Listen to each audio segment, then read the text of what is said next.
Drawyah here, and welcome to Microsoft Flight Simulator. Today we take flights in the Boeing 747, and today we're crossing the pond, so flying from London Heathrow to New York JFK. It's going to be a long one, it's going to be a good one, so flight time is around 7-8 hours, given that there's a fair few strong headwinds right now over the Atlantic, and so we'll get the aircraft to start passing some of that, but for the most part, it should be smooth, not expecting too much turbulence. And while there are a few clouds here and there, nothing too crazy just yet. So, yeah, jump into the aircraft, let's set everything up for flight today, and we shall prepare our flights for flighting. So let's jump into the cockpit, let's head to the overhead panel, let's turn on the battery and external powers. And before we get started on the overhead, let's first of all start boarding our passengers, because flying the 747 today, it's going to be a fairly full flight this one, so we'll open up the PACX menu and we'll get right into that. So starts a new flight. Since we've connected the PACX to SimBrief, it knows my flight already, so we're flying from Heathrow to JFK. We're Speedbird 1, we're actually not 113, we're 177 today. Cruising at 36,000, 7 hours 56 flight time it's saying, so we'll push that to 8 hours, but hopefully we'll get some time to gain a bit of minutes in the air, we'll see. Takeoff I anticipate in about 23-ish minutes. Flying 748, so admittedly not a 744 as British Airways use, but this sim doesn't yet have one. So go for 748, one with 396 people on board. British Airways do use Wi-Fi, they have got in-flight entertainment, we don't have board music, but we do have a safety briefing. We have got snacks and drinks, and we have got a meal service on board this flight as well. So we've got all that activated, and so we'll start the flight, we'll start the boarding process, and we will now start programming our flights for today. What happened yesterday, got tired basically, and times just works badly for me, so we're going to do it today. Today we should be able to do the flights in one go. Now, shut the FMS, let's start programming our flight today. Starting off with the initializations, right? Echo Golf Lima Lima, London Heathrow Airports. We're send 423 right now, and we shall take the positioning and stick it to the RS. Let us now head over to the routes page, and let's plug in our waypoints for our flights today. At some point I do plan to do a full tutorial on PACX. FSUI PC is free, so it's free to download off the FSUI PC forums. Right, Echo Golf Lima Lima. Now we're flying to Kilo Juliet Foxtrot Kilo. Runway news right now is 27 right, but we'll plug that in later. As 27 left 09 right now is currently out of action. As last couple of months they've closed the runway, they've been redoing the surface. And so soon it should open by the end of the month, but for now the other runway is inactive, and therefore all aircraft now use the northerly runway. 748 comes free with the sim, standard edition, so it comes with the sim. Right, next page, let's look at our waypoints today, starting off with the Umlaut waypoints. After Umlaut we fly to Medog. Not too many waypoints today, most of it's covered by the North Atlantic track. After Medog we fly to Abapo. We then, whoops, going to be that one. And then we fly to PMOB. Following Lanpi. Next page.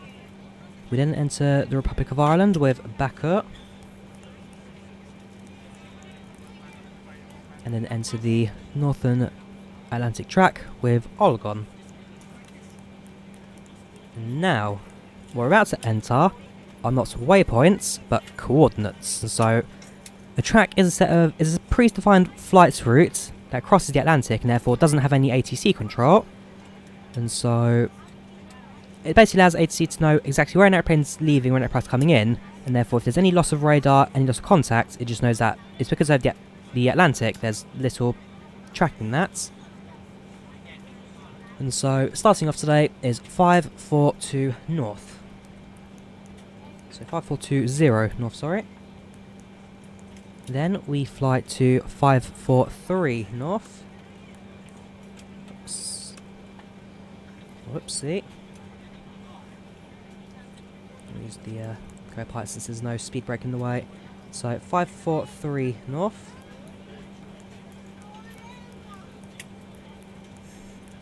Then we fly to 5435 north. Following 5345 north. So plug those 4 in.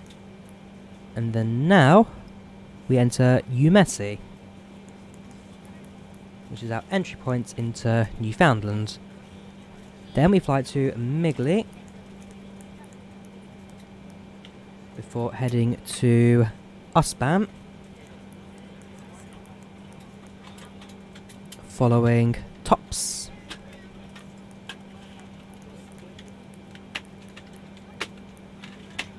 And then it's Bravo Golf Romeo, which is going to be just northern hemisphere but towards the west, should be that one. Then it's Fryer,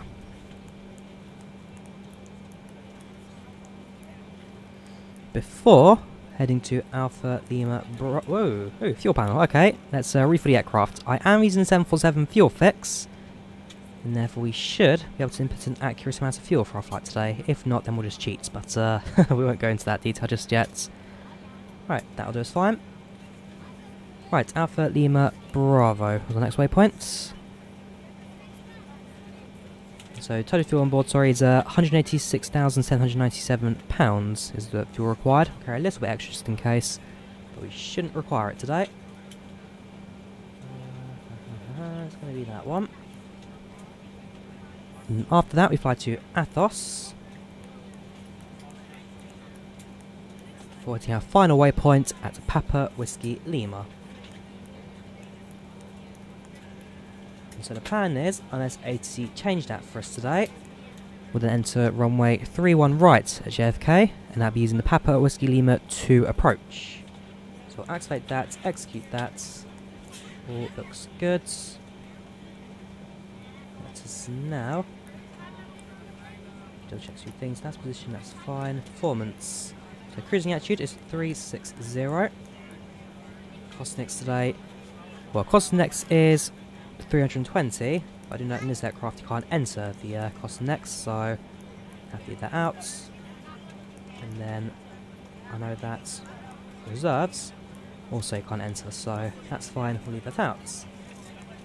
And over to the thrust limiter and takeoff page. So it's 10 degrees of flaps. Ignore the V-speed since they're not quite accurate, but for the most part that should be our aircraft now program, the FMS. Let's zoom out. Let's have a quick look at the route, make sure everything has been input correctly. Legs were step before the waypoints. There's the track. There's the entry point to the US. And then south into New York. Perfect. So like I said, departure date, runway 27 right. And that's via the Umlaut 1 Foxtrot departure. That one. Activate that, execute that. We are now ready for... ready for us to set up, shall we? So switch you back to map mode, flight pattern plugged in. I'm happy with how that looks. How are you guys doing today?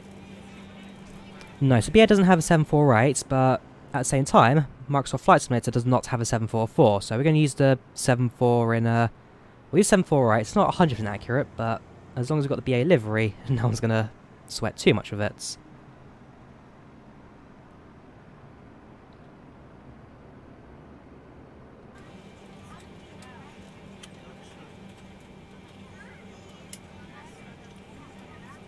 Right, let's check the overhead panels to make sure that the navigation lights are active.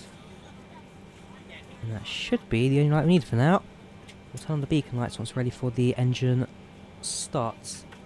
We'll turn on the APU, so hold the start switch for a few seconds. And while that starts, let's introduce ourselves to our passengers today. Good evening, ladies and gentlemen. This is your captain speaking. We welcome you aboard this flight's BA 177 from London Heathrow to New York JFK, where we anticipate a flight time of around 7 hours.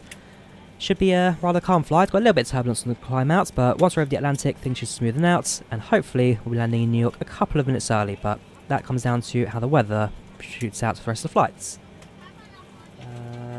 Yeah, that'll do. Good evening, ladies and gentlemen. This is your captain speaking. We welcome you aboard this flight's BA 177 from London Heathrow to New York JFK. We anticipate a flight time of around 7 hours. Should be a rather calm flight. Got a little bit of turbulence on the climb out, but once we're over the Atlantic, things should smoothen out, and hopefully we'll be landing in New York a couple of minutes early, but... Right, that'll do. Why don't you become a real 747 pilot for BA? Because British Airways no longer flies 747s, they've been retired, so not going to happen, I'm afraid. They retired them as of last month. So, we've introduced ourselves to passengers. We have set up the FMS. The APU is starting up and is now ready to activate. So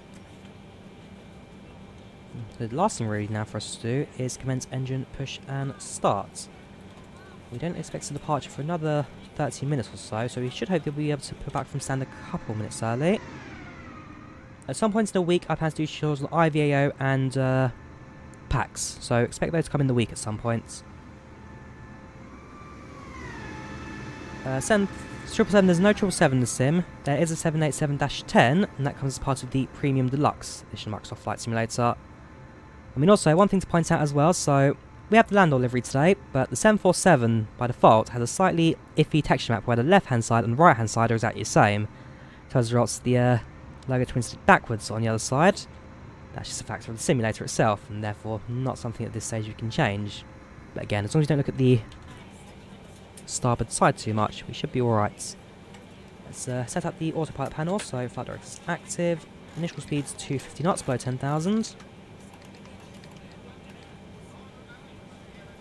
Let's increase our altitude now to 36,000.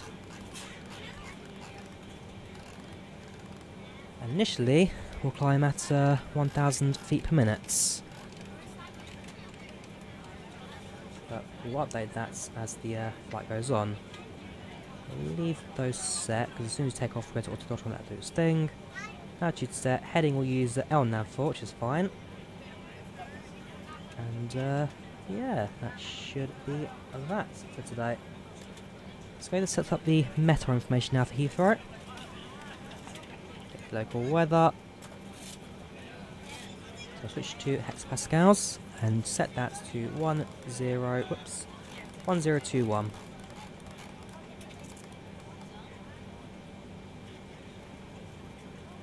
Perfect. So visibility plus 10 kilometers. There are clouds at... Oh, there are no clouds full stop, which is very nice, okay. The weather is actually perfect right now. There is literally nothing to report in the METAR information, which is usually rare, especially for the UK, but hey.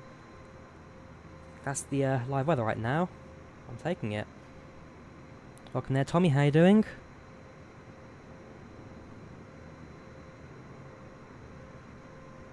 Yeah, so the cabin noise comes as part of PACX, the Passenger and Crew Experience add-on, and so something that the simulator will provide. Now there's one more thing I want to do, head to the overhead panel, and let's set up the anti-icing, so just bring those orbs on. And we'll turn on the window heaters as well. Final check of the overhead, and in a couple of moments we shall commence our push and start. I'm happy with everything right now. So we'll turn on the beacon lights. That just lets the ground crews that the engines are ready to start up, and therefore any ground crew clear the area, move all vehicles, and start start praying for pushback now. I'm not doing too bad, Tommy. It was a rather good day at the railway today. Right, shift to P. Let's call the pushback tug. So the jet bridge will now clear away.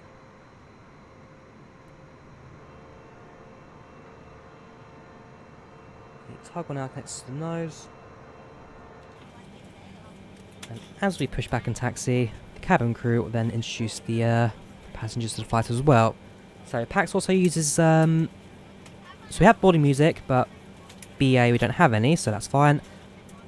but we do have a custom safety briefing, and so we'll play the BA safety demo once we taxi to the runway.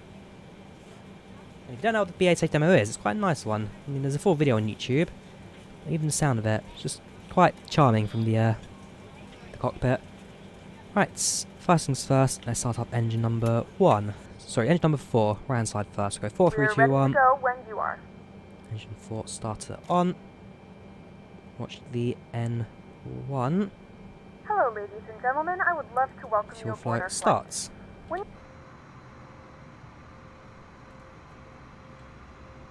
In a couple of moments, we'll request the aircraft to push to the Unless you're in a front row, nose please place right, all of so your we push items to the in left. overhead bin. If you have any trouble finding a location for your carry-on items, please let a flight attendant know and we would be happy to assist you. If the overhead bin is full, please make sure you close it as a courtesy to other passengers. Please double check that all your items are put away so that the aisle is clear and other passengers can make their way to their seats. If you're in an emergency exit row, please read the exit seating responsibilities in the card Engine in the 4 is seat back starting in up. front of you. Now waits for If engine you're not able to 3. comply with these actions, Ready? please let a flight attendant know. So that fuel way pumps you can be active. reseated. Engine You are free 3 to use your starts. portable electronic devices during the boarding Right, process. push the We ask we'll end that push back larger here now. electronic devices are stowed once we depart from the gate. That will do.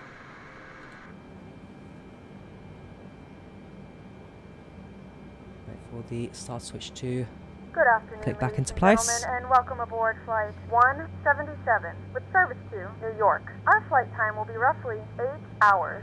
Now that the cabin door is closed, please make sure that all Fuel flow devices are in starts. airplane mode and your large devices are now shut down and stowed. Please fasten your seatbelt and make sure that all tray tables and seat backs are in a full upright and locked position for departure. Cabin crew, secure doors for departure.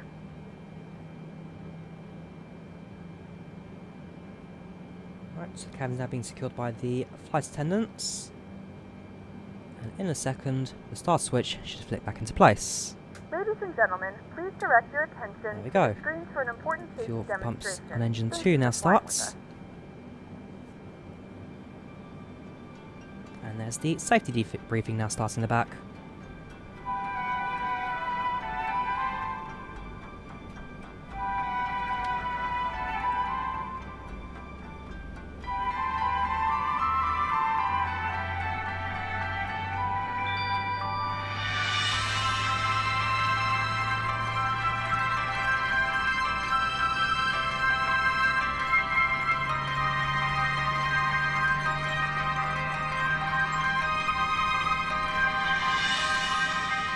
Now going to explain the emergency procedures on this British Airways aircraft. PACX The are captain set. and the crew are here for You're in your position. safety. It is important that you pay attention and follow instructions carefully. Right. First, check your Engine seatbelt 1 is securely starts. fastened. Insert the metal tag into the buckle and tighten by pulling on the loose end. To unfasten, simply lift up the metal flap on the Fuel buckle flow and pull starts. apart. You'll find the seatbelt So, sign in the panel above your head. Engine 1 starting. When it's on, In a you couple of must fasten. moments, we'll be ready to taxi to the runway. One thing I like about PACX is that from the exit of the aircraft, it will silence all the sound from the It's interior. off. Your life jacket is either beside or underneath your You'll seat. hear it. Right, flaps To down use 10. it, take it out of the container and place it over your head. Pass the tapes around your waist and tie them securely in a double bow at your side. Inflate your life jacket when you leave the aircraft. We will supply life cots for babies and life jackets for children. In the unlikely event of the aircraft having to make an emergency landing, you'll be that told to aircraft take also this pushed protective back from brace stand? position. But when Yes, it seated is. facing rearwards in Club World, you must adopt this position. Which We will direction are now you going? explain how to leave the aircraft in an emergency. Okay, thank you very Move quickly to much. the closest usable Right, exit, all four engines taking started. nothing with you. High We heel shoes will must be turn taken off as they may tear off the the APU. evacuation slide. Emergency lighting, including floor level lighting, will help you find your way to the exits. Make sure all These the are fuel clearly pumps signed. active. There are 2 exits at the rear of the aircraft and 2 at the front of each cabin section. Your crew will now point out the exits nearest to you. Yep, you're all passengers on this flight. You should be To wearing open marks the at all doors, times. move the handle in the Right, direction turn the of weather the radar red so we arrow. get the distance Opening marked the as well doors in front of us. automatically inflates the Flaps sound evacuation set. slides. The slides can At also this be point, inflated we're by ready to taxi to the pulling this runway, so handle. release parking brake. Jump onto And we'll the increase the slide throttle and move slightly away to from make the our way to the runway. aircraft. If the air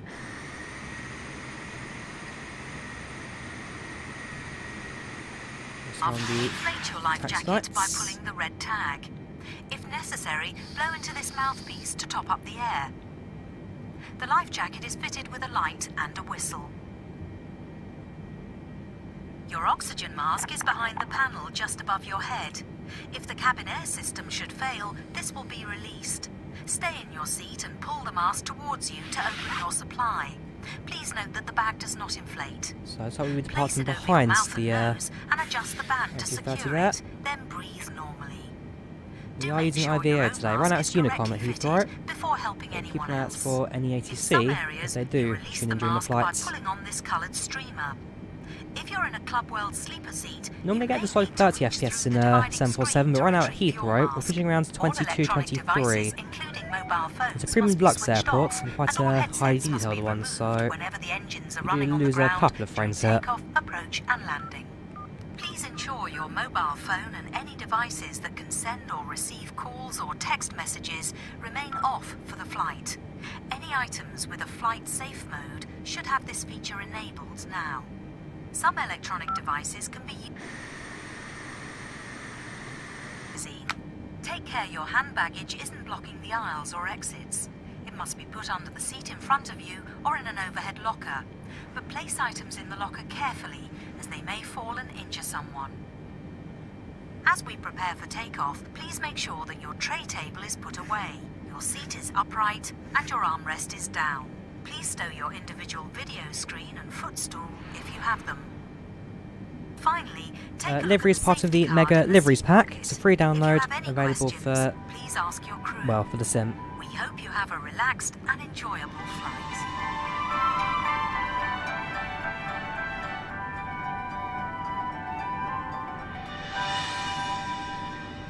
Well, there goes the safety briefing. So short taxi to the runway. We'll be departing in approximately, according to PACX, well, passenger expects to be airborne in about 2 minutes 45, so we're definitely going to be able to do that without too much of a hassle. The transit van's going to wait for us, thank you very much.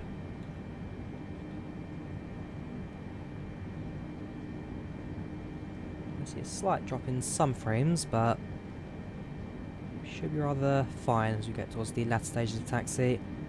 So on our right hand side, we're now passing through terminals 3 and the remains of terminal 2 and the remains of terminal 1. Sorry, terminal 3 is on the south side. So right there you've got the control tower here at Heathrow. Got a United Airlines.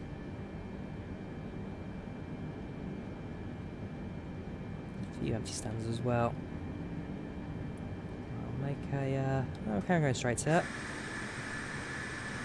A few Airbus A380s currently here as well.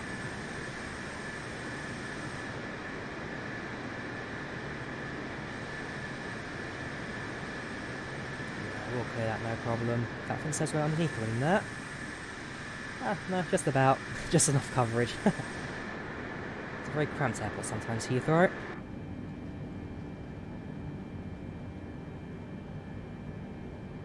Let's make a left-hand turn now. I'll push towards the latter taxiway towards the runway. But if you ever get a chance to visit Heathrow Airport, I mean, even if you don't fly from there, just go to the centre of it. It's well, it's a massive, massive place, especially the entrance to Terminal 3. So I've flown from Heathrow once in the last 3-4 years. It was a British Airways flights from Heathrow to Helsinki. And now it's departing from Terminal 3. So it was originally a co-shared flight with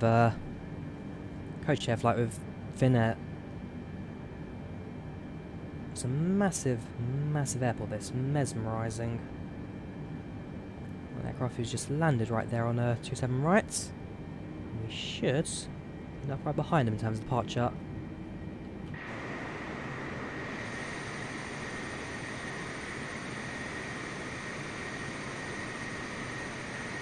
Flight time today, around 7.5 hours today. But hopefully once we're airborne, we can try and get a couple of minutes in the air. There's a few strong headwinds right now with the jet stream over the Atlantic, and so going one way it's relatively quick. Going towards America, it's a little bit slower than it normally is.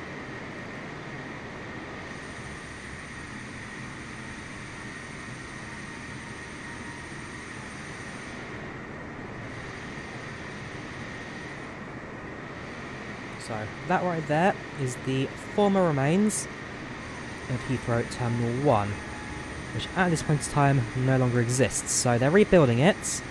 It will be expanded into current Terminal 2, and then eventually, when they build the third runway here at Heathrow, they plan to build a new terminal, and that will be the new Terminal 1. Joystick, I use the Thrustmaster HOTAS Warthog. Why do I start streaming so late? Because I have work. This is the Premium Deluxe version of Microsoft Flight Simulator, Premium Deluxe. Though the 747 comes with the Standard Edition. The airport, however, is the Premium Edition.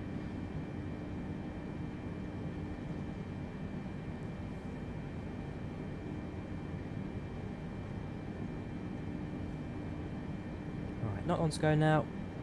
That right there is where shall be holding shorts.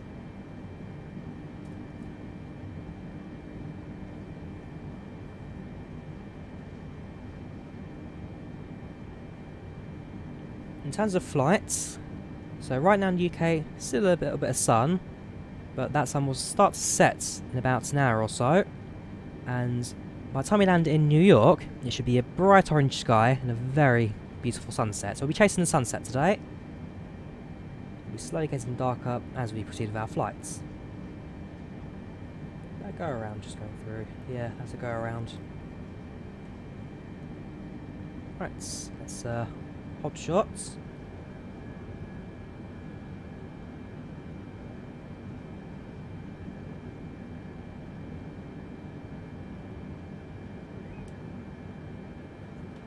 Let's do a quick visual check. So nobody else is on approach. The aircraft on the runway has cleared, has it? The answer is...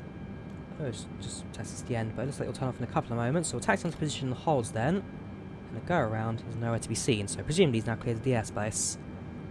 We will turn on taxi lights, turn off lights, and the strobe lights. Taxi lights will leave on until we turn off the main landing lights.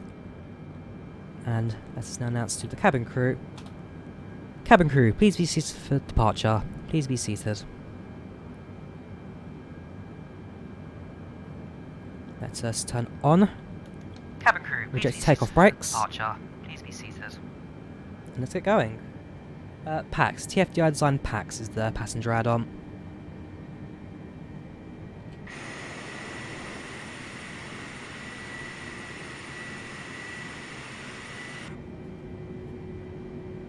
So we'll use the extended turnaround loop, which is this one that turns right before turning left. As for the large span aircraft like the 747, it does require that extra bit turning circle to make it. Flying something like the A320, we could use the narrower one, but the 747, just easier to use the wider turnaround loop.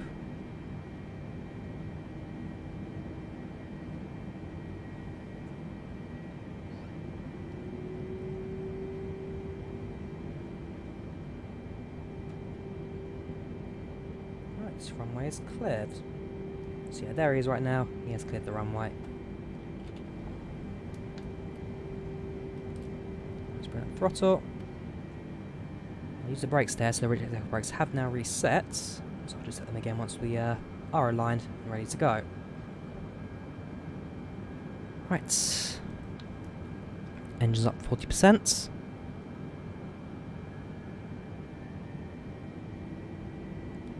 Engines 1 to 4 are stable. Let's get going.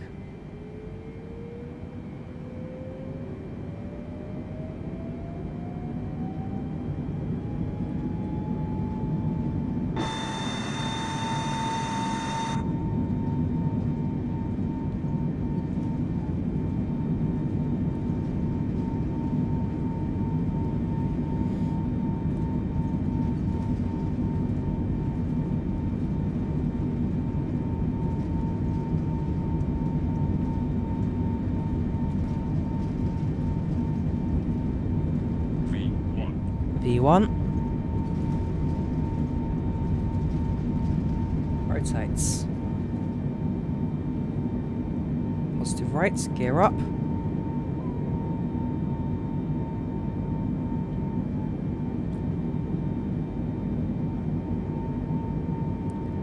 Flaps up to 5. Just trim for 10 degrees climb.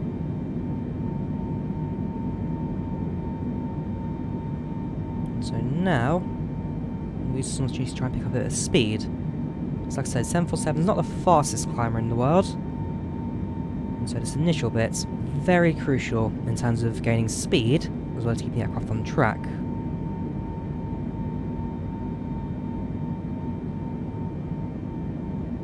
Right hand turn, we'll now fly the initial heading.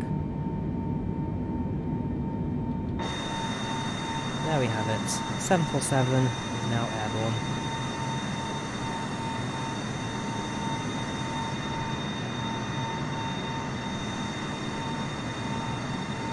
That right there is the Queen Elizabeth Reservoir.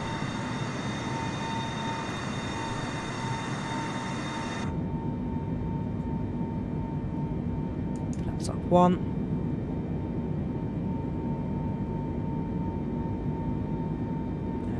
Let us now set up the autopilot. So comes on, vertical speed sets. We'll climb actually down to 1,500 initially. Also total arms 250 knots. On nav sets 6,000. We'll turn on the standard altimeter.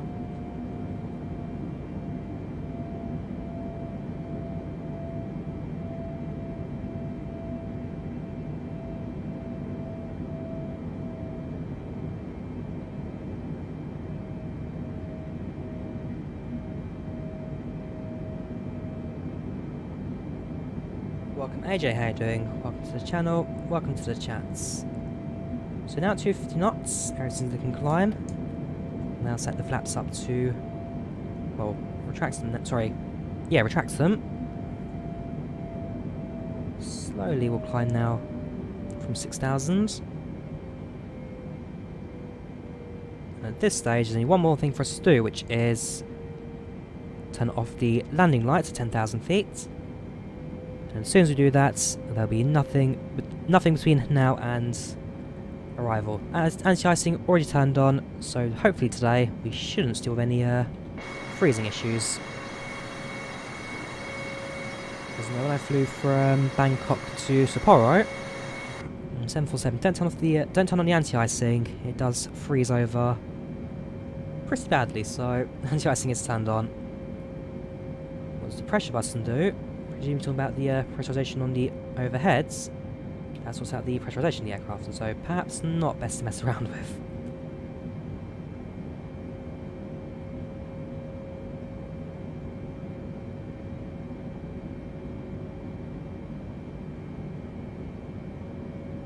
The camera, there's no mods, this is default camera, so you can preset some different viewpoints with the Microsoft Flight Simulator camera. This is all default as part of the simulator, nothing fancy, nothing extra. Yes, when the NVIDIA 30 series releases, I'll almost certainly be picking up the RTX 3080. That's pretty much a given. Not sure if I'll wait for Big Navi. I think the 3080 will do me just fine for the next decade or so. Ladies and gentlemen, we have now passed 10,000 feet, so you may turn on haven't. larger portable 9,000. electronic devices. This is also a reminder to please keep your seatbelt fastened throughout the duration of the flight and do not form a line near the lavatory. This aircraft is equipped with onboard Wi-Fi. If you wish to connect to the Wi-Fi, you'll be directed to a page to pay a small fee for internet access. We do offer complimentary in-flight TV thanks to our partners. Not sure about Connect to FSR the PC Wi-Fi payments, and you'll be but able to normally in the access past they wide have released a range of free free live version TV alongside the and PayOS, TV so library. I don't think so. Right, landing lights are all off. We'll increase our speed now to Mach The flight crew has points. turned off the fasten seatbelt sign. You can now get up and move about the cabin. However, we ask that you keep your seatbelt fastened when seated in case of unexpected turbulence. And slowly now it's just a case of increase our rate of climb, increase our speed. Knows Kevin, I'm also checking out Twitch chat as well. There's just 0 messages right now from YouTube. From Twitch, sorry. Just people on YouTube right now talking. FTO PC, you just drag it into a location anywhere and it works off the bat. Nothing fancy you do with it.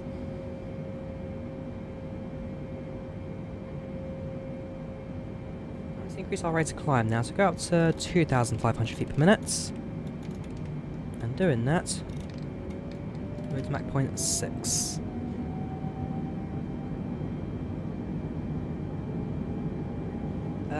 Yes, so Mach is the aircraft speed based on the speed of sound, and therefore Mach point 1 speed of sound, you use decimals before that to measure your speed, and so above 10,000, or when you get to higher altitudes, because there's less airflow around the aircraft, the airspeed indicator doesn't pick up as much of a speed. So right now, at, well, 12,000 right now, our airspeed is 303 knots, while our ground speed is 347. So because there's less airflow at higher altitudes, the pitot tubes which runs the aircraft, which are these just here, they're receiving less airflow, and therefore isn't an accurate depiction of how far the aircraft's going at. So less airflow, less pitot tubes is receiving, and therefore you're not getting as much of an airflow through the aircraft.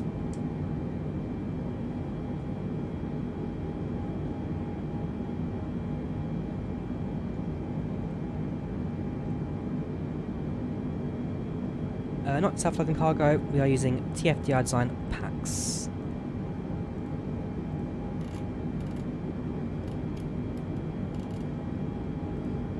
Use partial seatbelt assistance.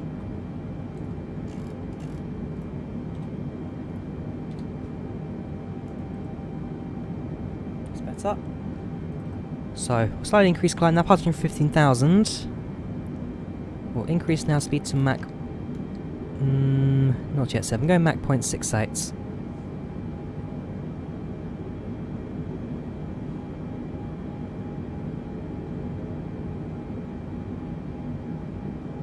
The British Airways livery comes as part of the Mega Liveries pack.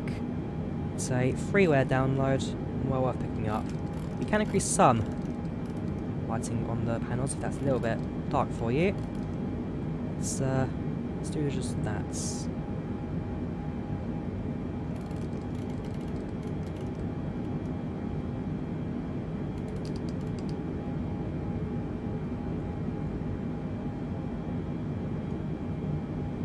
So later on, as we fly over transatlantic, we will probably need some of the panel lighting. We just brighten up a little bit.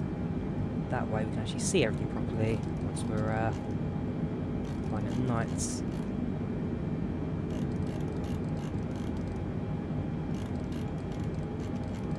let's go up. That's all fine. That's what we'll do so later. PC specs, so we're flying the we're using an NVIDIA GTX 1660 graphics card with 16 gigabytes of RAM and an i7-6700 processor. We're using the Mega Liveries pack for 747, also using the fuel fix, and therefore it recalculates the fuel burn on the aircraft and just tweaks it a bit. And also, we're using the wing flex mod, so adjust the wing flex mod of the 747 and just makes them a little bit more pronounced what the aircraft's like in real life. So, there's no just that.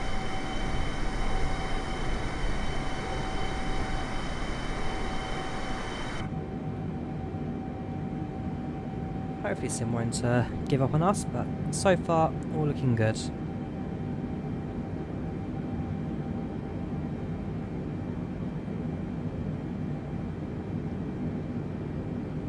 Yes, so that is IVAO. And therefore that was almost certainly going to be a, well, absolutely going to be a real person right now flying in the sim. Well, it could be any sim. They could be using FSX, they could be using X-Plane, they could be using Microsoft Flight Simulator, or P3D, and it will detect them and stick them into the sim.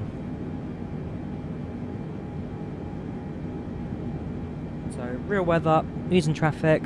The time is about 2 hours behind real time. That way, as we fly, get to enjoy the sunsets, rather than just staring at pitch black through the entire transatlantic flight. So Instead of pitch black, we stare at pitch blue instead.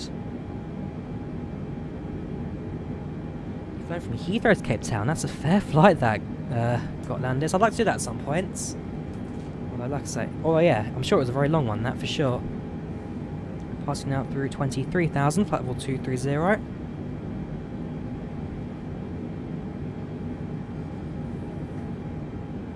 Not long to go now. Not long till cruise. IVAO, not AVAO, I. India, Victor, India. Sorry, India, Victor, Alpha, Oscar. IVAO.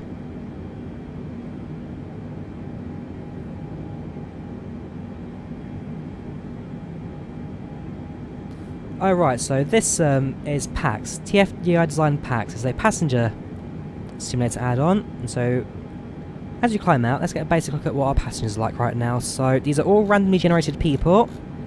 They all have their own personalities, their own needs, their own everything. So starting off with Seth Ferguson, who's a 11-year-old male, travelling for leisure. They're happy right now, not hungry, not thirsty, not tired, and they're seated right now with their seatbelt on. Tara Garcia, a 15-year-old female, also for leisure, not happy, not hungry, not thirsty, so they're all fine. If we go pick Diane Cruz, so they're a 44-year-old female travelling for business. They're happy, not hungry, not thirsty, so pretty standard. We have Craig Barker, again, all standard stuff, but seatbelt's off right now. And so you get a wide mix of passengers. We have Angels, for example, here you got Dwight Alvarez, 33-year-old male travelling for business. They're happy right now, but start to get hungry, start to get thirsty, and so during the meal service, almost certainly going to be picking up a sandwich or something from the trolley. So as you see, every passenger's different. Everyone's got their own needs, and eventually they plan to increase some of these stats as well, so actually make more passengers even more dynamic to what they currently like. But as it stands, it's a nice standard departure to this, and nothing for us to really stand out about.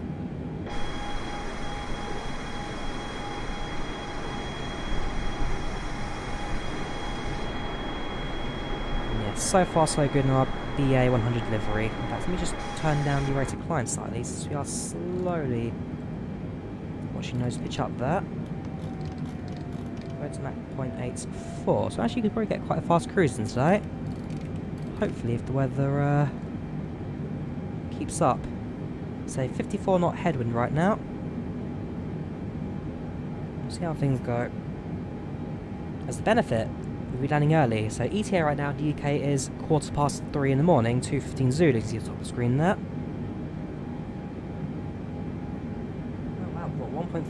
1.4k people watching, so welcome everyone to the stream. If it's your very first Drawyah stream, then welcome. I promise you, our flights are not usually this long.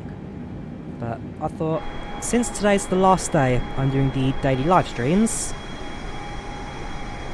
we'll do something big, do something special, and then from next week, we're doing a bit more of a standard schedule, so doing a stream on Wednesdays and Thursdays, Saturdays and Sundays. And then from the week after, we'll go back to doing Train Sim World on Wednesdays.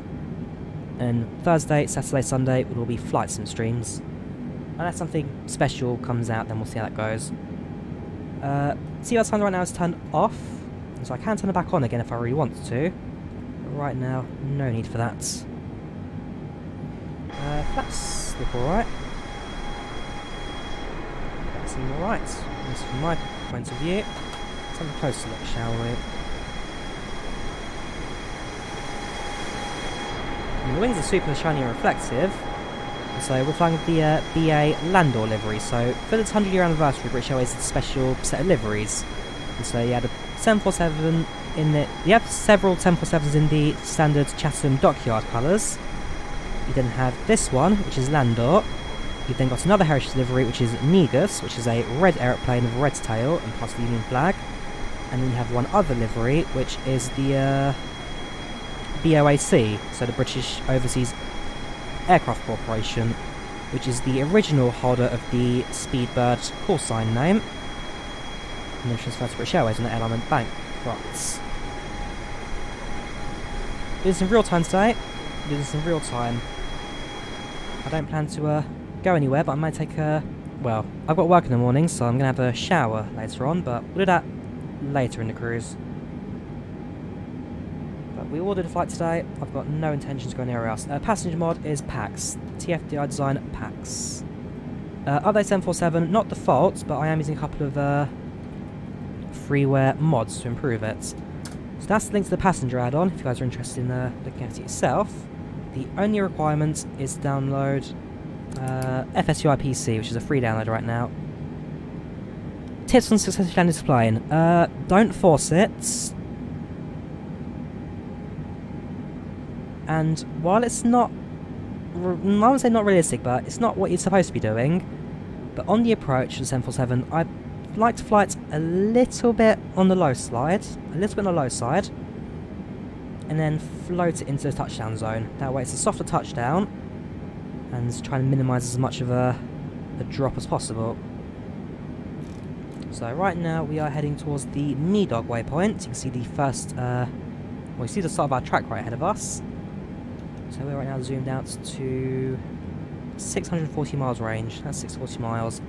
London to New York's about 1,900 miles. The bar on top, so that is FlyLive Studio. So it's a tool that's used by streamers to get information on the top of your screen, but also used by people just kind of show you stats right now. So aircraft is, okay, that's the name of the 747 in the sim. Got our altitude, just about to hit 36,000, so we're going to level off now.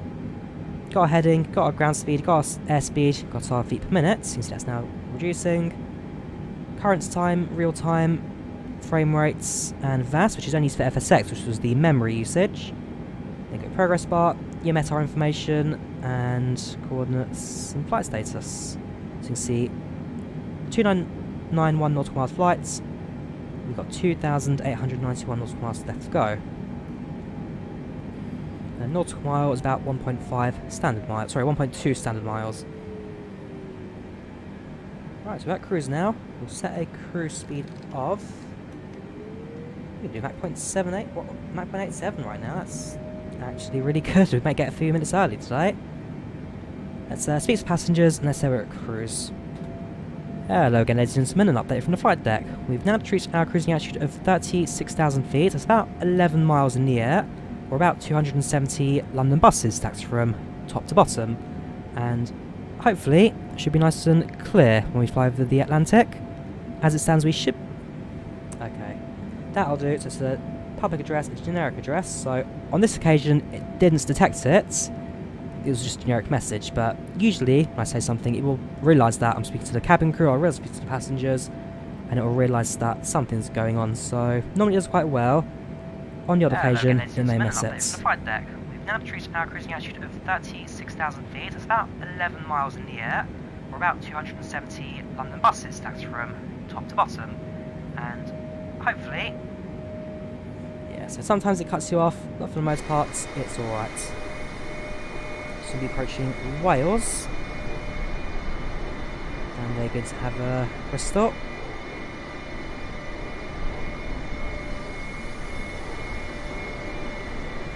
747 is well on its way now to New York. So now in Wales, the Welsh coastline is just up ahead. We'll fly over the Republic of Ireland. In no time, we'll be flying the rest of the way.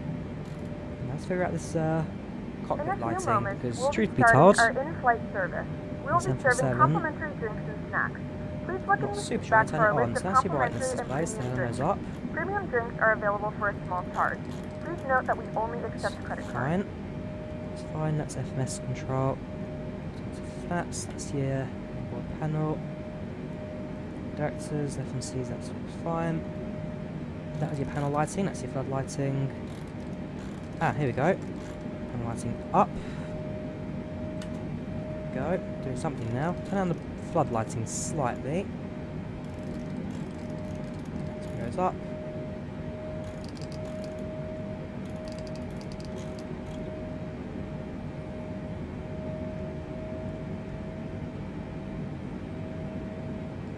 There we go. Check the panel down here if there's anything I'm missing as well, which I don't think there are. See that signs down there. Flight cockpit doors there. There's your weather radar. So that's how you control the brightness and systems used for weather. 122.8 right now.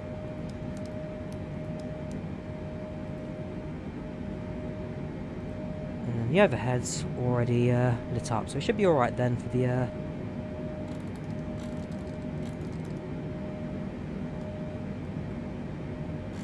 lighting today. The only one I can't figure out right now is the autopilot panel. If anyone knows what that is, then please let me know and I'll be able to switch that on. Tomorrow I'm at work, but tomorrow's just standard office job, so no crew safety requirements, nothing too special. And as it stands, we should be able to, well, gain some time, land a bit early. Should be going swell. Last night lag was due to a couple of mod conflicts, which I've now sorted out, so I just took a few reinstallations.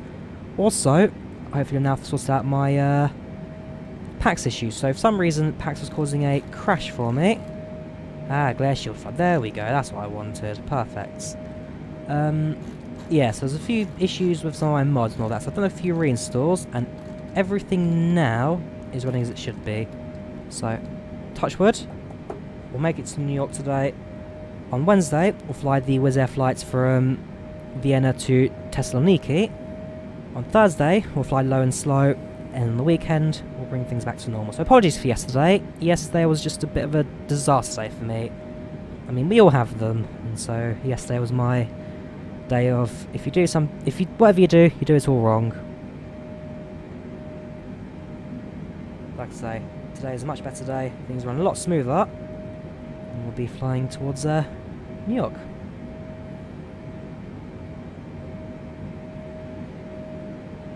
So down there, got a few, the very few mountains in the UK.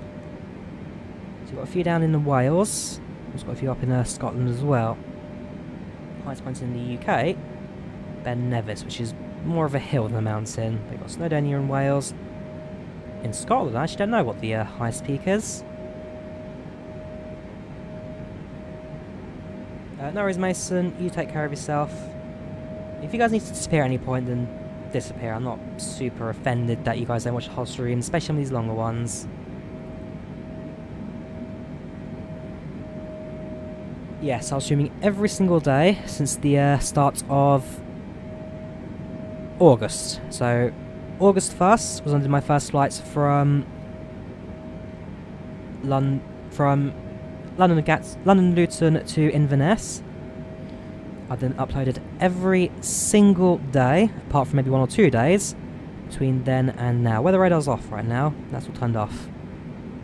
And so, yes, it's my last live stream. Monday and Tuesday I'm not streaming.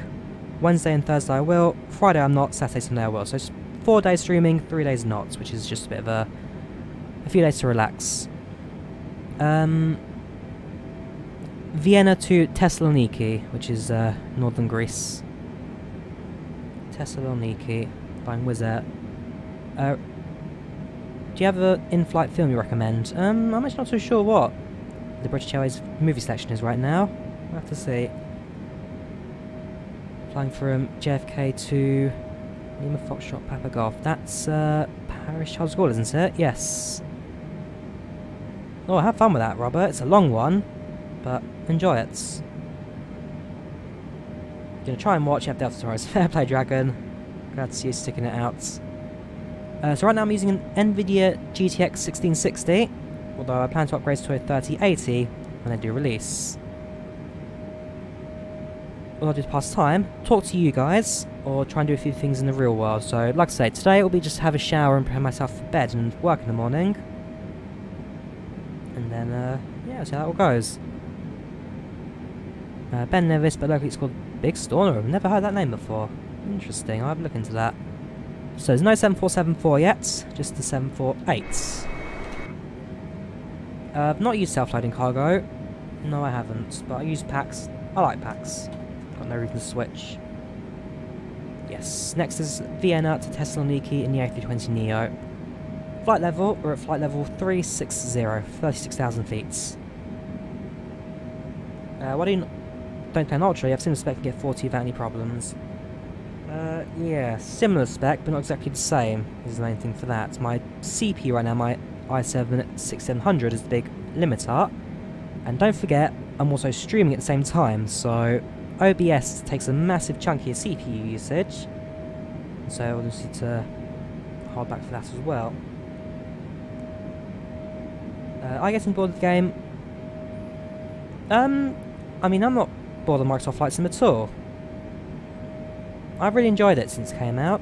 In terms of YouTube, it's got me so many views, it's unbelievable. You guys seem to enjoy watching me. I enjoy playing it, so no, I wouldn't say bored by any means. Yes, this is live weather. I have a job, yes, I do marketing and social media, and on the weekends I volunteer for a railway. You hear off yes, so FS Passengers, for years was a fantastic add-on, one that I used myself for lots.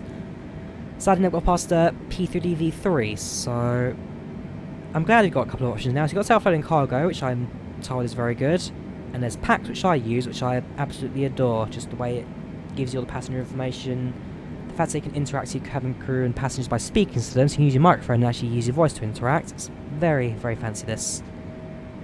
It's designed to be minimalistic, it gives you all the options that you need. Hey there Steve, how you doing? Good evening.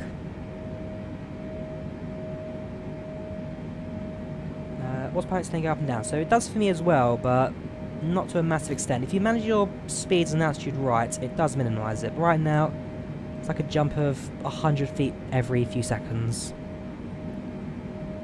Which track we're flying? I'm not sure what number the track is, but there's the waypoints for you. So 542, 543, 543, 534. It's not quite sure what the number track is, but it's one of the more central ones for the Northern Atlantic.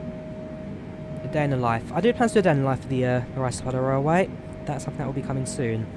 Also, for those who do live in and around the UK, we have got well, we're in the latter stage of planning an open evening at the railway, where essentially it's free trains all day. So if you want to come down, ride some trains for free, and even say hello to me, then I'll share a post to it on Facebook when it comes out.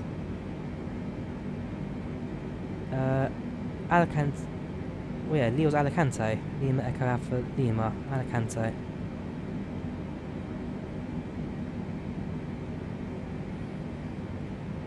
So the first L is for Southern Europe. The E, the Echo, is for España, and then AL, the second, third and fourth letters, that's just short for Alicante. Other one was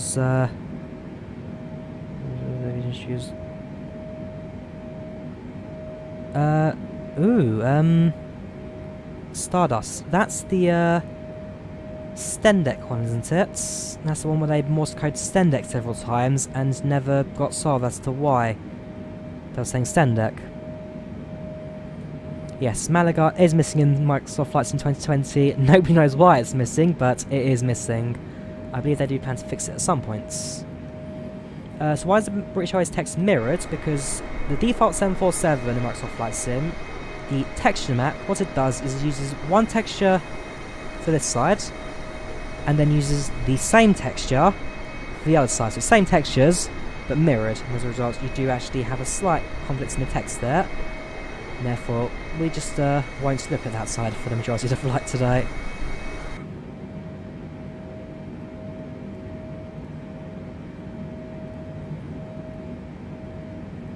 Welcome Greece, how you doing? Angelos, how you doing? Welcome back to the channel. PACX gives you chatter, yes it does. Greece and Brazil, so I'm losing track of chat now. Too bad I live in America. If you live in America, Mason, I mean I'll be landing towards the evening in America. Van Malaga, 7-4 flight model. I haven't noticed, I mean you don't have VNAV, so it's manual altitude, again being controlled, but I wouldn't say there are too many missing features. Yes, it was the Sendek flights. Welcome Liz, how you doing? Another Flight Sim stream, yes. You've flown yourself 10 plus hours. I mean the longest flights in the world, or the longest flight in the Microsoft Flight Sim right now is like 10 hours and 16 minutes, something like that. No, that was the miles. So it's like 7,000 something kilometres, which was, sorry, 9,000. I remember it was about 1,000 kilometres short of that when I did London to Dubai. after they released it, I didn't realise it was a competition. I've almost certainly would have done further. But hey.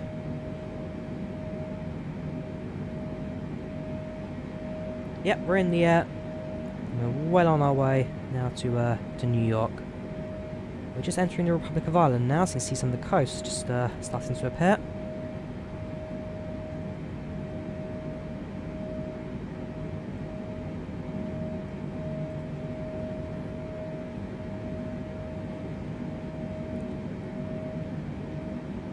There is a freeware fuel fix, there is a freeware winged flex add-on out there. It's on the Nexus mod website, and so worth a download if you want to try and sort out a few most things.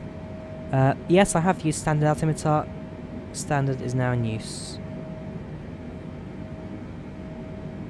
How many hours in the sim? Too many. Too many. 10 on the afterburners, I wish. My grandfather was an engineer on the Concorde. He was on the landing gear team. But, no afterburners in this, I'm afraid. The RB2... No, these aren't RB211s, because that's, 744. What does these 748 use again? Rolls Royce... it's not GNXs. Those are on the 777. I don't actually remember what the 748 uses.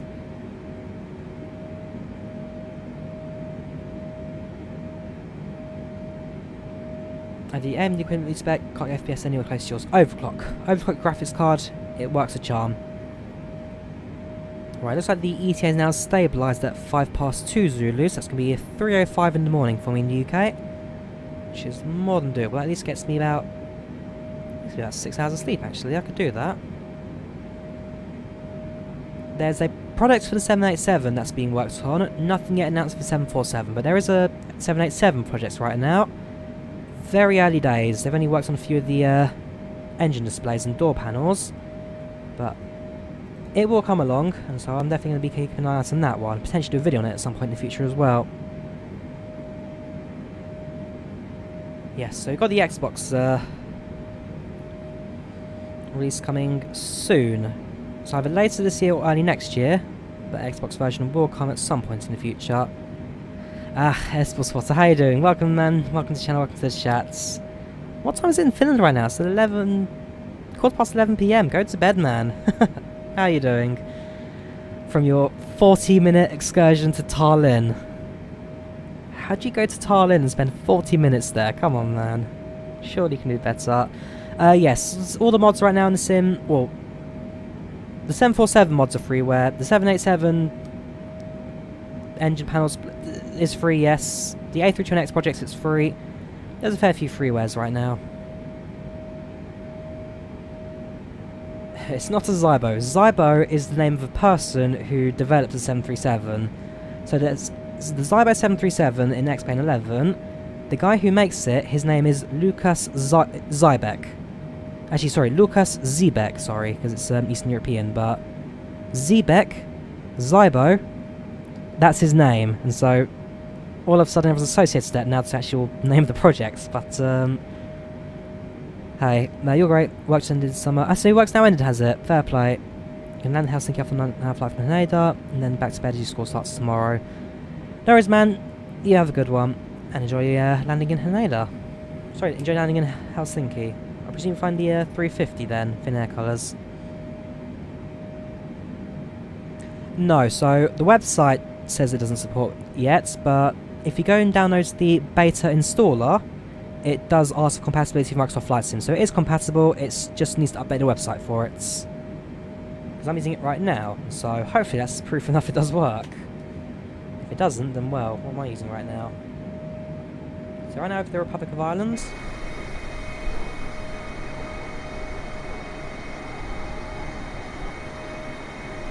I'm trying to think actually, what routes did Pan Am take when going from London to New York?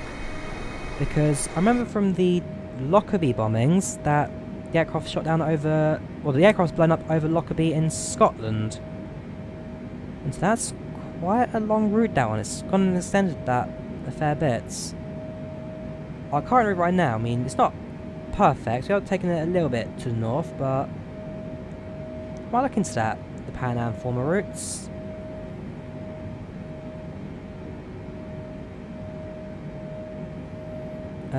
Flight Sim Tadek, yes, I do know Flight Sim Tadek. I do watch a couple of videos. He's the 737 pilot who uses Flight Sim. Found him, the Magnite 7.8. Thanks for the €2 Mespot. Fair play, man. Fair play, fair play.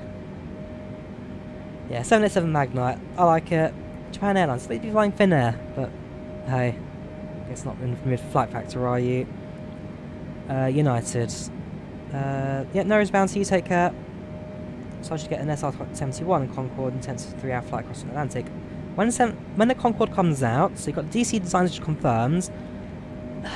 I'm not sure about FS Labs because a lot of people saying that the render they've released is for P3D using that PBR. Nobody's 100% sure right now what version the Concorde from FS Labs is right now, but I'm almost certain they will do a Flight Sim one. We'll see. We'll see.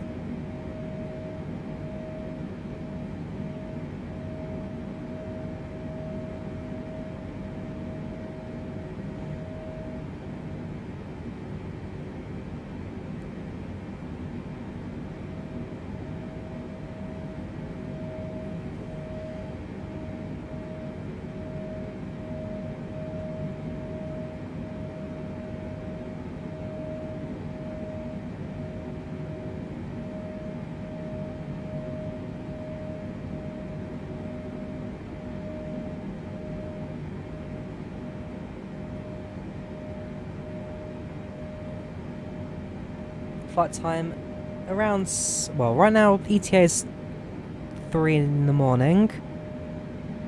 It's coming up to 9:30, so 10, 11, 12, 1, 2, 3. It's 5 hours and a half. About 6.5 hours today. There's a bit of rain below us. It's 36,000. We're going to be well above all the weather down below.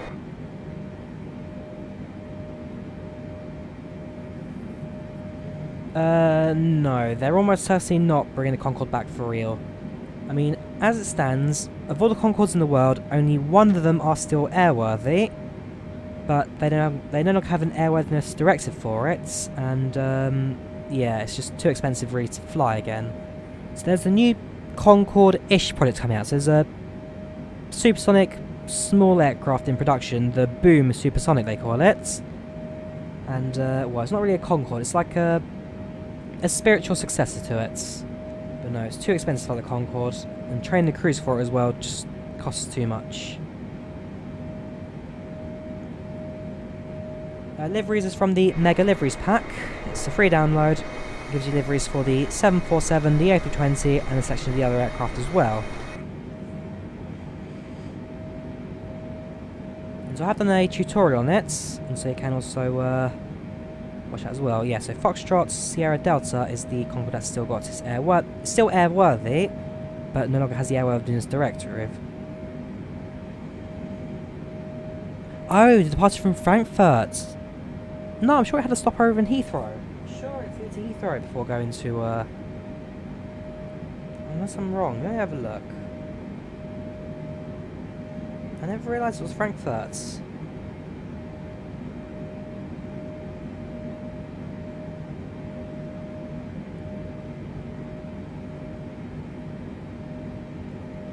Yeah, it started at Frankfurt. It had a stopover in Heathrow. It was then going to have a stopover at John F. Kennedy before going to Detroit. So actually it had 3 stopovers in the flights. But it did fly from Heathrow towards New York on that one. Yeah, so within 4 flights, it's only about 6-7 hours, so it's not a massive one, transatlantic. Nothing too crazy.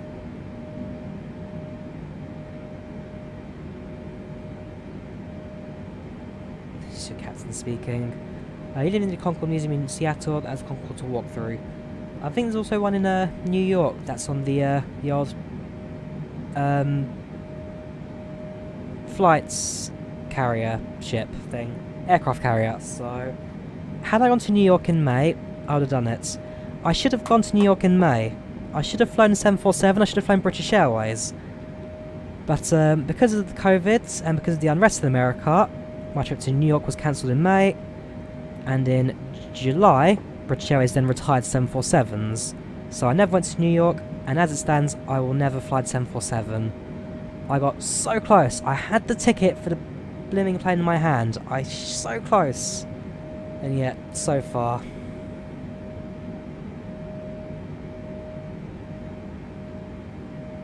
I don't know, there's still Lufthansa. Lufthansa fly the 748s, and so they've got no real thing to retire them yet, because they're still doing the flights to earn the money back from them. So Lufthansa still have 748s. I know Thai still fly the 747s. South Korean Airlines still have a few 747s that still fly around as well. Who else still flies 747s commercially? There aren't many of them left. 310 knots. You sure about that, Gabor? We're currently going at 474 knots. Going a lot faster than 310.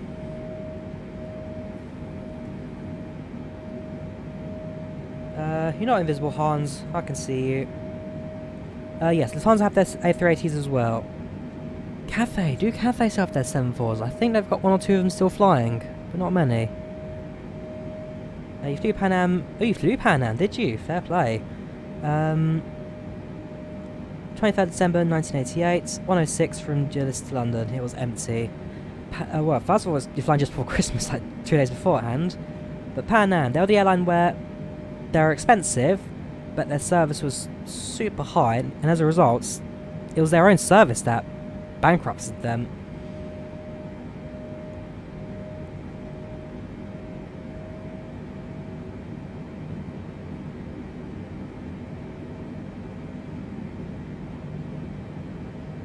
Stavanger to Auckland or Sydney to Melbourne non-stop 22 hours. 22 hours, really?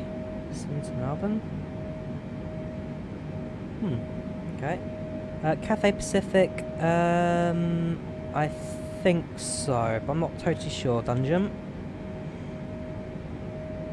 Is Qantas doing a 2 sunrise flight? They cancel it. That's the one from Perth to London, isn't it? No. I believe they still do it.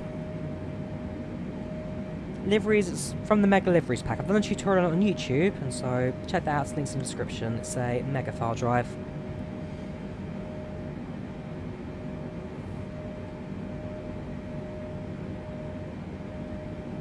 We're not going 310, we're going at Mach 0.87 at 474 knots ground speed. This is airspeed. Above 10,000 feet, this is useless, ignore it. Because the airflow is so little up at high altitudes, the pitot tubes picks up no air. This is what measures airspeed. Above 10,000 feet, these are useless, ignore them, they don't do anything. Because there's little airflow, all of a sudden the aircraft's not picking up any of the, well, the airflow, so as a result it just gives you a number that's smaller than it is. We've been going for about an hour now, an hour and a quarter since we started streaming. We've been airborne for about 50 minutes.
Correct 90k, yep, thank you very much. We've hit 19,000 subs today, which again is...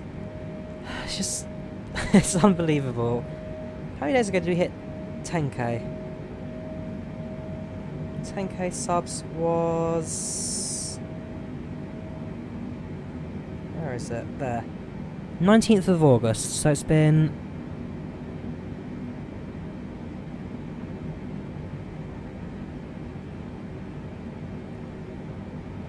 That's 11, 12 plus 6. 18 days we hit 10,000. About 20 days we're going to hit double that. It's amazing.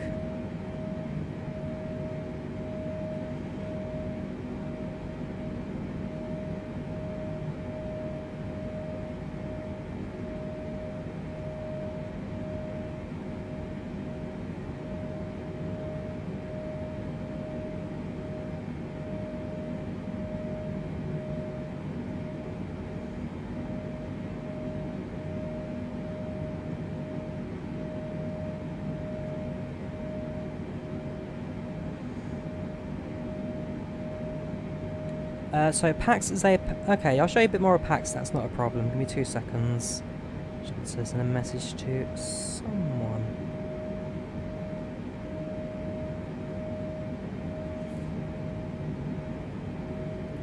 So, PACX, you have your passenger... So you've got your flight information on the left, you've got expected arrival and passenger satisfaction. You've got your listed passengers on board the aircraft right now with certain specific profiles for each individual one.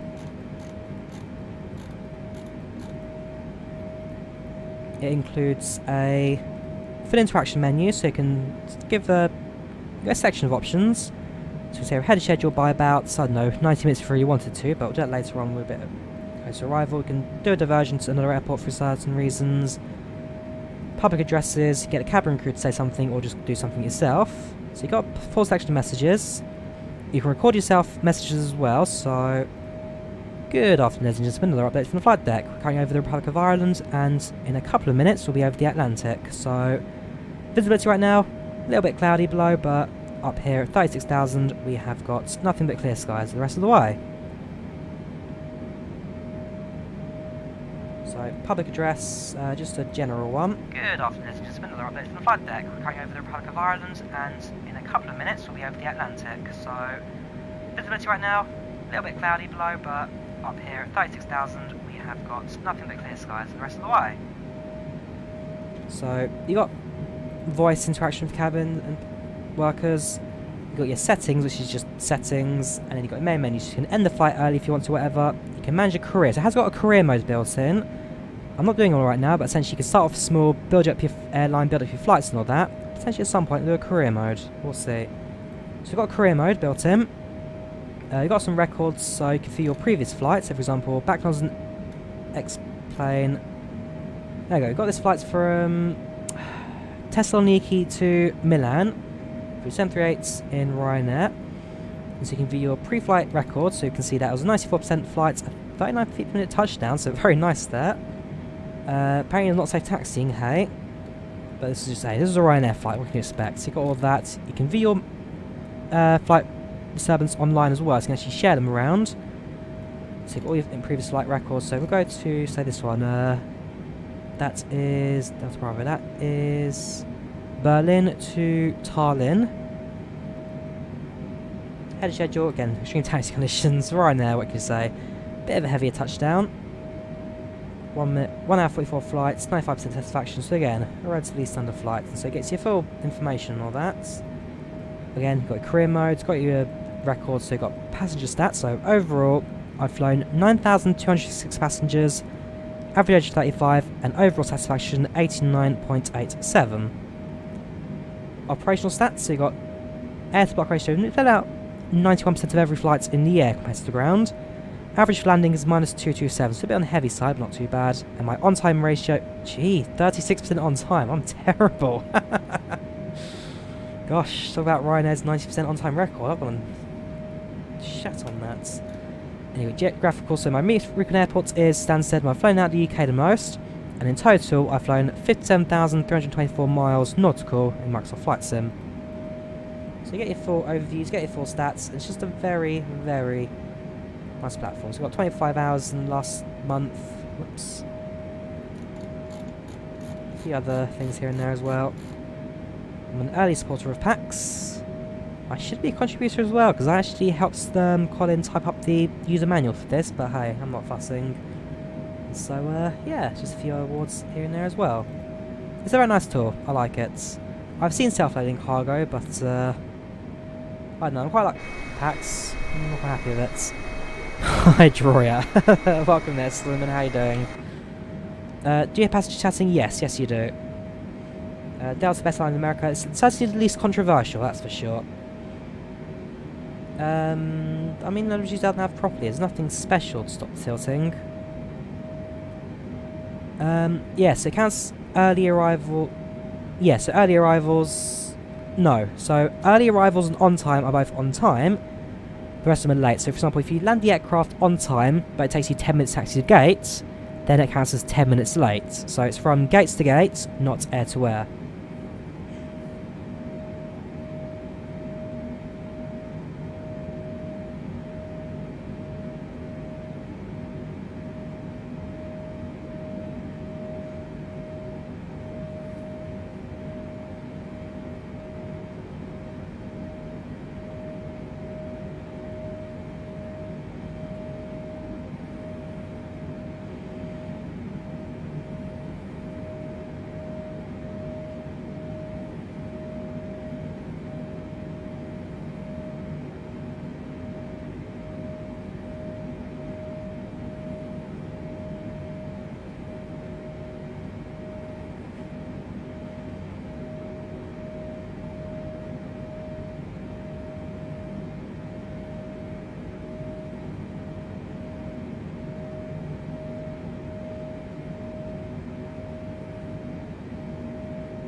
Have you done Sydney to New York?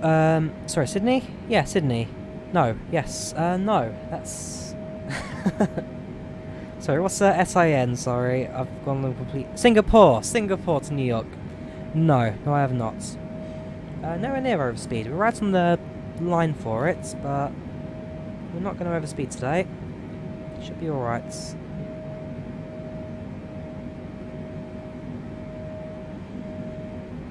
Can you import custom announcements? Yes, so it's possible to import custom announcements, and so if you go back to when we're doing our taxi towards the runway, or if you go and watch my previous ones on Lufthansa and EasyJet, then we did have the custom safety debriefings, and in the case of Lufthansa, we also had the boarding music as well for it.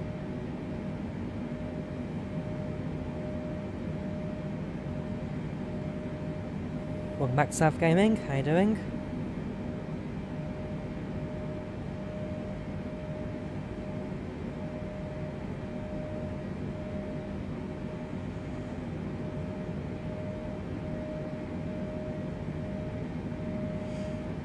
Flight level, yeah, I'm flying straight level right now, nothing too much to worry about. It's all working a charm. Welcome Infinite Flight, how you doing? Welcome to the channel, welcome to the chats.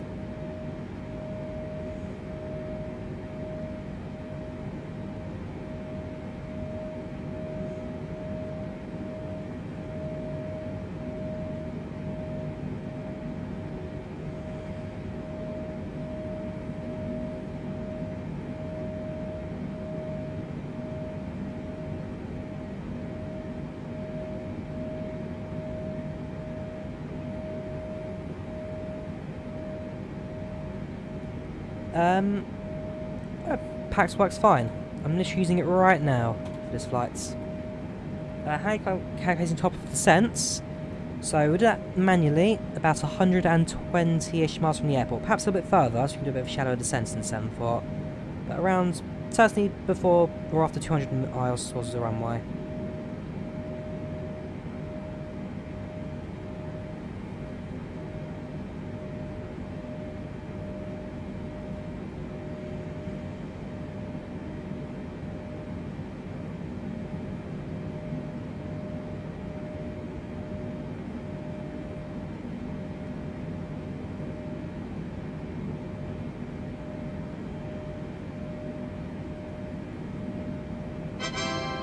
Thank you for donating your core, much appreciated. Thank you very much for that.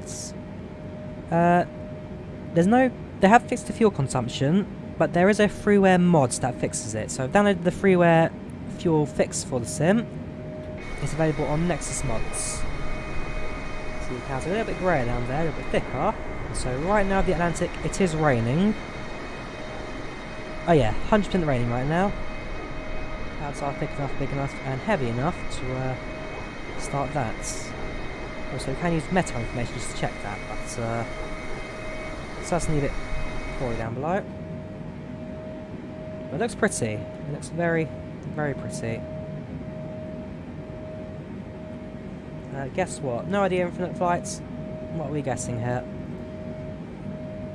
Yeah, so flying with the Landor colours today, part of the BA 100 celebration.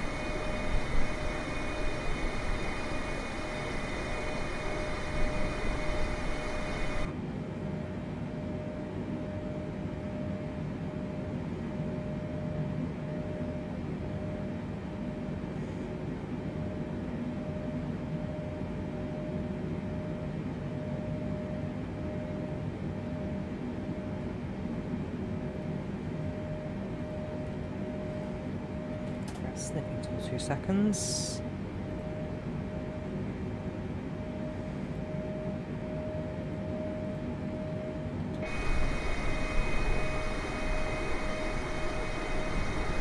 Have a quick screenshots.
Whoops, go back to chat, sorry. So you guys are saying, guess what, Drawyah? I've asked what?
So I'm just speaking to a guy who works at BA right now.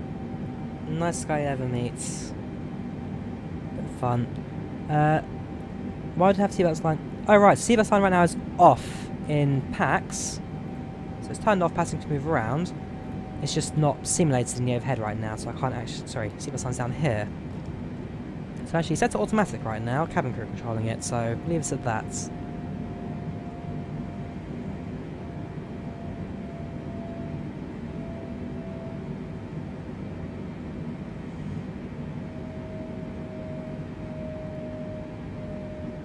If Infinite's... He went in the A383... Fair play, just try not to spam in caps, please.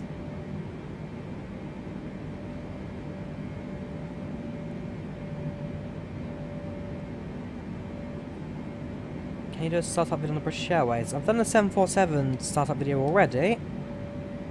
The tutorial is available to download. I'm doing it in the house colours, but it's exactly the same process. What's the Dash 3000? You're talking about the graphics card, 30 series, sorry.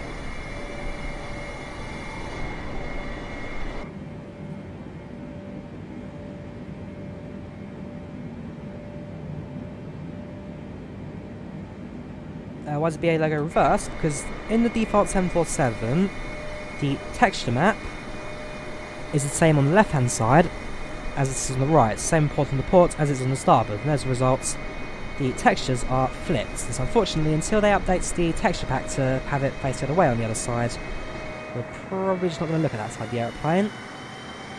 But hey, the sun's on this side, and therefore this is the nicer side anyway to look at.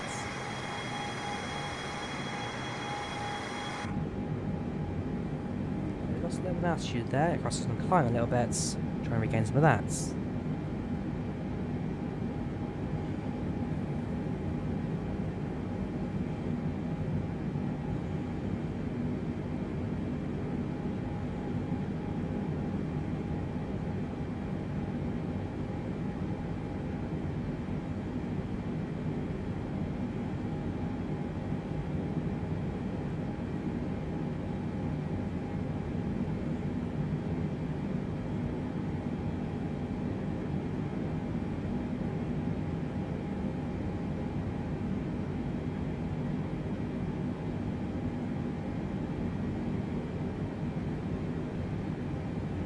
I mean, how far are you on the stream this commentary? Did you get the onboard save? Yes, we did do the safety briefing. That was done back when we were at Heathrow.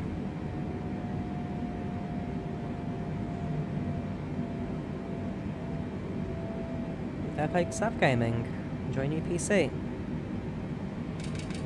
Woo, there we go. That's what I was expecting. So the winds has just changed right now. Only 37 knot headwind though, so it's not too bad at the moment. We'll bring that down to a Mach 0.87 for cruise. But yeah, I was waiting for that to start ticking over. Aircraft has slowed down now. And we're using a flight stick, so we're using the Thrustmaster HOTAS Warthog. PACX, so it's available to download on the TFDi design website. I'll drop you a link to it. It costs $30 and it adds passenger simulation to your aircrafts. It's a very good tool, one I like a lot.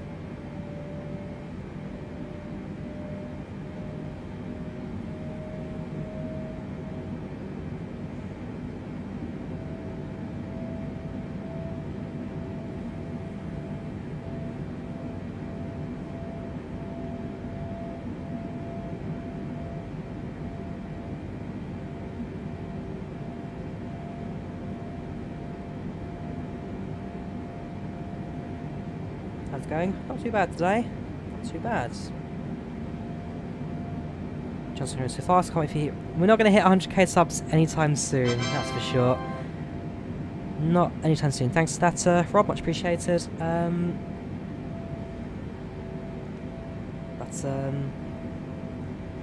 not going to hit the 100k for a little while to come.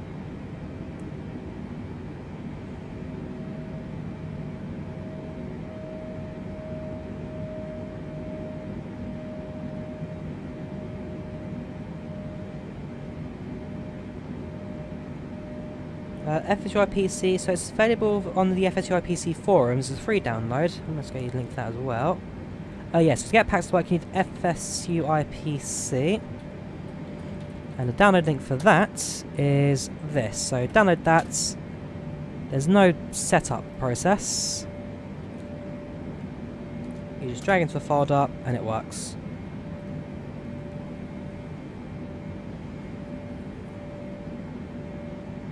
Streetgate Command Aerospace Museum, Nebraska, found out about today after the lockdown visit.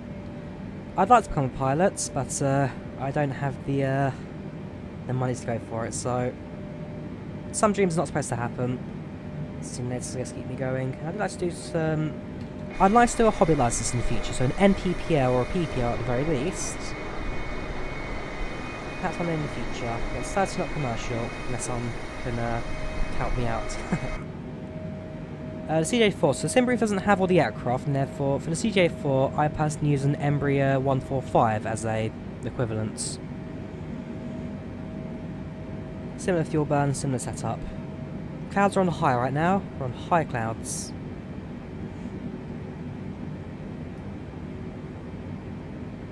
Yes, make sure you run the executable for FSUI PC before PACX. Run it before PACX and then it should work fine. To become a commercial pilot in the UK, it can cost you around 80 to 100 grand, 80,000 to 100,000 pounds.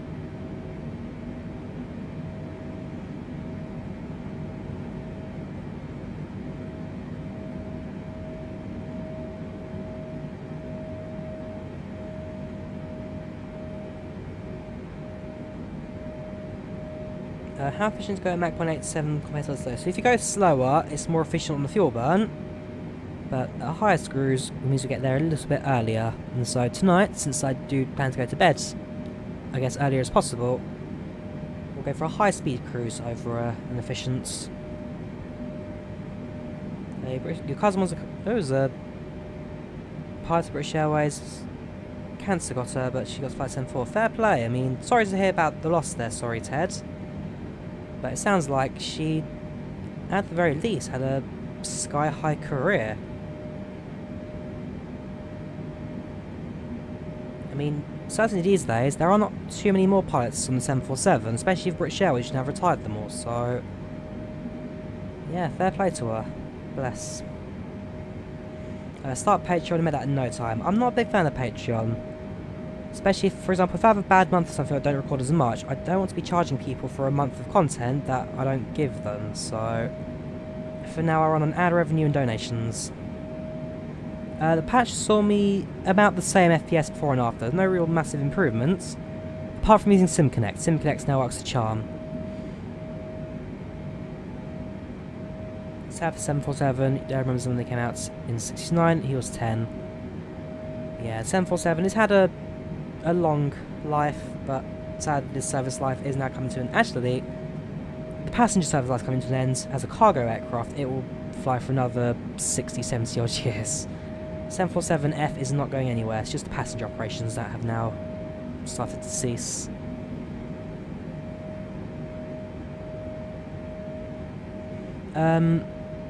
So open FSUI PC, it goes to the taskbar, it doesn't do anything, it just hides in the background invisible. PACX, you then run on top and that opens up the menu.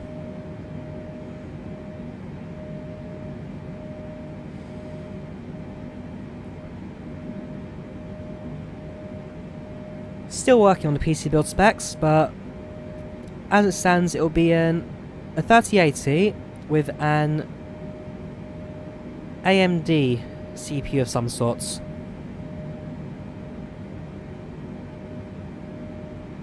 So I'm probably not going to go for the Intel i9 or 10. We'll go for an AMD of some sorts. While it's continued to passenger operations in 747, too expensive. A 4-engine aircraft is much more expensive than a 2-engine aircraft, and passengers will only pay so much to fly on the ticket for an airline, so... in terms of fuel economy and cost per seats, it's just not worth it to run. Even the A380s, now it's final legs because it just it's too expensive to run. And when the A380, it has no future as a cargo aircraft either, so when they retired the 380s, they're gone. The 747 is going to be converted. Would I buy an FS Lab 320? Depends on the pricing, really. We'll have to see about that. So I'm more of a Boeing person myself, and so when the PMDG-10-3 comes out, I'll absolutely get it. But we'll see. We'll see.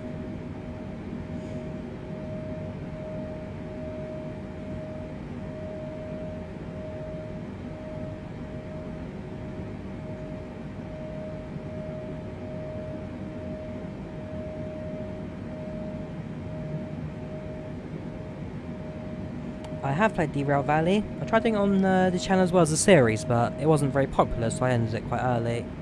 But yes, I have played Derail Valley. I still play it from time to time now. It's a very, very good sim, very comprehensive. I love the VR aspect of it.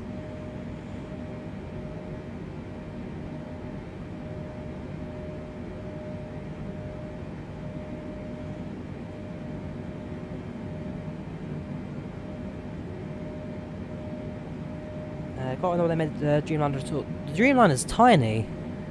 It's one of the smallest wide-body jets on the market, especially the 788. It's minute. The 787 was designed for small capacity at high range, and so it's used out by airlines like LOT Polish Airlines. That way they can fly a relatively average to small amount of passengers to faraway destinations where not many people fly, but still cost efficient to fly them so far. And so 787's a tiny, tiny little aeroplane. So replacements for the 76 and even 757. 762 and 753.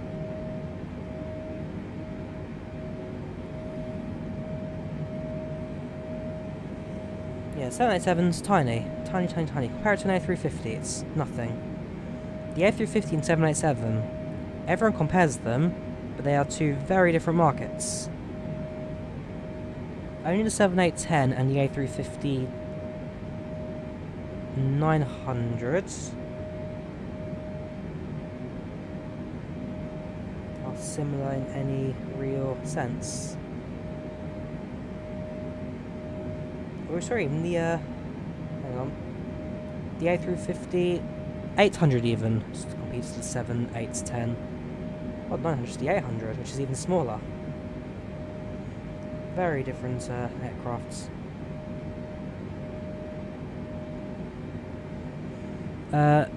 So V1 is used for point of no return. Rotate is when you pull back on a stick, or yoke. V2 is the moment the aircraft leaves the ground. He works for CS5. Oh, C5 Galaxy. Yeah, that's a massive aircraft. Fuel burn like crazy. And the thick black smoke coming out the back of it as well. Not on that sim. No, IVAO.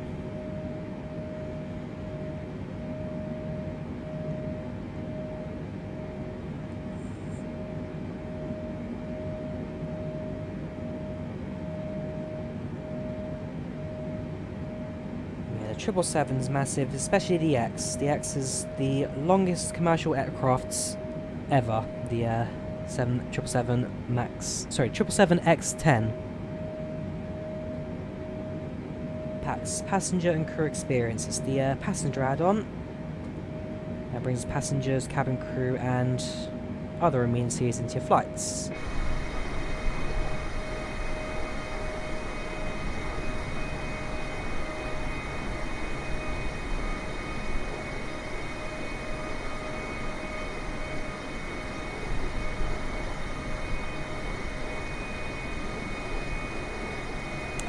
The game was crashing yesterday because of a few conflicts. It wasn't just PACX, there was a conflict of a few add-ons, and so I've tweaked it all back, I've reinstalled a couple of things, and now it's running smoothly. There's a few conflicts here and there that I have to deal with.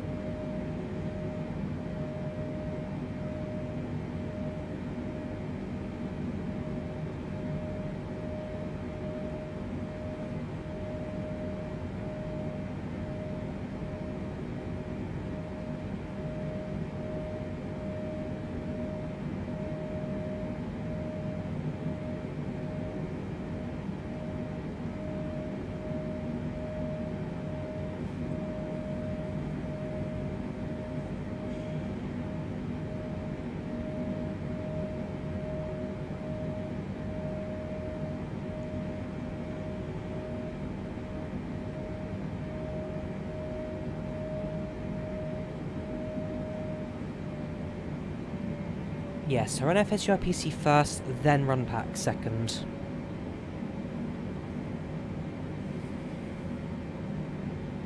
I mean, in 747, you can see it right now. We're at flight level 360 right now, which is the optimum cruise according to the Simbury flight plan.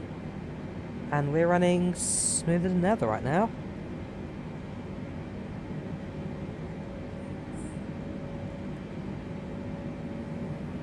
My favourite song? Gosh. I mean, I quite like Nightwish as a band. So, I don't know. Either Nemo, Ghost Love Score, or Noise. I'd say my top 3 songs for Nightwish, who are my favourite band at the moment.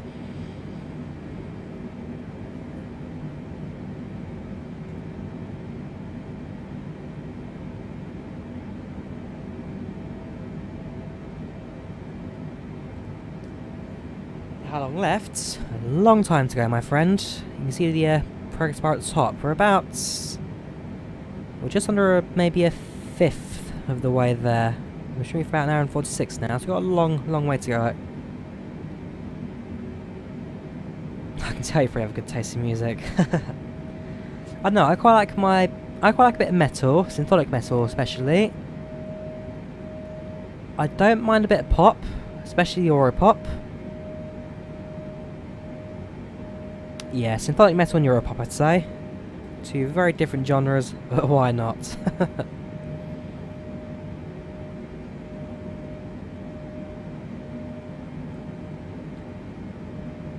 Are you allowed music on the flight deck? I mean, we're above 10,000, so we're allowed to do whatever we want at this point. The only reason I don't play music is because of the fact that I'm on YouTube, and therefore copyright becomes a problem.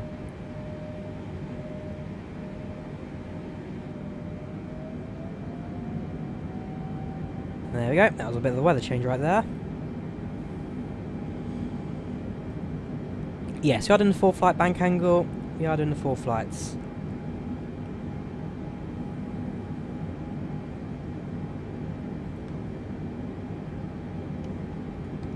Tell you what, we can cruise at Mach 189 right now. If we can slowly increase that to Mach 1.0, imagine that, a supersonic 747. I mean, Mach 189, that is, for this thing, crazy speed.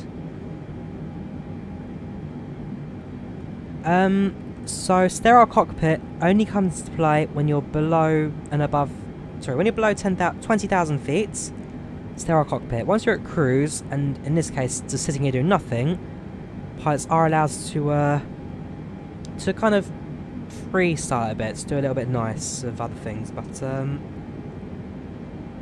below 20,000 feet, it's sterile cockpits. It's like pilots have been flying for years. Really? I mean, I've been using flight simulators for about 15 years now. I've been doing them seriously for about 4 or 5 years.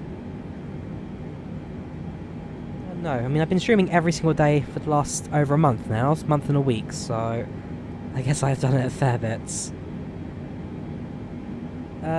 Yeah, so the Air Force One 747 it's not designed. It's designed to be able to go supersonic, but it doesn't ever really do it.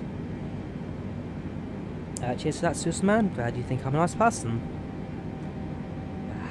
This is working. I can manipulate you guys to think I'm the nicest person in the world. In reality, no, I won't go that way. No, I'm glad you guys enjoy what I do. It's always appreciated, the support.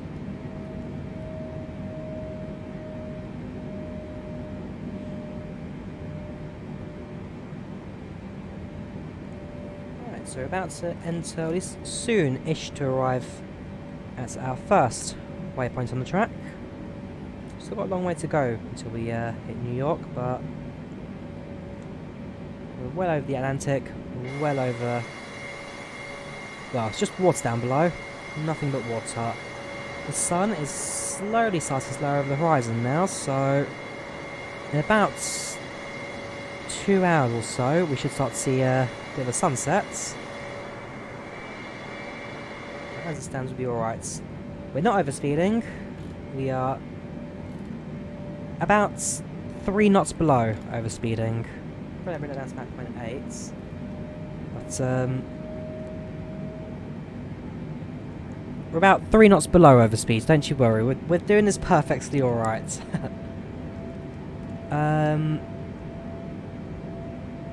Why would Heathrow to Honolulu? Oh, experiment. Ah, I see what you mean there. It'll be a long flight. It'll take a lot of hours, but we'll see.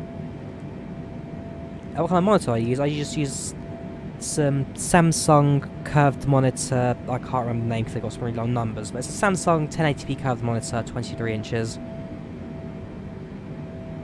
Yes, IVAO WebEye is used to track IVAO flights. The hurricane's down in the south of the United States right now. New York's relatively north, so we should be alright today. Getting flight to Milan Malpensa. I do plan to at some point, absolutely.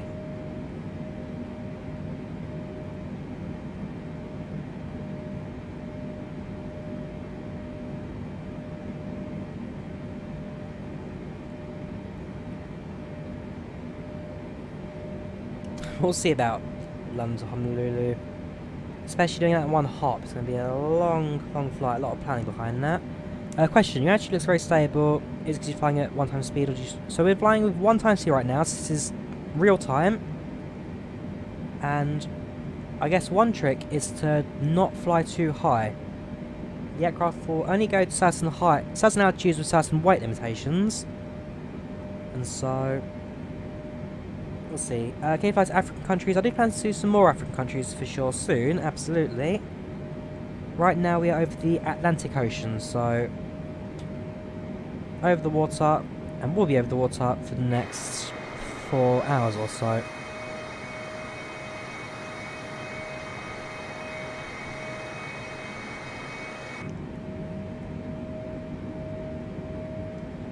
Oh yeah, so my upgrades, my first system when I started off doing YouTube.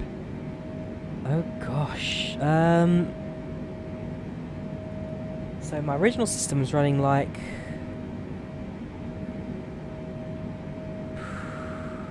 I don't think did I put the specs in the description of those videos? It was something like an... I mean, before I had my current setup, before this, it was a GTX 745 with 16 gigs of RAM and 97 processor. My very first system would have been an AMD Radeon 1870 with 4 gigabytes of RAM and some really old, clunky, loud 1 terabyte hard drive. My original spec was bad. I used to have a couple of oh, cheers for that, Jonah. $3. Thank you very much. Much appreciated. Thank you very much. I missed your message there. Yes, the fist bump character. Thank you very much, Dan. Much appreciated. Yeah, my original system was really, really slow, so it's certainly an upgrade since the early days. And by next month, I have to upgrade again, so really starting to pick things up now. And that's thanks to you guys.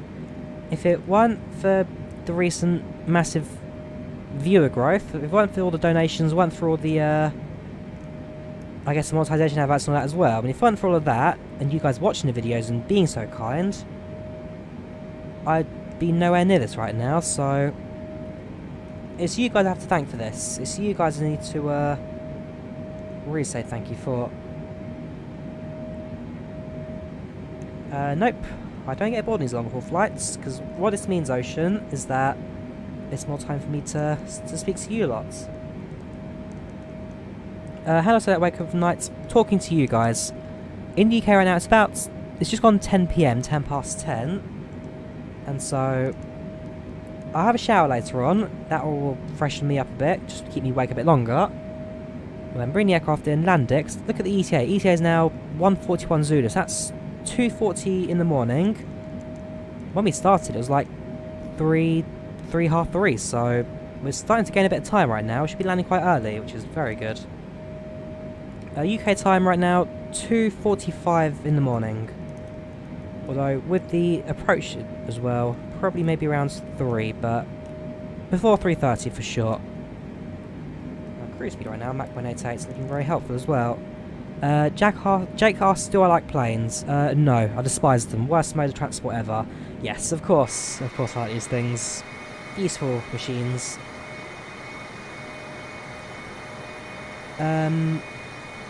Yes, to install PACX, you need to have FSUI PC as a minimum. It's a free download. At some point, I will do a tutorial on PACX. I will do a setup tutorial and teach you how to run all the basics. So, if you guys don't know what you're doing, wait a couple of days and I will teach you. How do you set up the... What do you mean the listening thing by that, 6? What do you mean by listening thing? Oh right, that's your own voice. So you have 2 options. You can go to the settings and set up a activated vocal input, which in this case I've used Shift F10, or use the microphone button. Click on that and it speaks, and you can use that with your microphone.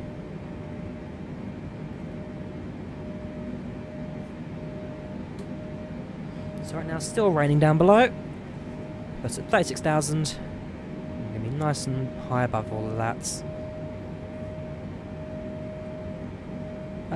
I am working tomorrow, but tomorrow is just, well, back in the office, back to my social media and marketing jobs, so that one, I'll be slightly tired, but not terrible for it. How long's for landing? Let's have a look. So it's about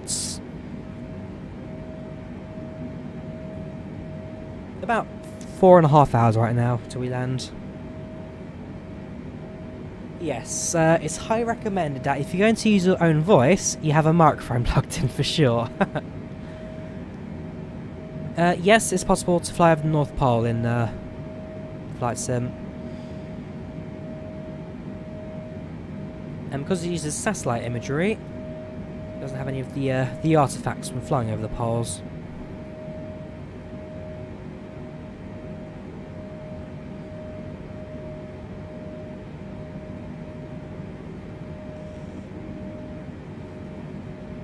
My day details are rather good. It was enjoyable at the railway today. Very good people on the shifts.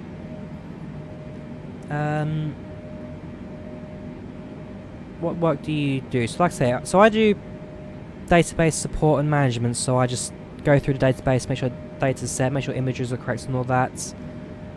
I also work with a team of social media people, and we post stuff onto the company social media pages. And then in the weekends, I do train driving, train guarding. Whereabouts in the UK? London. I live in London.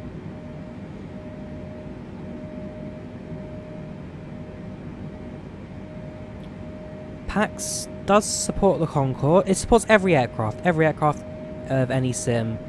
Some of them you have to add manually the aircraft type you're flying, but it's got the majority of them by default, and adding it's not too difficult. You just go to a config and just add another line basically.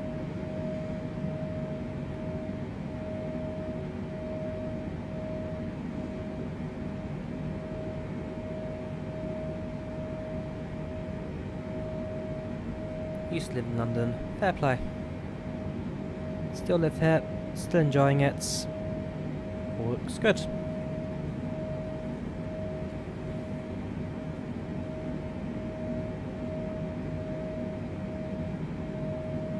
Aircraft I'm most excited to get added, absolutely the 737. The 737 I'm very excited for. Gonna pull an all-nighter? No. No need to. I mean, look at the ETA, it's actually getting sooner and sooner.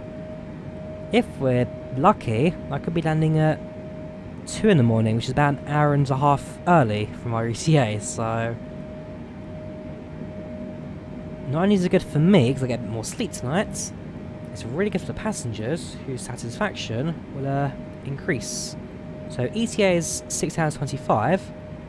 In reality, we're about 4 hours and 25 from landing. I have been to Brighton, yes. Been there a couple of times. Cheers to that, Luke. It will pay off.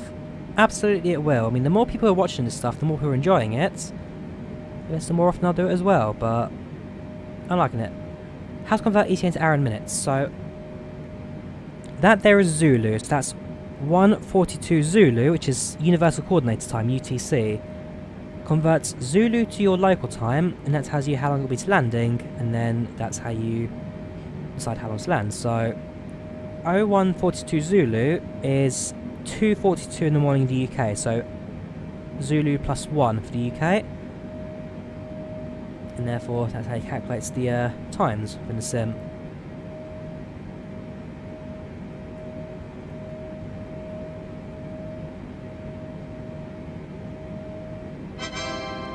Thank you, Yuri, for the €2. Channel. Cheers, man. Much appreciated. Glad you enjoying the watch. Always appreciated. And that's €2 goes to my, well, towards my 3080 fund, I guess.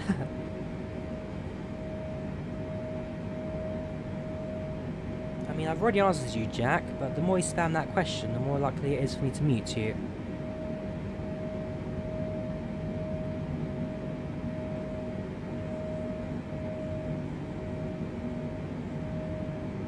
Welcome, Tim. How you doing? Welcome to the channel. Welcome to the chat. How are you?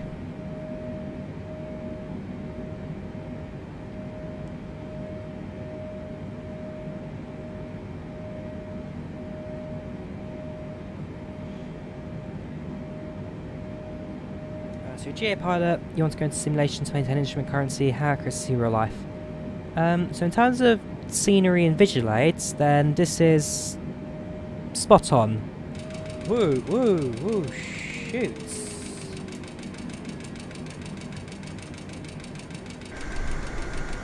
Gee.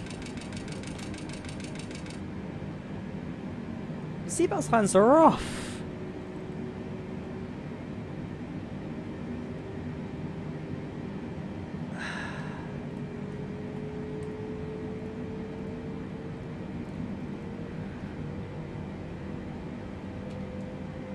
Ladies and gentlemen, we apologise for that slight change in the wind there. We have just entered another layer of the jet stream, and as a result the winds are slightly different and therefore cause a slight gust of turbulence. We'll turn on seatbelt signs momentarily for a short moment, but as soon as the aircraft is stable and secure, we shout down and back off again. Generic map address. Ladies and gentlemen, we apologise for that slight change in the wind there. We have just entered another layer of the jet stream. As a result, the winds are slightly different and therefore cause a slight gust of turbulence. We'll turn on seatbelt signs momentarily for a short moment, but as soon as the aircraft... Okay, so we've lost a bit of speed, we've certainly lost a bit of altitude there.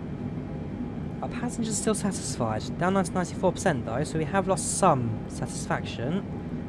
The end of flight report is going to be interesting. That's how realistic is it? So visually it's fantastic, the weather's very nice, the flight dynamics a little iffy at times, but as a sim it does its job well. That 11-year-old boy, where is he? So Seth Ferguson is still happy at the moment, still content, so we're all good with Seth. Seth is happy. Linda, very thirsty, but overall she's alright. So no one's actually too... You know what? There's one way you can do this. Let's ask the cabin crew to do a... Let's do a drink service.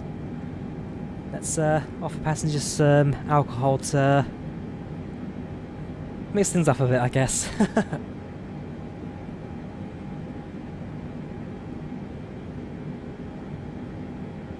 Just a quiet word of the head cabin crew, remember that?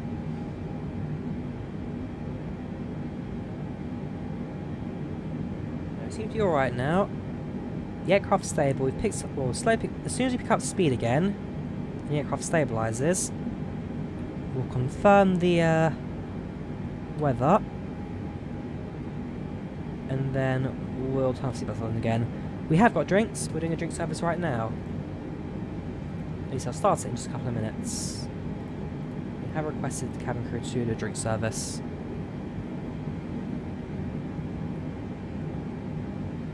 Right, so seatbelt signs you control via the cabin crew interaction panel. So you've got seatbelt signs on, seatbelt signs off at the bottom. So you do that above 10,000 feet. Yeah, so set them to either assisted or off, and then you'll be able to manually control your seatbelt signs.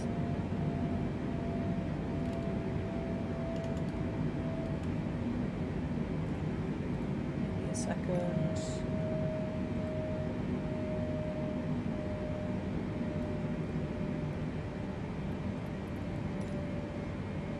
Give me a second, and we're back. Okay. So, picked up speed again. Altitude slowly adjusting. Alright, seatbelt sign. Let's turn it off again. So far, so good. Do I switch my PC off for nights? Yes, I do. The flight crew has turned off the fasten seatbelt sign. You can now get up and move about the cabin. However, we ask that you keep your seatbelt fastened when needed in case of unexpected turbulence. Yeah, in case of unexpected turbulence.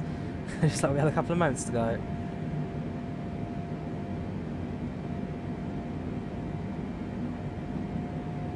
The aircraft may start its slight rocking there. Hang on, let me just turn off the autopilot 2 seconds, and we'll just stabilise the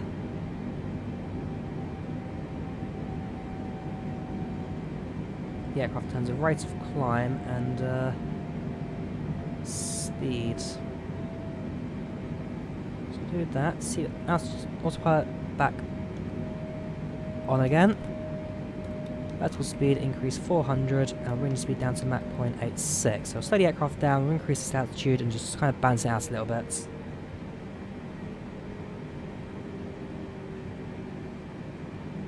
But yes. Ooh, hang on. Why are we not climbing again? 360, set, vertical speed. If you know, yeah, you know the 747 sim is a little bit shaky at times, so we'll help it out. We'll remind it what autopilot does. Do you think there will be Emirates or Etihad or Qatar? There are some freeway liveries for them already.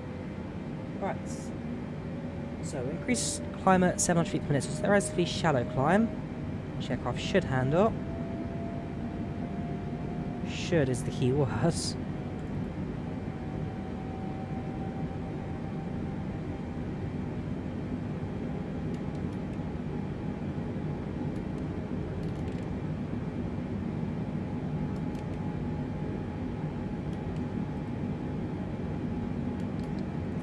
Right, we're done.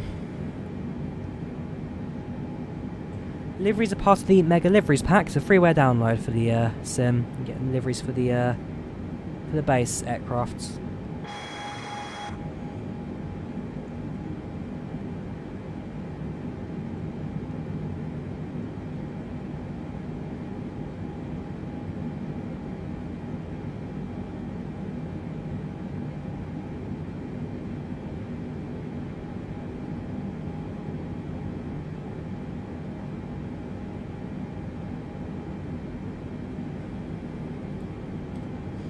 Serve the drinks in the end? No. So ask them again, shall we? Where are they? I didn't request drink service. Not a problem.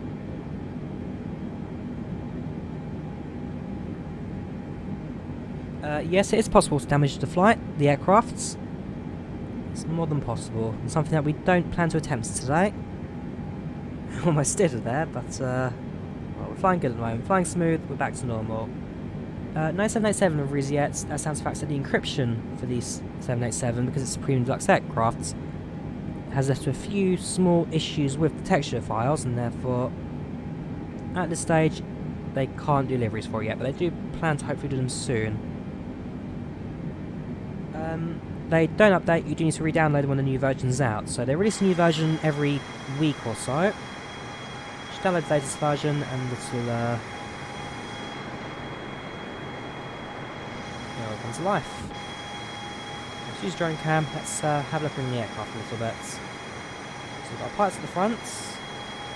Compared to the aircraft from previous weeks, 747 is a bit of an upgrade in terms of space in the cockpits. Got a lot more room to play around with.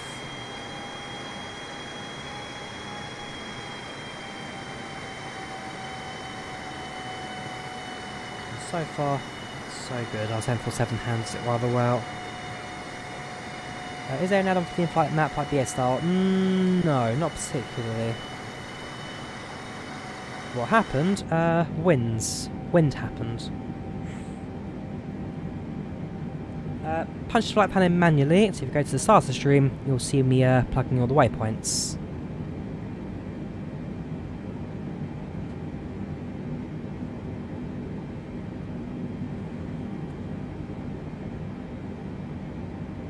What's my flaps up? My flaps are all up. At least I hope they are. Yes, set to 0 right now.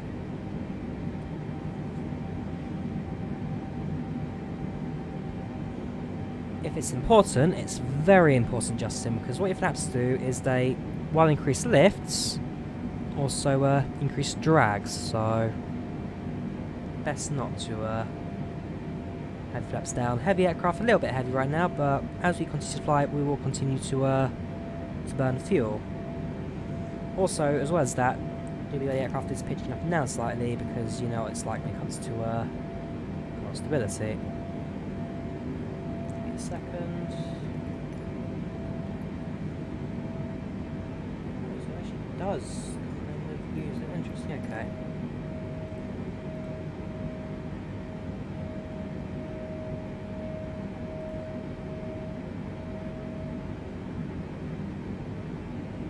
Haven't done Cape Town yet, but it is on my list of places to do. Actually, I did. I did Cape Town to Port Elizabeth. I did that on Thursday, I believe.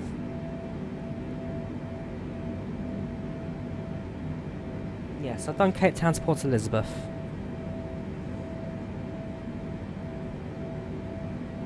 Our nav is working. Our nav is active.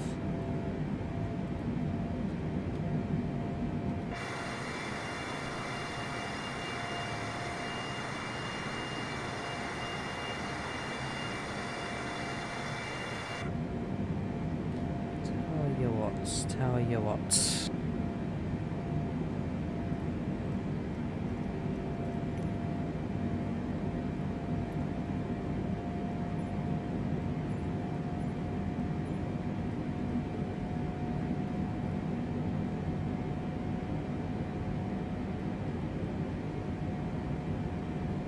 Ignore that. I know the screen's black.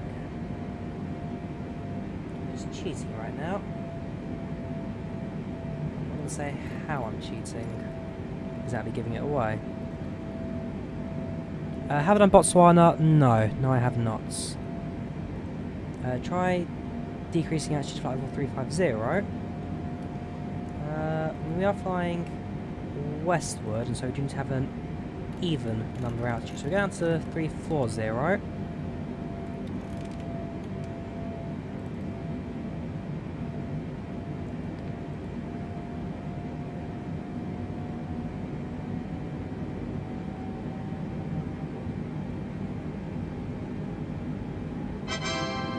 Thank you for subscribing, Johnny. Much appreciated. Thank you very much for that, man. What are you climbing? I thought it's descend.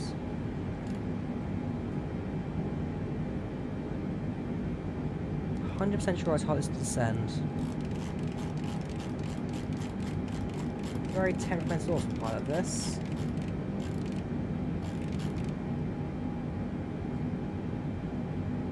Oh boy. This is going to be a fun one to manage.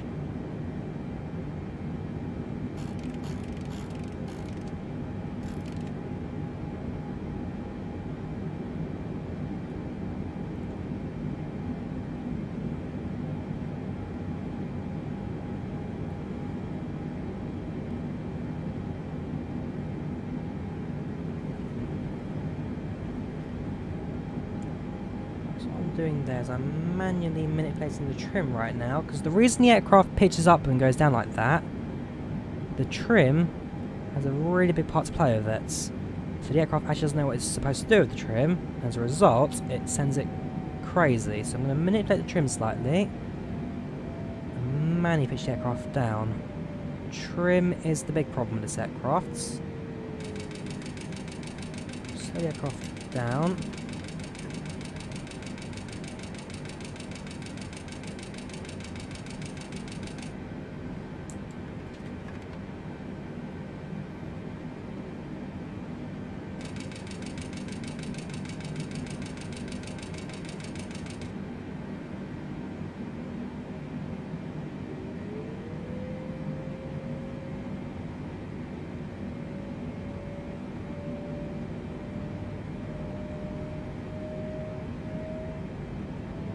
Nearest airport, there's no need for that.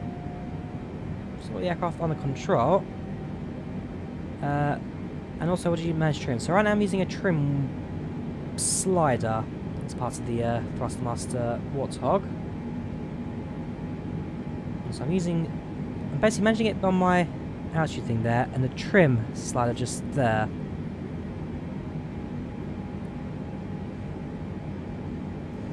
So I've put it back to the centre. Now let the aircraft do all the rest. Vertical speed at minus 700 feet per minute.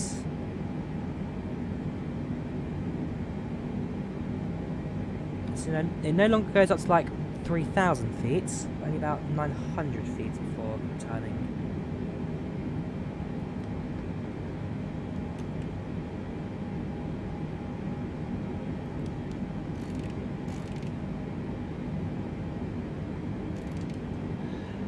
Sense aircraft, so I really don't. My fuel tank's fine at the moment. Got plenty of fuel on board.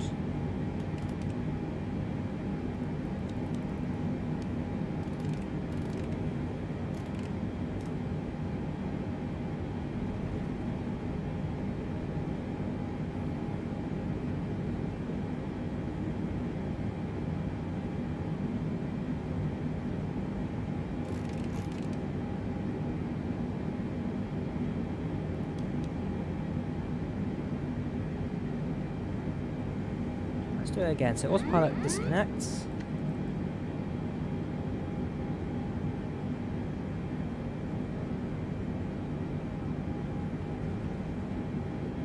Just level the aircraft off. Same speed of autopilot. What do you think I'm doing? It's Mach 188 right now.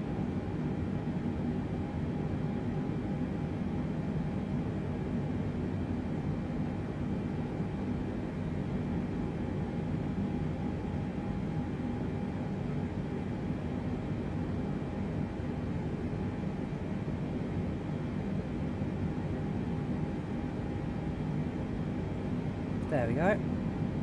Caught it. So we're flying level now. We are flying level. Just out climb around, so we're going to ascend at 500 feet per minute. That comes on, that's set. Hopefully the aircraft knows what it's doing now, so we'll just trim. Still climbing.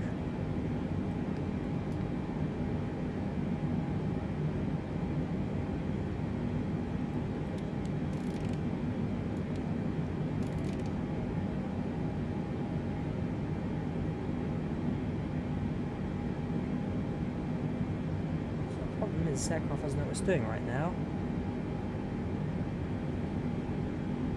Reset trim back to centre.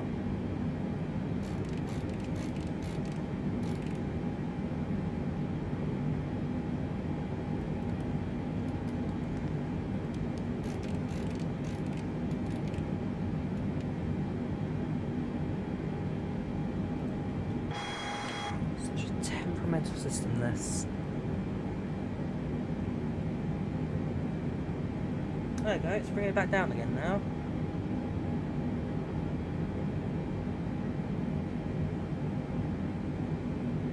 Gotcha. Okay, so autopilot remembers that it's autopilot now. It is increasing it slightly.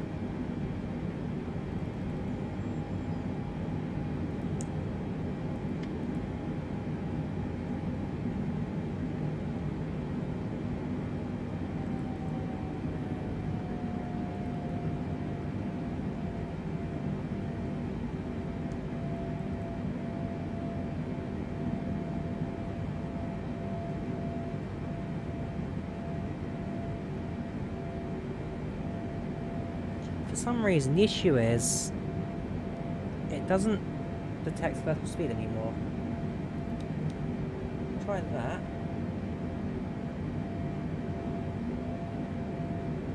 No, it's not liking that either. Tell you what, we'll try and play it. We'll play the autopilot. So cruise at 380. Set that vertical speed. We'll hold at this point. So we'll hold it at 380. Auto throttle will rearm.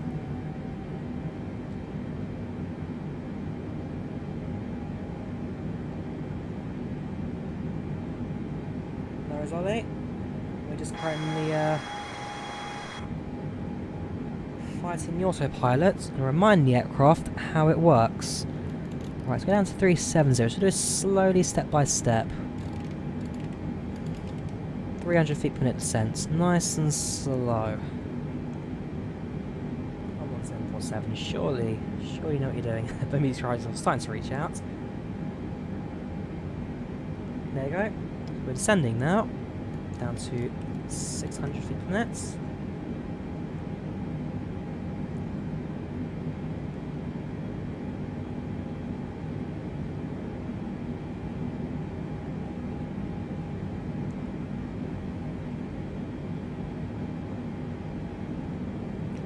Good. No worries, Zav, you take care. You have a good one. Right, okay. We're sorted now. The aircraft knows what it's doing. So we go back down to 340 again. We'll go to 800 feet per minute descent. So I'll remember that for the future. If you ever get an issue with the 747 in regards to the altitude,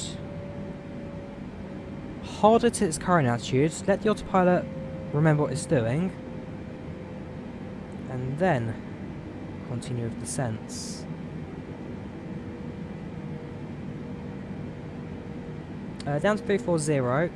So that the weight of the aircraft plays a little effect on the rest of your cruise.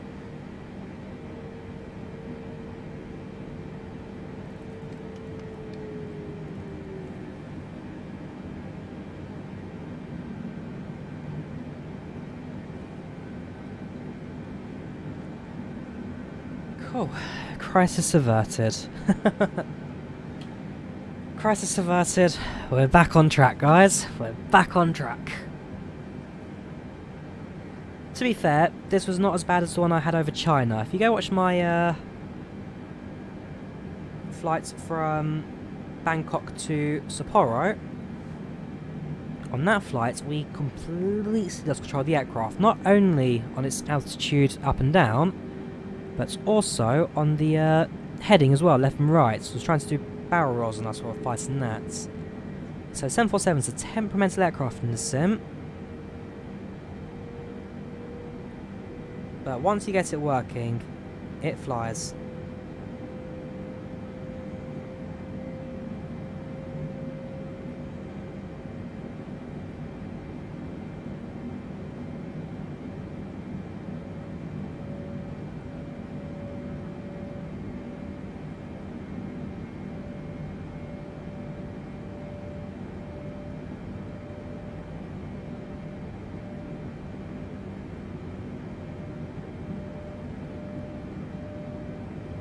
Sim's just trying to keep you awake. Absolutely. You think there's a bug in 747? You think. You think. So it's got a little bit of a high angle of attack right now for our aircraft, but as we descend, we should reduce that a little bit. When you pre-program your wing view, did you just hit one? Yeah, so I hit one key.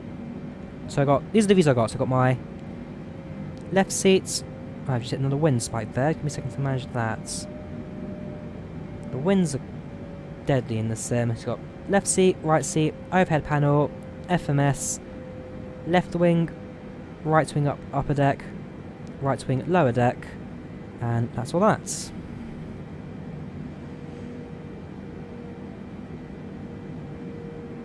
welcome there. Ken Tremendous, how you doing? Welcome to the channel, welcome to the chat. So ground speed is your speed in knots based on your current altitude. Sorry, ground speed is your current speed in knots based on the ground, while Mach is your speed relative to the speed of sound. Look, I'm looking at the ETA right now. All of that, we've actually lost about an hour of our flight time. We lost a whole hour.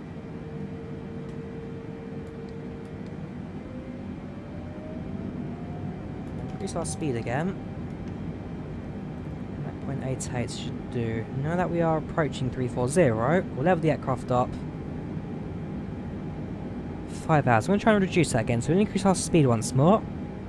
And our ETA should start to tick down now. You can see the top screen there, so it's actually going down about a minute every few seconds. So the faster we fly, the quicker we get there. So now back to within 3 in the morning. No replay mode yet? No, not at this stage.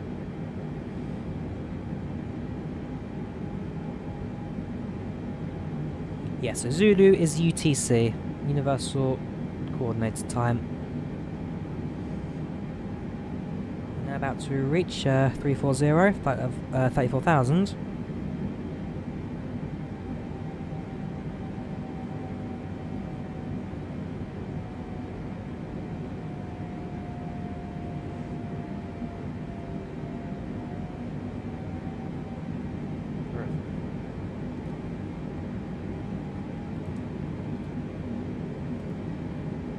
.93% satisfaction, so the passengers are a bit off. I don't know, why are we not doing the drink service? We'll try snack service if that changes things around.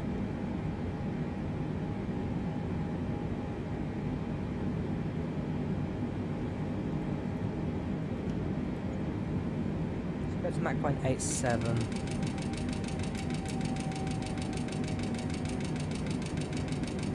Second.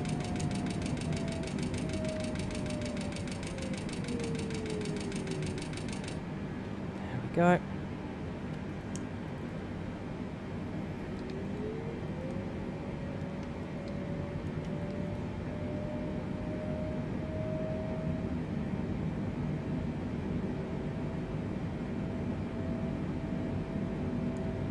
Right, we're stable. These airlines are okay for default, but yeah, when the PNG 737 comes out, flying will never be the same in the simulator, especially in terms of quality and the actual aircraft itself. I mean, I like the 737, so it'd be nice to have it in the sim once it does arrive.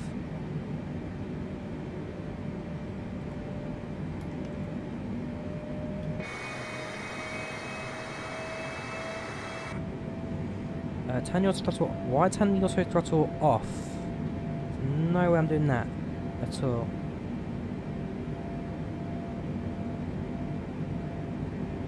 Go Mach 0.87, which is still below the red ticks, and gives us some room to play with. We're at 340, and hold at 340.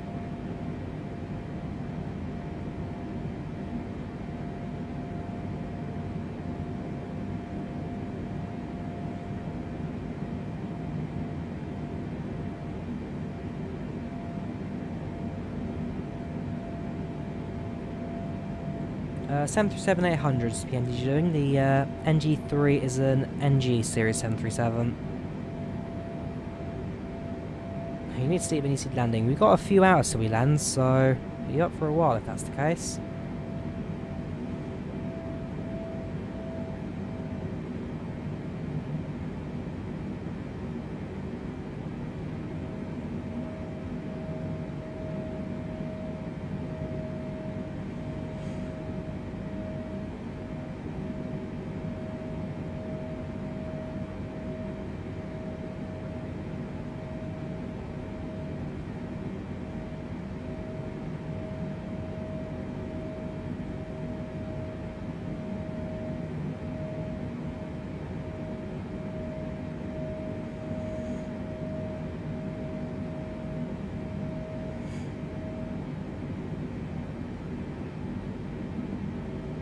I'm able to do a separate recording for landing and upload it.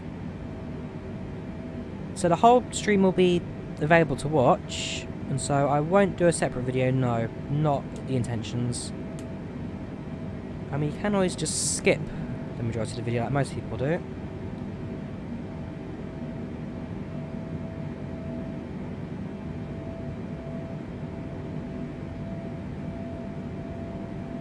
Doing long haul. Nope, I am working tomorrow. I'm just not doing the railway job, so that's the railway one's the crucial one in terms of rest. The office job, not a problem. Should become a real pilot, no much about planes. Like I say, it comes down to the financing of it.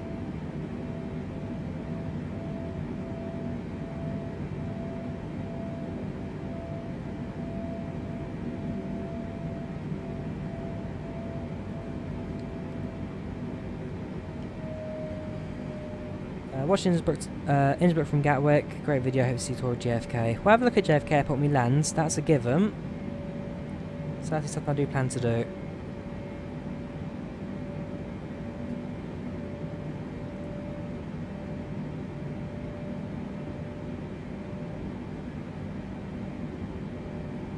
Alright, now that the aircraft is stable and secure, I'll be back in 2 moments.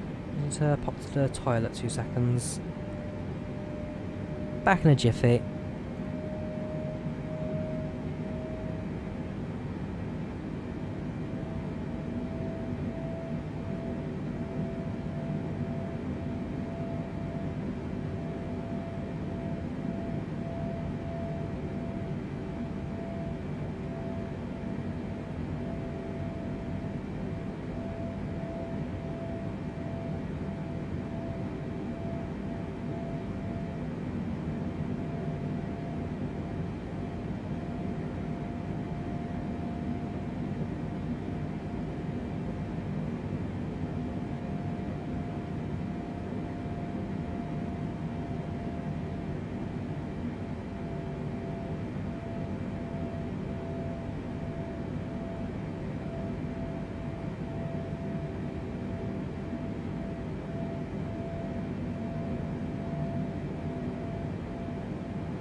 And I'm back.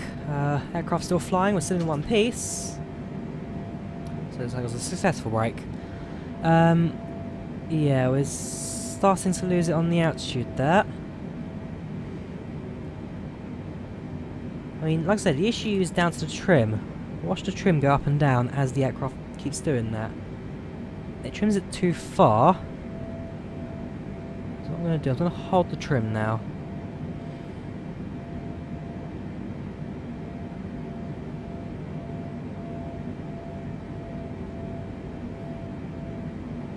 Trim plays a big part for that. So it's Okay, so just fighting it. Finding the sweet spots to keep it steady. There we go.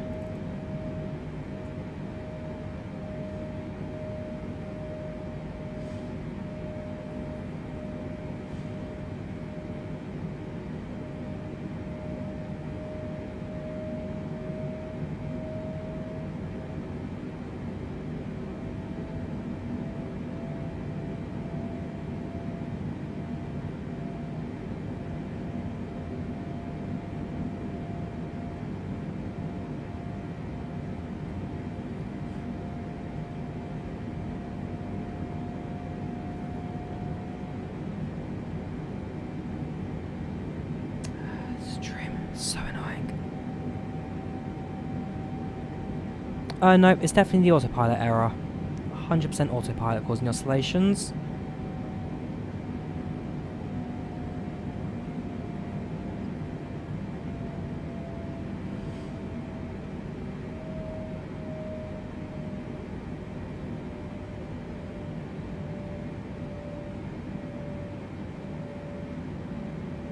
In a few moments, our lovely flight attendants will be starting our in-flight service. There we Serving go. complimentary drinks and snacks. Premium drinks In-flight are service available finally for a on the small way. charge. Please note we only accept credit cards.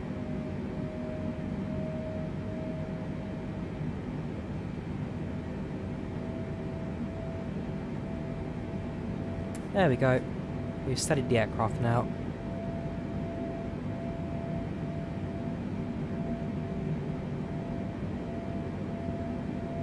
So it still oscillates, but it's much, much smaller than it was doing earlier.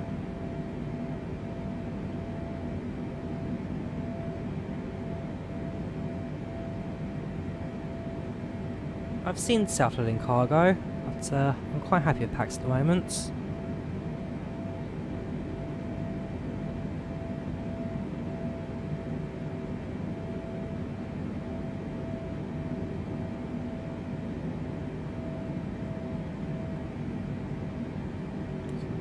Really small trim adjustments right now. Tiny, tiny steps. I've got the oscillations now within 20 feet, which is perfect.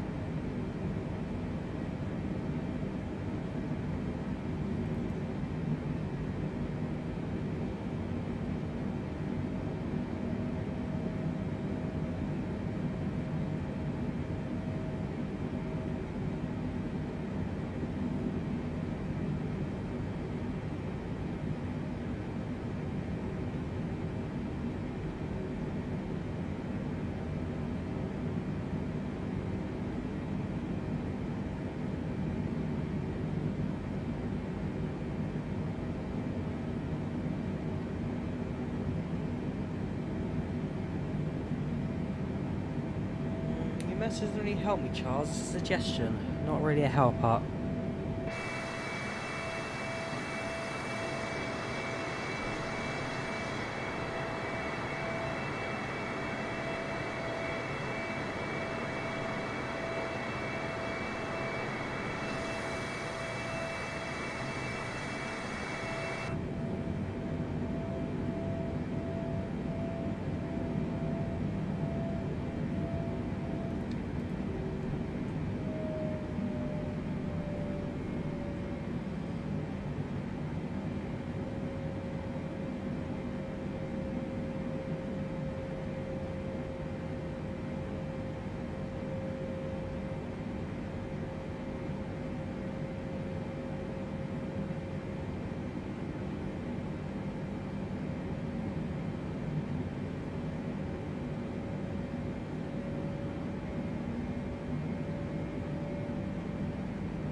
I've never flown transatlantic to New York, but you've flown transatlantic to New York so like you've been able to travel in your life.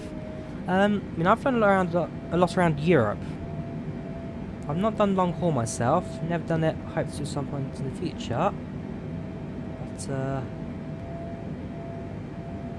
thank you, Big M, thank you, Ross, go enjoy the watch. You're a 330 fan, nice one.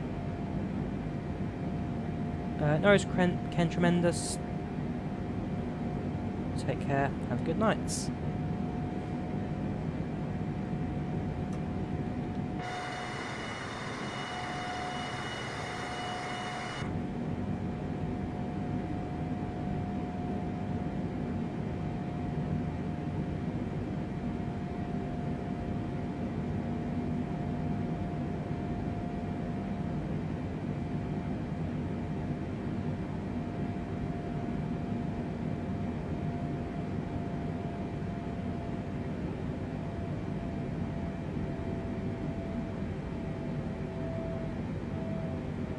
Welcome, codename Mossy, how you doing?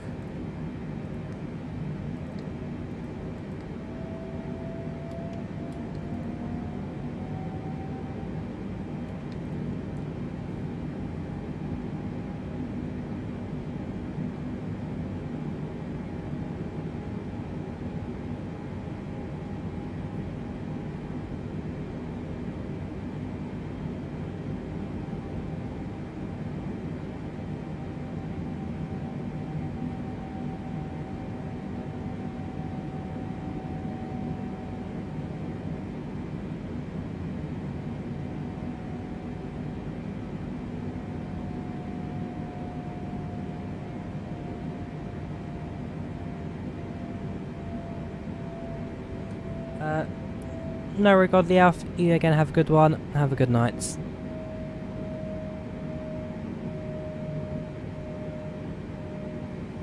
So, cabin crew doing a meal right now. Satisfaction has gone up to 99%, so despite all the turbulence, the oscillations, and the horrible flying earlier, passenger satisfaction has not been at an all-time high right now. Perfect. Absolutely perfect.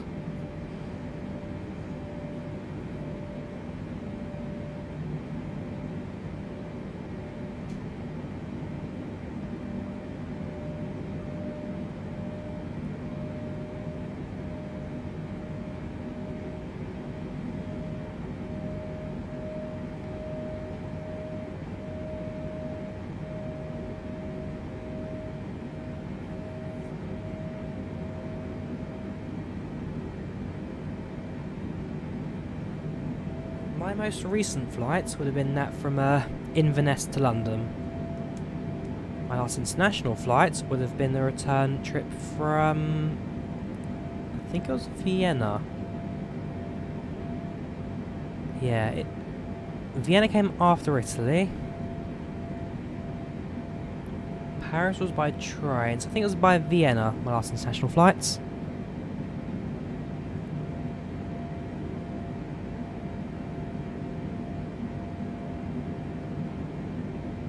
How much time to go? At this stage, it's coming up to 11 PM right now. About 4 hours to landing, 4 hours to go.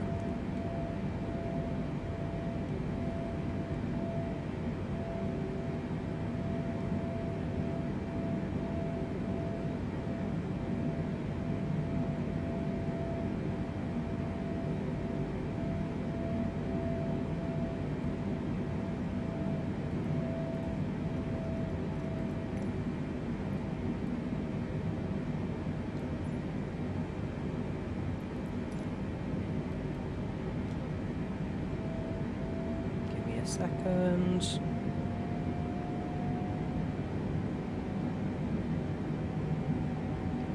Weather change again. Jet lag terrible. I've never really flown far enough to actually deal with jet lag myself, but not something I want to experience. These weather changes are killing us. It's like 4 AM in Spain. Well, you don't have to stay for the whole thing, to be fair. Not many people will do.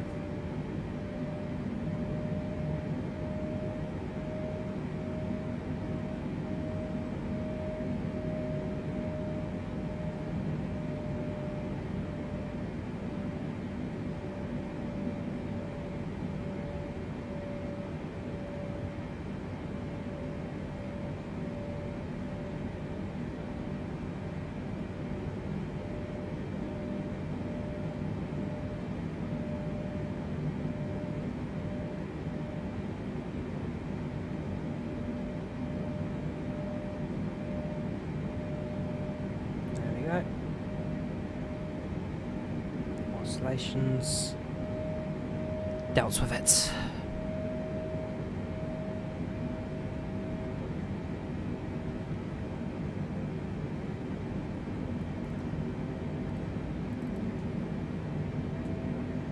How many aircraft do you think will be in the sim? Any retro aircraft like 732 or BA711? So Milviz have confirmed they are doing a 737-200. TFDi Designs have confirmed they're doing a MD-11. DC Designs are doing a Concorde, and I know that a... what aircraft was it? There's one other one that's been confirmed as well, that's a retro aircraft. A couple of them have been confirmed, yes.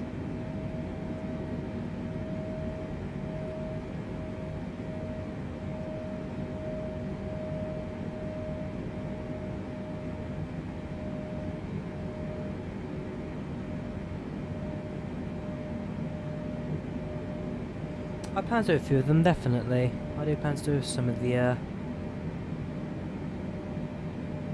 retro stuff.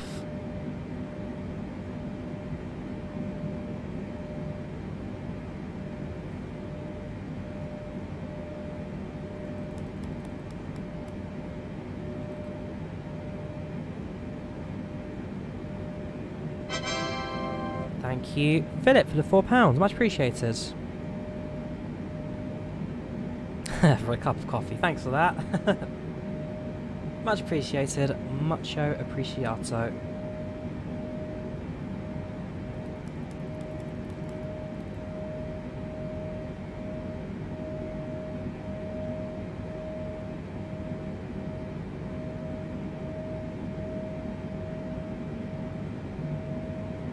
our next waypoints. Soon now we're flying towards the next part of this track. Why does the aircraft have a speed limit? Every aircraft has a speed limit. Every aircraft does have a maximum speed that it can achieve for overspeeding.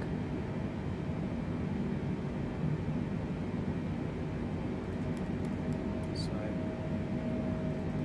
past the waypoints. Now heading towards our next one.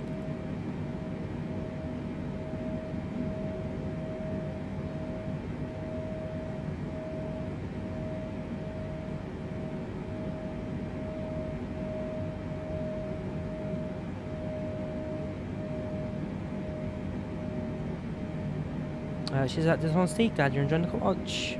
Glad you're enjoying it.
Okay.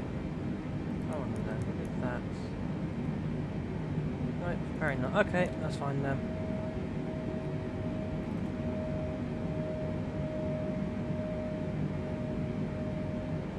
Aircraft seems to sort this out anyway. Okay, so that's fine. C-77 but pilot finish.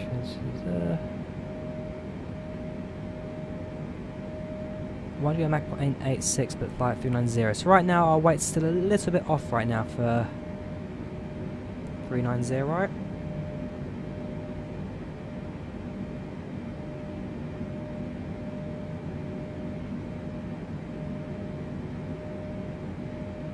fix the other bug, which is the aircraft turning left and right constantly.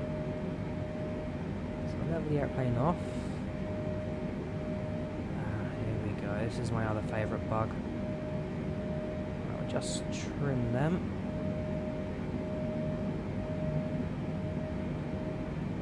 It's not really a bug, but it's just one of those things again. You need to be very careful about it, very temperamental aircrafts.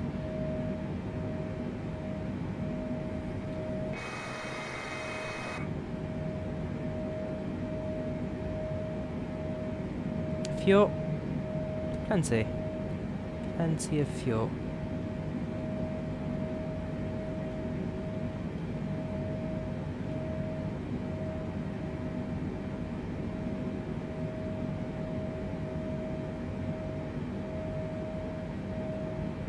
Ground speed, currently going 515 knots ground right now. 515.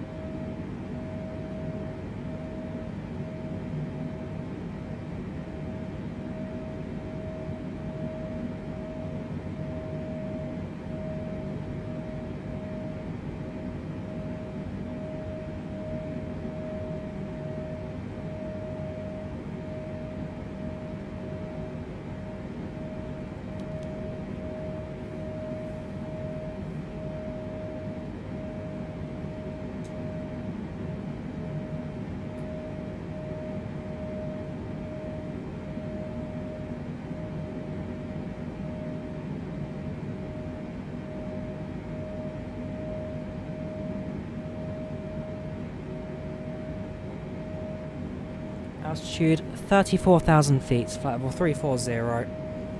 Liveries, part of the Mega Liveries pack. 515 knots, that's about 670 miles per hour.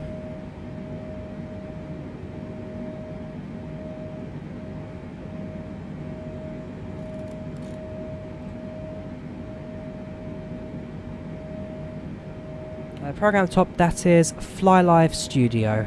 FlyLive Studio.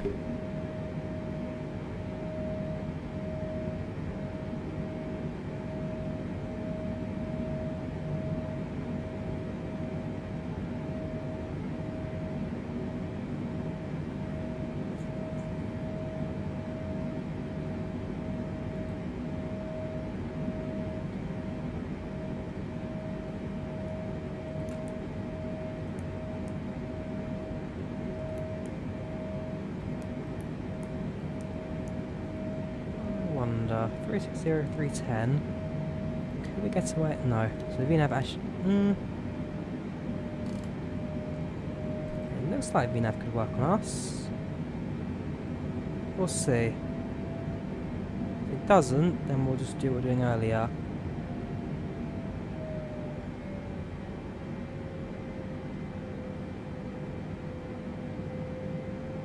Tell you what. Tell you what.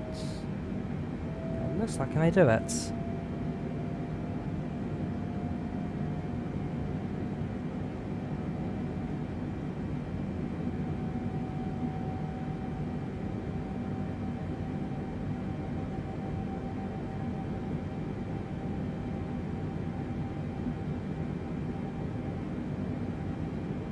Yes, it has. Okay, so apparently we can fly full VNAV right now. Who knew? Who knew?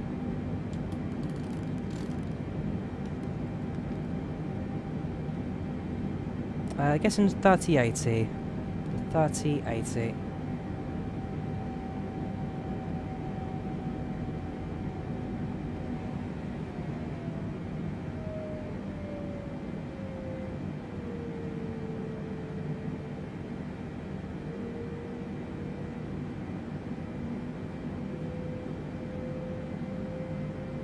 Yes, I shall be ordering on the 17th, or at least seeing what the pre-orders are like. I'm not sure if I go for the EVGA, sorry, if I go for the Founders Edition, the Asus, or the Asus Republic of Gamers Asus ROG. One of those three I'll probably be going for.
Oh my word, for the first time in about an hour now, we're flying straight and level.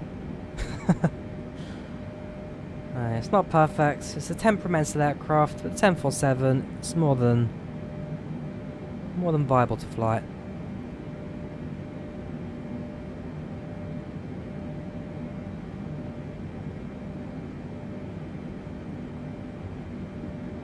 So I'm slowly crawling down the windshield now. It's like I say, when we do approach New York, it should start to hit a sunset. We should start to see a nice orange glow in the sky once you do arrive.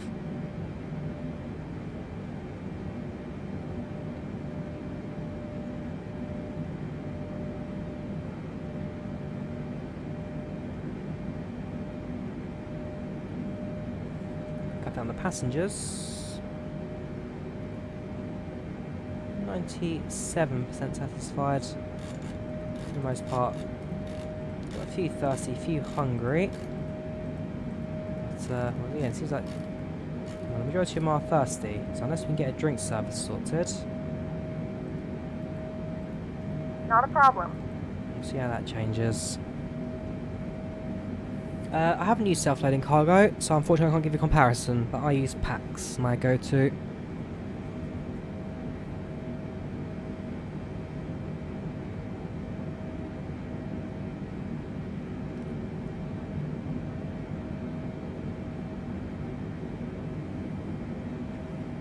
Cheers for that, Mats.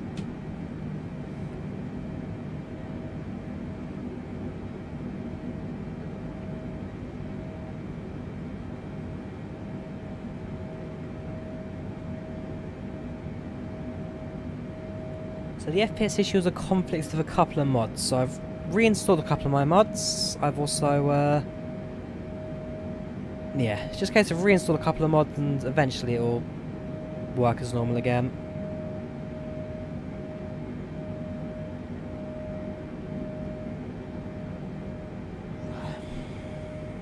Live weather, yes, live weather. Oh, New York should be fine. Maybe a little bit stutter at times, but it should be alright for us.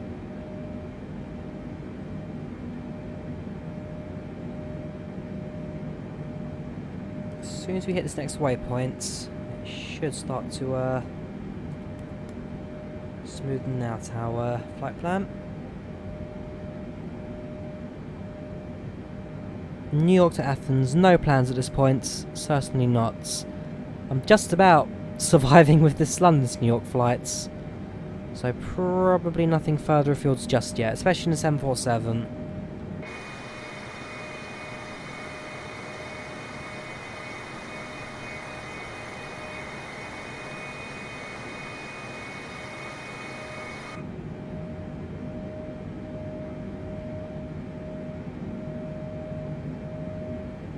.245, where'd you get that time, Matt?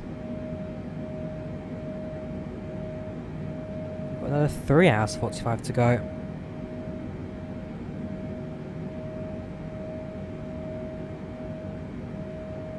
Check your speed hype. If you're doing the flaps too early and too fast, then they automatically will not retract.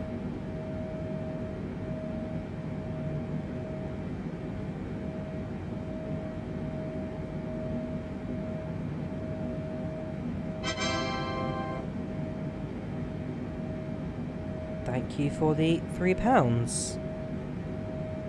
Thank you to that, David, much appreciated. Something for the efforts, cheers man. That's a coffee in the morning.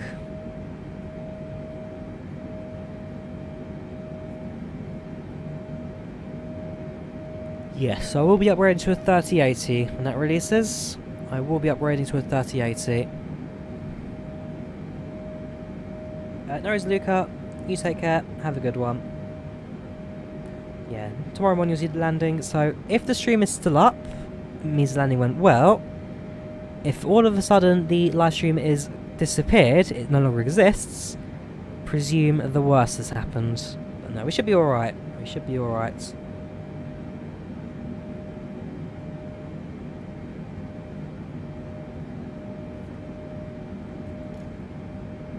You asked that question, Smithy, like 10 minutes, well not even that, 30 seconds ago, so I already answered it. Then you said you weren't paying attention, and I'll ask it again, come on man. Going to bed, no worries Luca, you take care, have a good one. Right now we're towards the midpoint of the Atlantic. When you look at the progress bar at the top, we're not even halfway yet, still got a long way to go. We're 3 hours into this flight. We've got at least another 3.5, 4 to go. Airline, flying British Airways today. British Airways.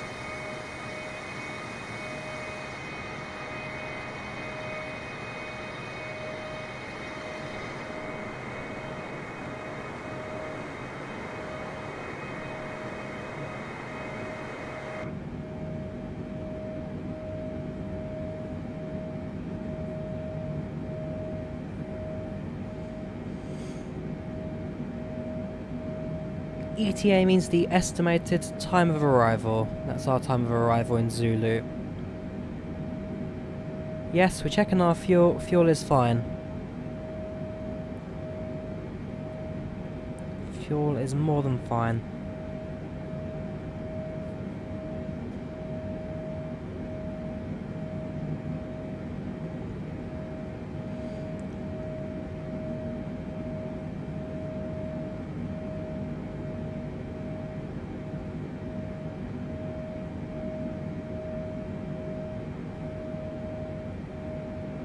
Zulu is UTC, both are the same.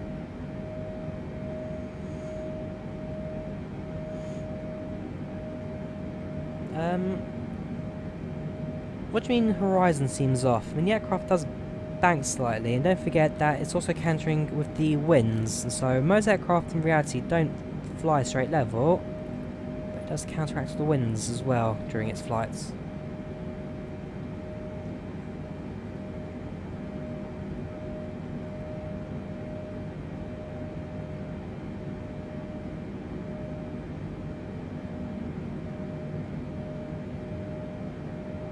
Nice one, Aiden. Nice one.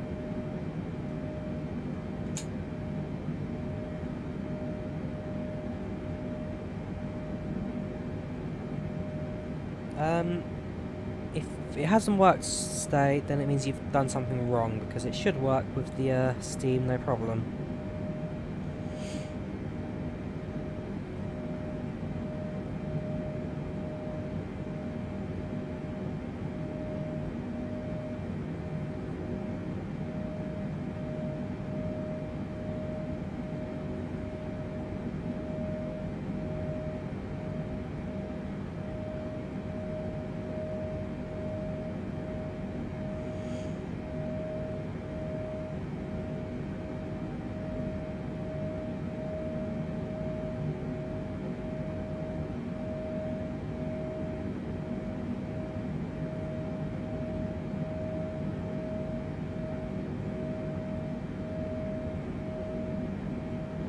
I will do a patch tutorial, yes.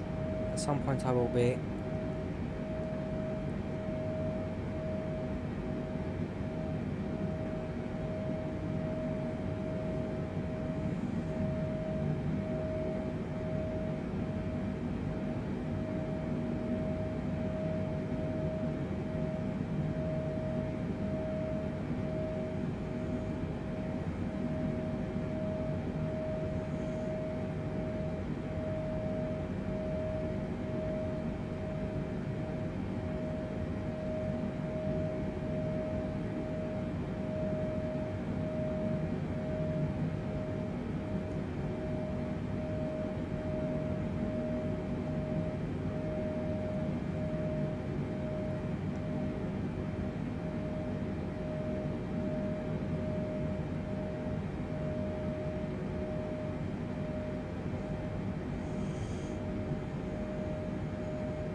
Heathrow wasn't too bad today.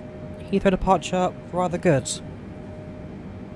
5 degrees is Not too bad for 747, especially with current weights. Not too bad. Not too bad.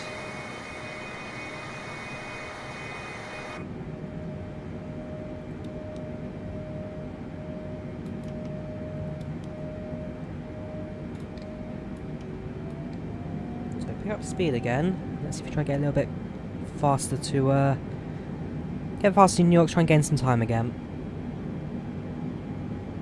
There is no Zimbo A320, I'm afraid. When other planes come out, I mean, some resets have been mentioned, but nothing really in concrete, as it's still early days for Microsoft Flight Sim.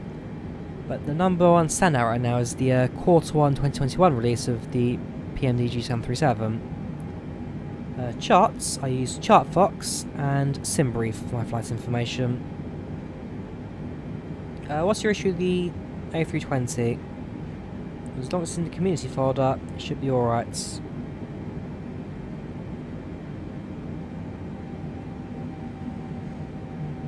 How to upload the game at some point? What do you mean by that, Stay?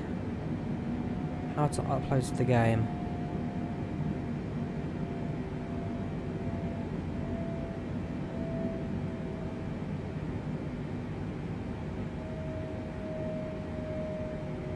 So we've hit our next waypoint now. We have one more,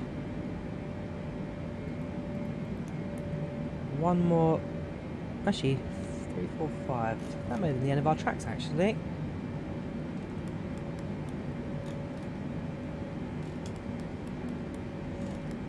Yeah, okay, so we've got one more, 5345 north, and then we should hit Newfoundland in a short bit.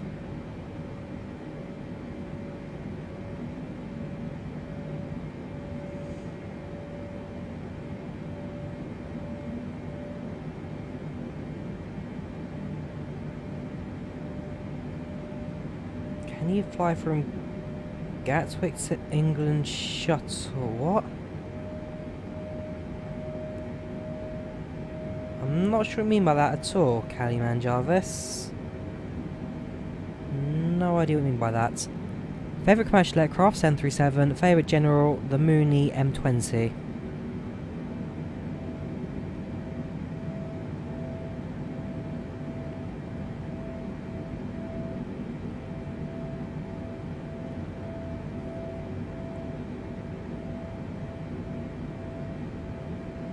Glad you're at Mac. Welcome, Kiwi Flyboy, how you doing? Welcome to the channel, welcome to the chats.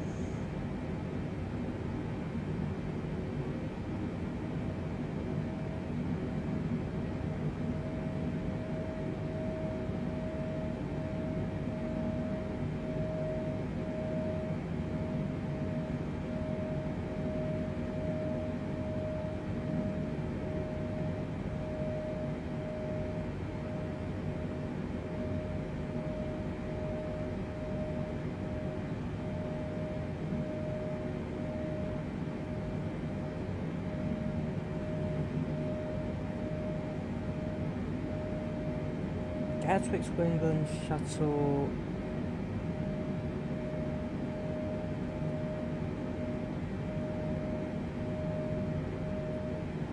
No.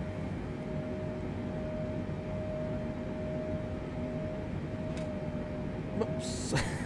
Wind change. Is there a map? There is a map. I've deactivated it because of conflict with the 787. There is a VFR map.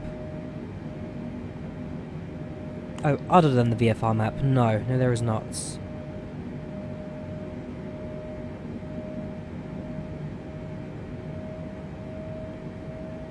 Can you walk around the cabin? No, you can't. Got a couple of window views. That's about it.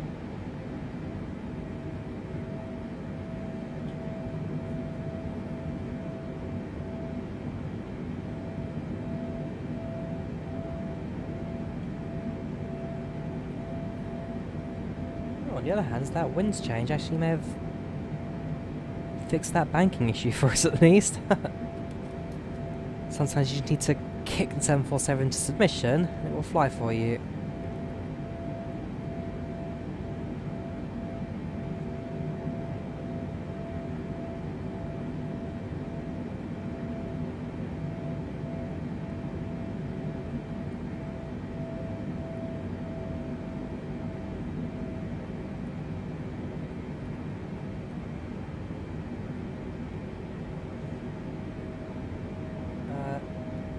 Any idea how to fix what, command posts? I mean... Alright, make sure you've downloaded the right folder into the community folder.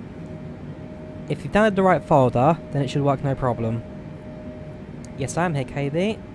I am here.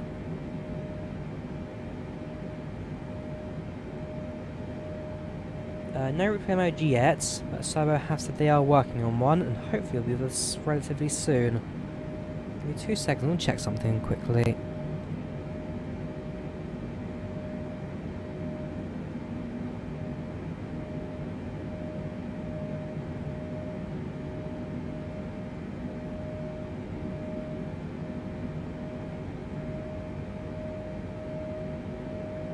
Right, at this stage what I want to do is going to take a quick shower, 2 seconds, freshen myself up, and hopefully be back and running fully for landing in about 3.5 hours now.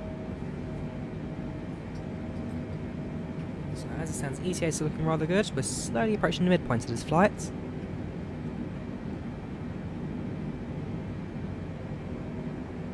So I'm going to take a quick break.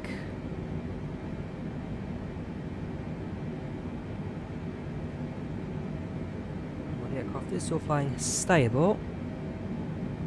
Now would be a better time to go than having to deal with the hopping later on. Well, you know what 747's like, so I'll go now while it's stable. I'll be back in about 30-ish minutes. Probably a little less than that. And then, yeah, we'll see how the rest of the flight goes. I'll be back in a moment. BBAIB.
Right, I'm back, and we have now hit the midpoint of this flight, just over halfway now.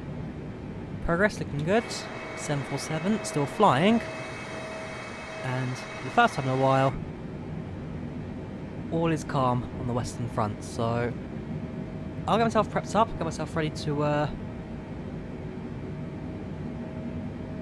what, sorry? Hang on, let me check back.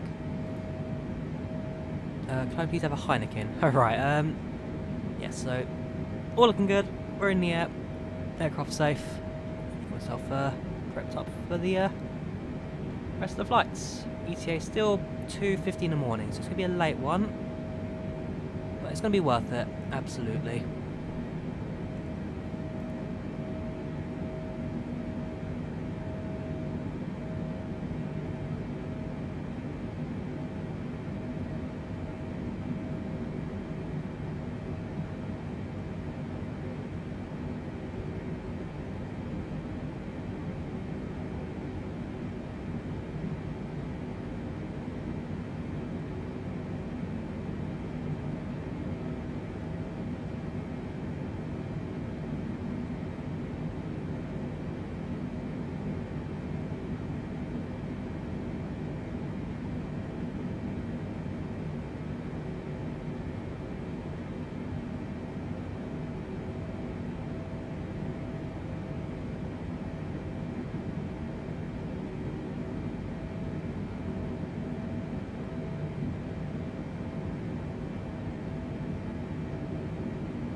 Right, I'm back. I should now be here to stay.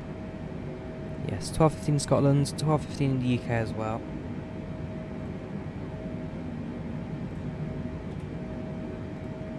Passengers 89% satisfied, so a little bit on the downside now.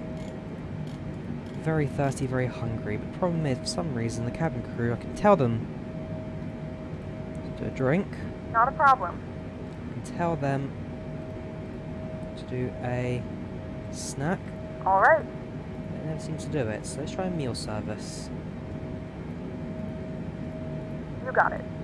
See if that will kick some life into them.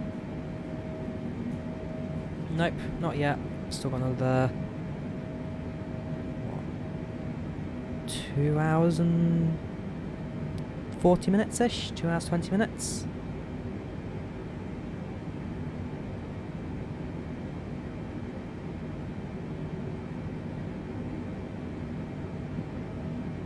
Still got a while. Still got a while.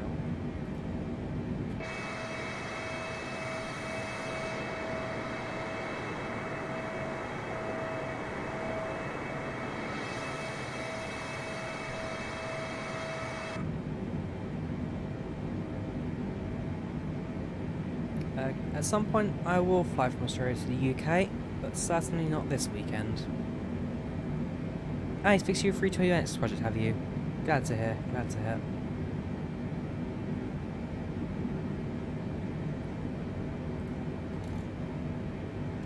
Check the fuel.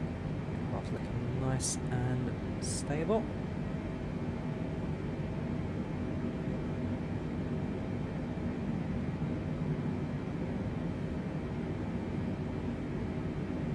Oh, this is the last daily stream, so from tomorrow, well, from today, my last normal stream, I'm then going down to 3 or 4 times a week.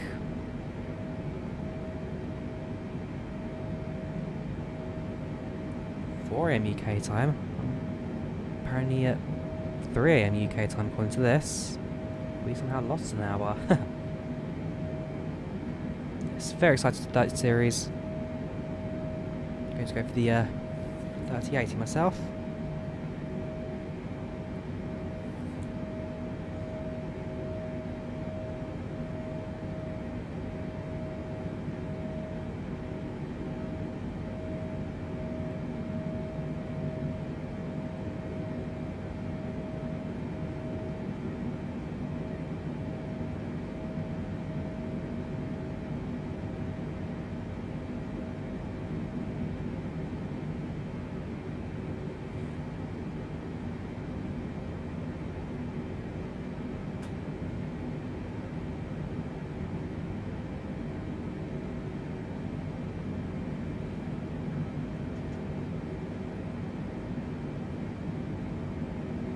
Nope, those are just clouds. Canada is not for a fair while away.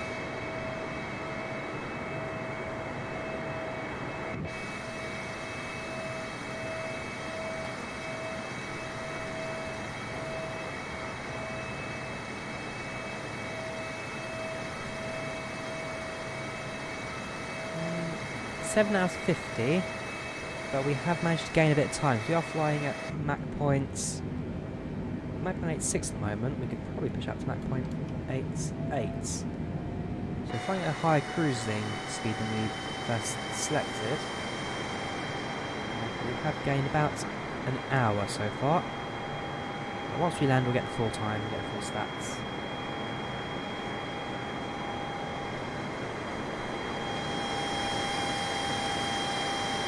So each individual movement. Individual wave, 36,000 feet. The level of detail is immense. 9 bar radars time.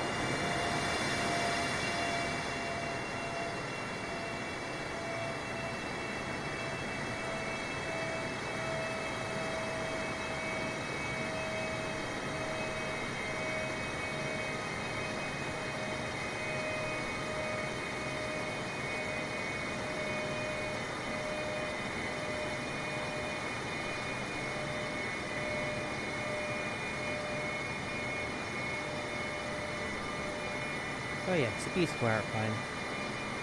Loving this. Yep, big on YouTube. Well, big. 19,000 subscribers, I wouldn't call that big. There's no cabin. You just get a few window views.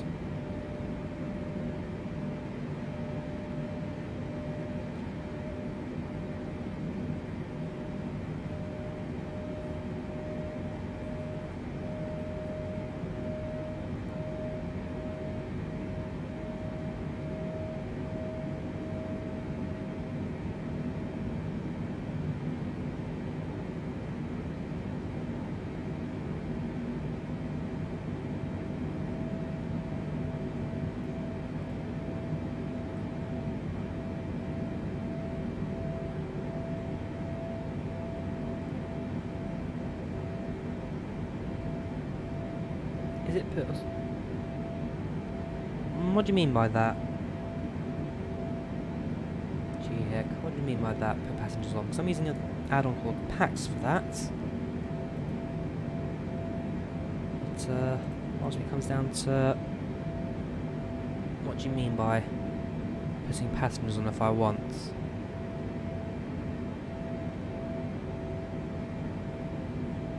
No, you can't view them. You can put passengers on, but you can't view them in the sim.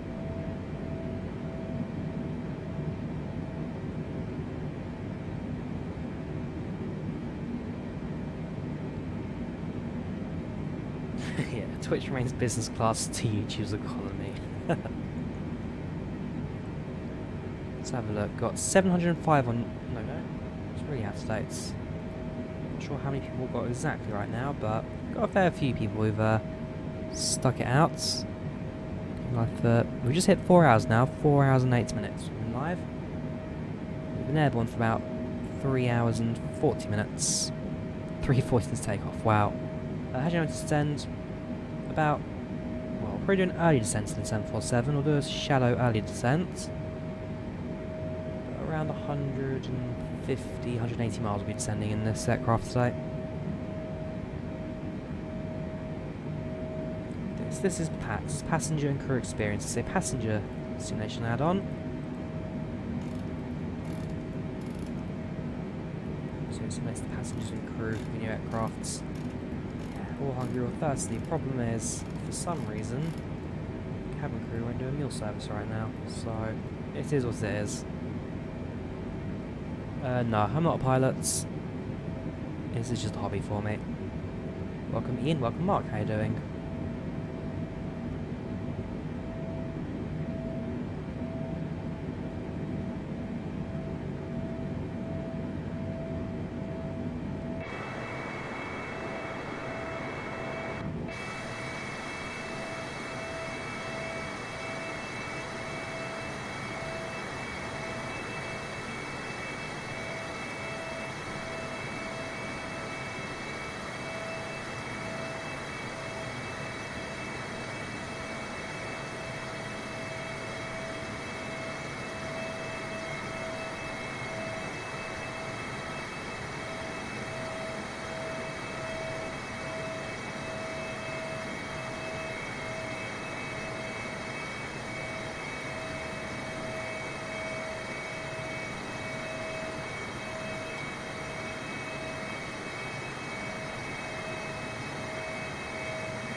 I mean, I don't know when I'll do England to Australia, but it's not going to be soon, that's for sure.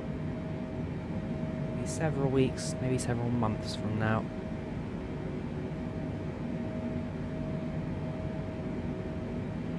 Not so much if anything graphics change, more so that the sim will be a lot more stable, a lot less lagging, a lot less stuttering. But we shall see.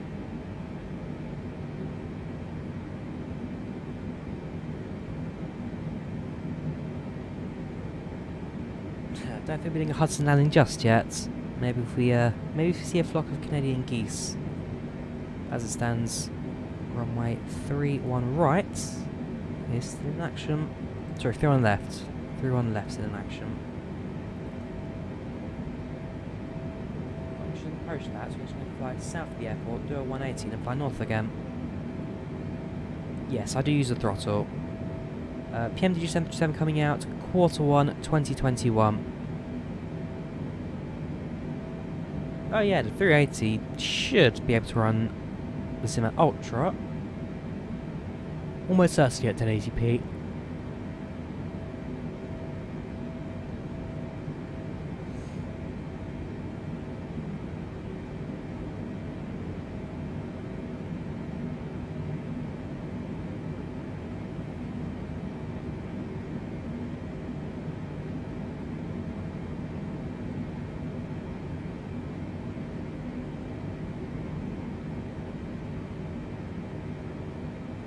Seven's flying rather stable right now. We've not had any more issues with that. Still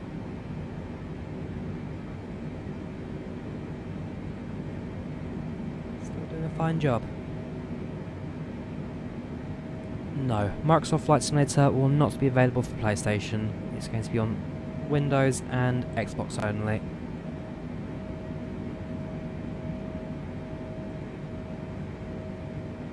Cheers for that, GHIC, much appreciated.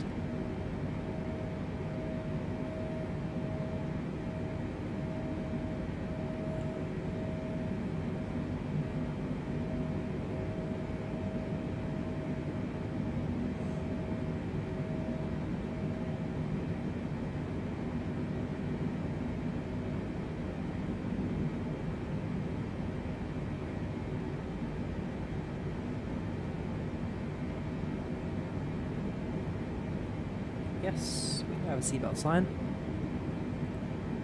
We managed through the interaction now. Seatbelt sign is off, so turn it on.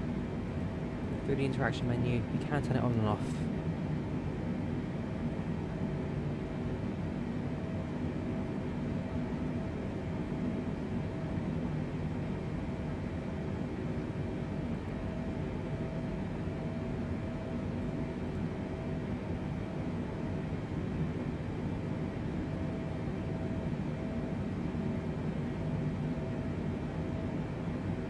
No idea when it goes down on Xbox yet. It'll either be later this year or early next year. So it will come to Xbox. There is, as of yet, no confirmed release dates.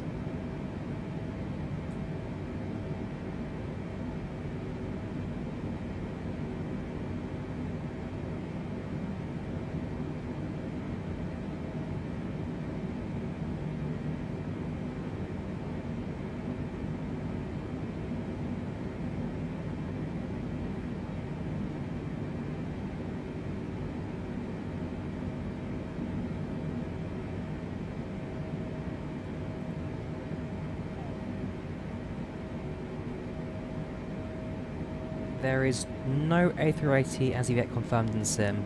So there's no pre-order, there's no A380 as of yet confirmed. Cheers that, Charlie, glad you appreciate the watch. You gotta go to sleep. Soon. I'm about 2-ish hours away from sleeping. 2.5 hours from sleep. I wouldn't say you really need training, just learn the basics. Listen to other people, get used to the chats. Eventually you can find an IVAO, no problem.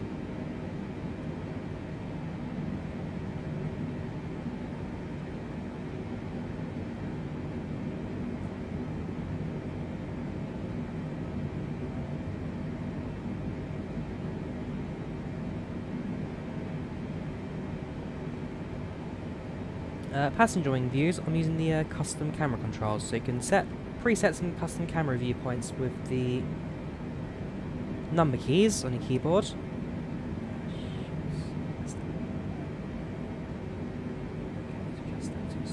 can preset some different custom camera viewpoints. Which was a bit messed up with mine, so I need to position this back towards the front of the aircraft. Easy to do like that.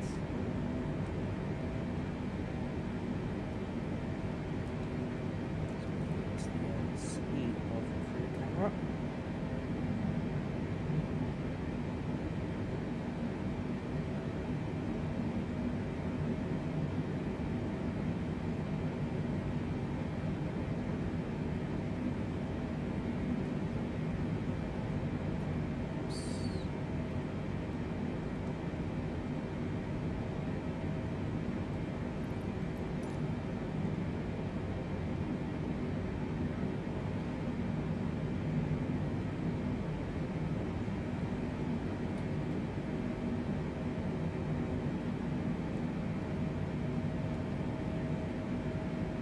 There we go. To the window. So what I've done is I've actually set the wrong window. We pressed the wrong key there. Wrong preset, which we just back to where it was earlier. So I'm just kind of looking back at the wings. Viewpoint, you can kind of see the upper limit of the window. So put the camera up a little bit.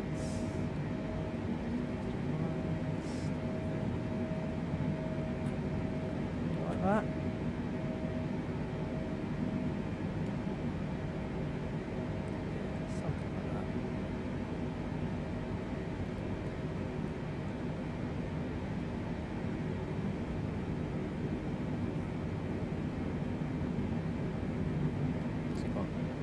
Let's go something. We've got left seat, right seat, overhead panel, flight management computer, left hand window, right hand window, rear window, and then that's that.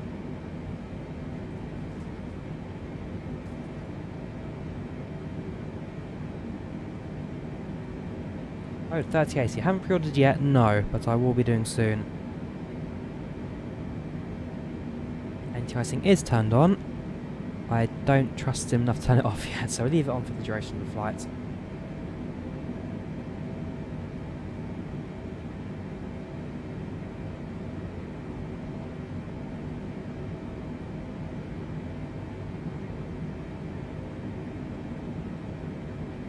Have you turned the brightness up on the displays command?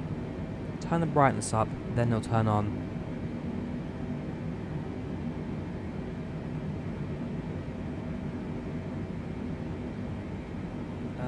Live Fly Guy. Not a name I recognise, to be honest with you, Planes Hub. Not a name I recognise.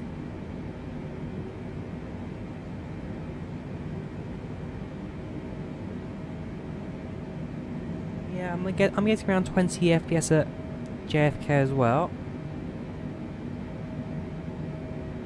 Optimization work is needed, but it sounds about right with what I'm doing right now as well. My overclock 1660. What's like Flight 747? When it works, it's the charm. When it doesn't, hold on to your seats.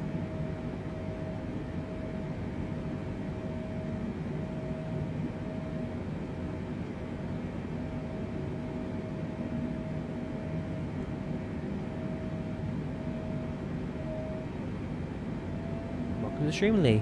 Glad you're enjoying it. How are you doing?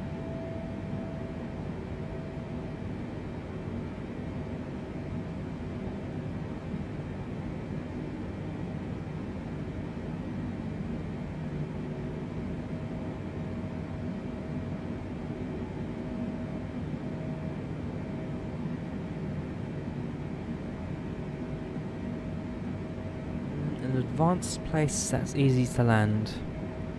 I mean, Innsbruck, if you can manage the approach, you could practice. Madeira and Gibraltar are good for crosswind landings. No, perhaps nowhere near down. I retracted long ago back over Heathrow. Perhaps we're up.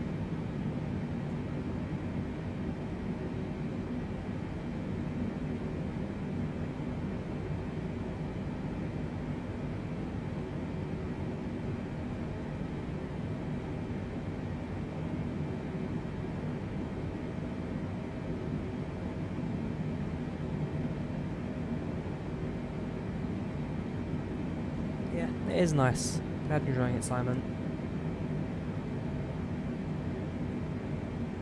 Hopefully, within the next couple of hours, we'll spot the land ahead.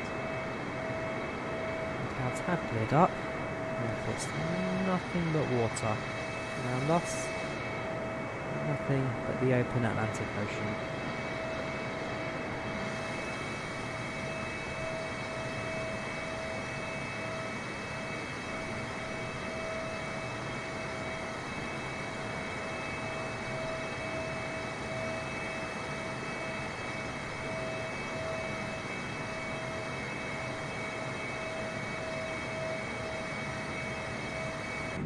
Nice one, feast. Enjoy yourself.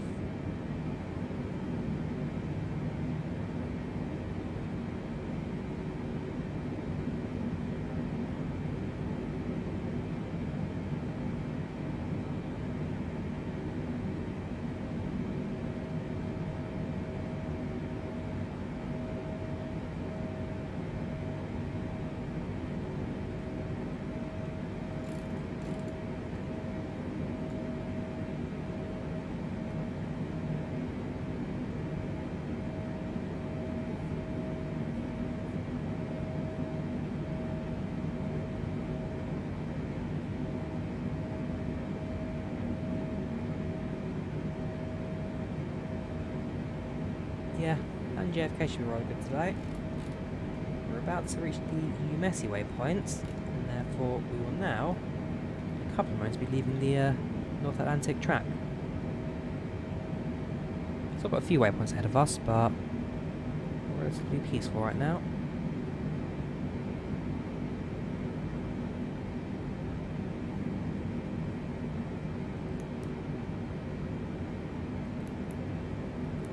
So we're in a bit. At Umesi will be 1928 nautical miles from Heathrow. Yeah, so 2983 is about 1,000 miles to go left. Almost 2/3 of the way. Almost is the key word though. Almost. How long left? So based on the facts that we're expected to land around 3 in the morning UK time, about 2 hours and 20 minutes. That may be a bit of an underrate though. We'll see. 2.5, 3 hours.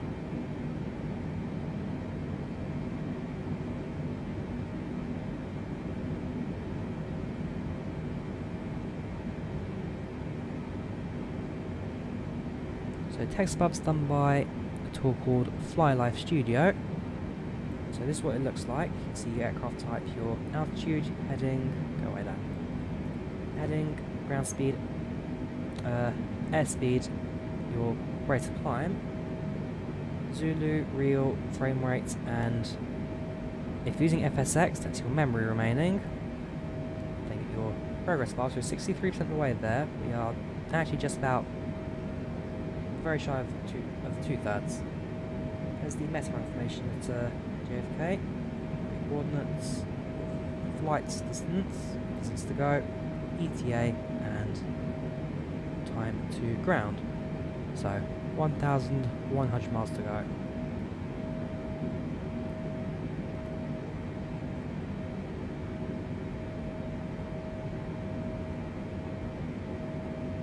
I just need to take a quick break. I'm going to rest myself a bit more again.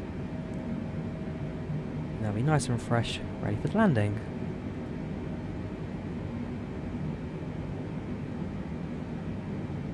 Welcome Crispy, how you doing? Welcome chat, welcome to the chat, hope you're doing well. He jumps on his board mid-Atlantic. VX bound Gardner, down from space, jump into the aircraft.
In a few moments, we'll be starting our in-flight service. We will be serving complimentary drinks and snacks. Please look in your seat back for our list of complimentary and premium drinks. Premium drinks are available for a small charge. Please note that we only accept credit cards. Ah, so we're getting meal service, are we? We are getting another meal service. So passengers should get fed again. Should get drinks. Finally, so that someone is hungry throughout the cabin. Very good. Very good indeed.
still here, Mason, just taking some periodic rests throughout the flight.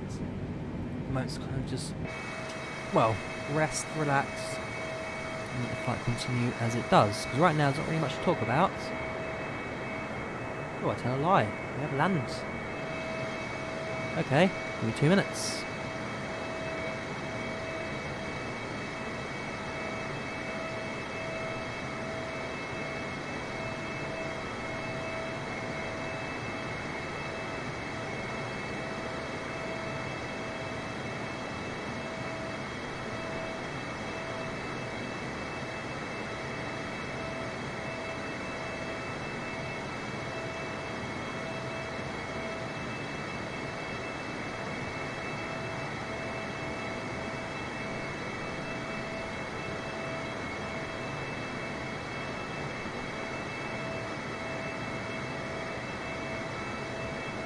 Right, so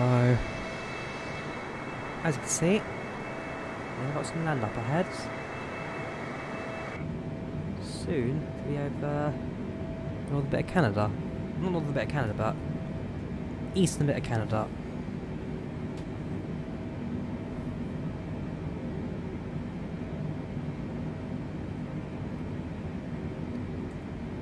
Intercom is through PACX, TFDi design PACX. It's a payware add-on. So it's still serving the stack strings right now. So it's an add-on that allows you to integrate some passenger services within your flights.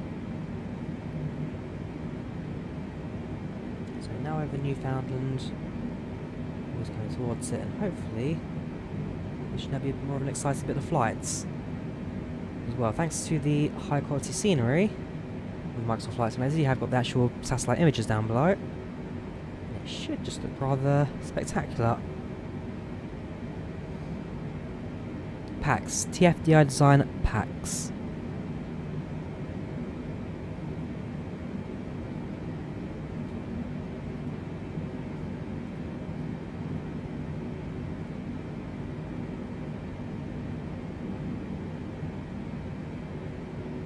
Where am I from? I'm from England. London, England.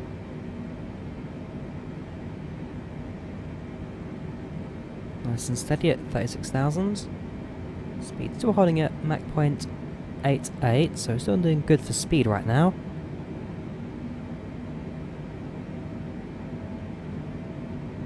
So really, the hope is now that when we descend, it doesn't eat in too much to our flight time. How long we got left? About 1 hour and 50 minutes. 1 hour, 50 minutes, 2 hours-ish.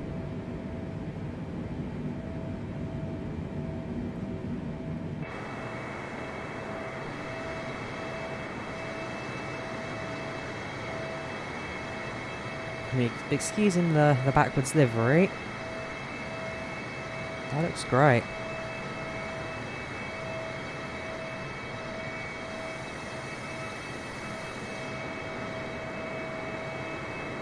Just drawing can's good for this sort of stuff.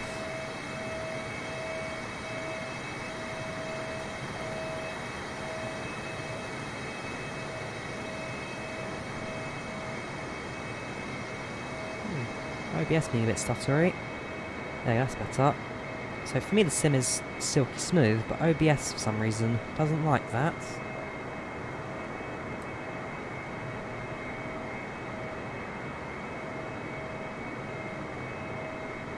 Yep, that's land. That's Newfoundland, Canada. So we've now finished our Atlantic crossing. And the North America continent.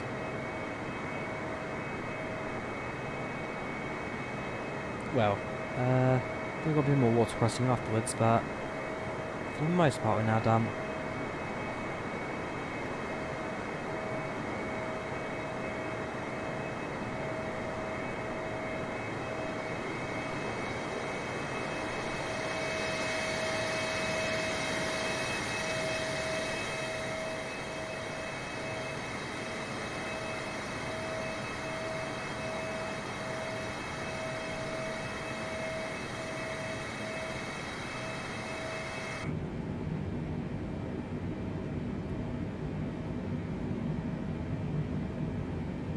am I going to fly the 318 real life? I've got no plans to at the moment, nowhere to travel to in it. But we'd see what the future brings.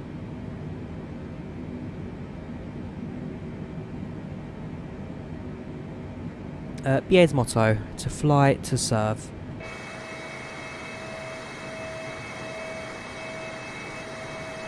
To fly, to serve. That's the motto for British Airways.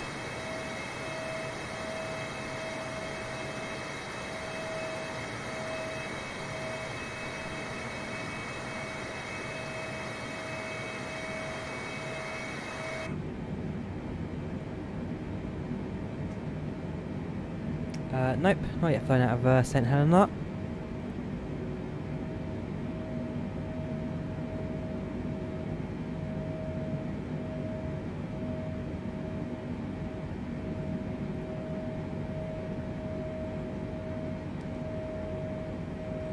Get catch 10 in the stream to work on Monday morning. Fair play. I mean, I'm gonna be knackered by the morning this one. It's gonna be worth it. Absolutely worth it.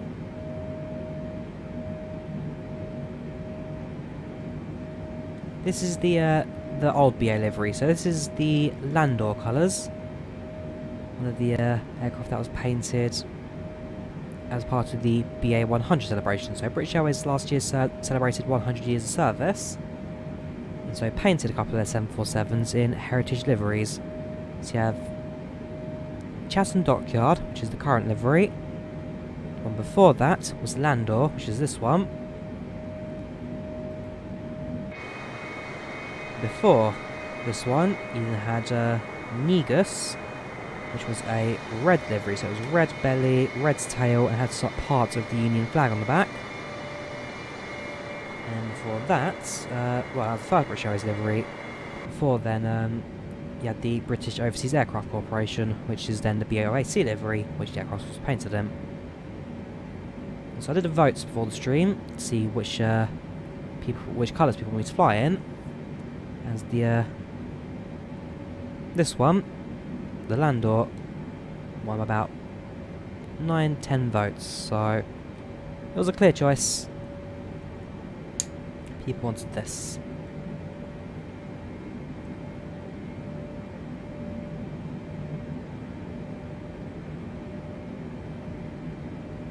Nope, can't open the VFR map. I've disabled it. It conflicts with the 787, so I have turned it off when the simulator.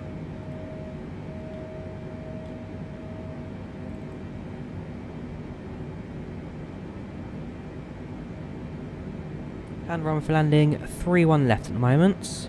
3-1 left.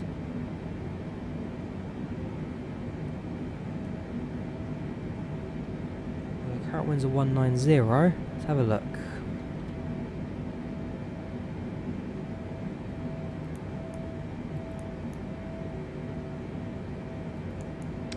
We could do a 1-3. We could do a 2-2. It's another option available to us. So I'll just get the Papa Whiskey Lima approach. We'll have a look at maybe a runway 2-2 approach.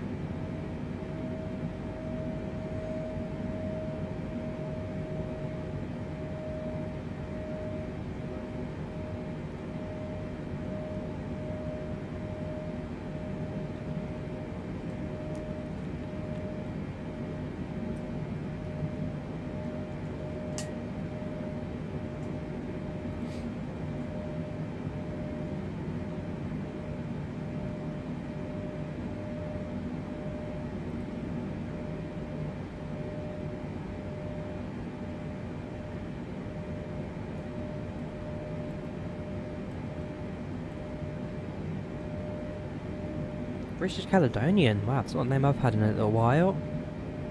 Yeah, the British Caledonian liveries was rather nice. We've also got Britannia. Britannia's another classic when it comes to British aviation. Britannia's another one I quite liked as well. 1-3 left. mean, the wind's a 190, so we could do it. We'll see. I'll have a look at the... I already told you, Toma, I've disabled it, turned it off. I'll look at what the current runway in active use is right now. We'll see if IVAO say otherwise as well. We'll see. We'll see. Now, far from the US, not too far. Currently flying over Canada, flying over Newfoundland.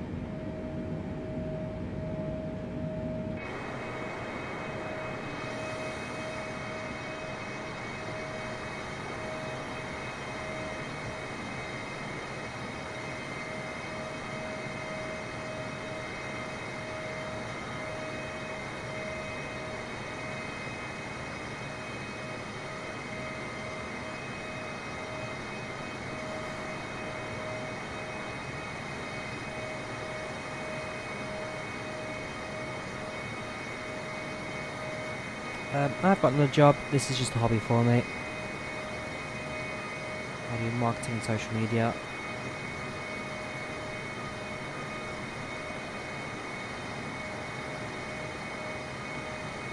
It looks good. It looks good. It's nice to see the world slowly open up around our aircrafts.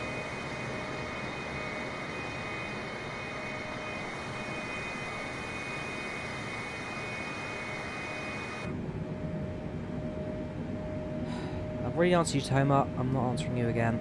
I am reading chat, and I've answered your question twice.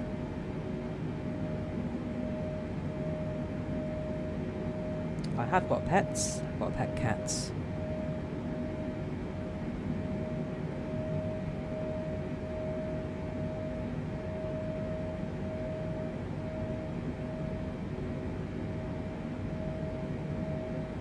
Yeah, the BOA C74...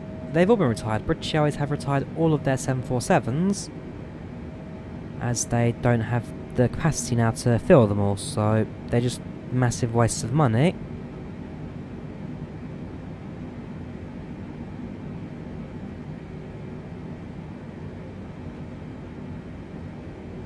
And therefore, had to retire them all.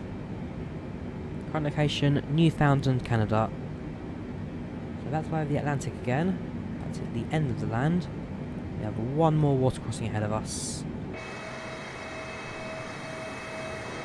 But not a massive one. So you can see on the horizon, got a bit more land. 737. I do fly the 737, or at least I prefer out those two. I fly the 320. I'm much more comfortable in the 73.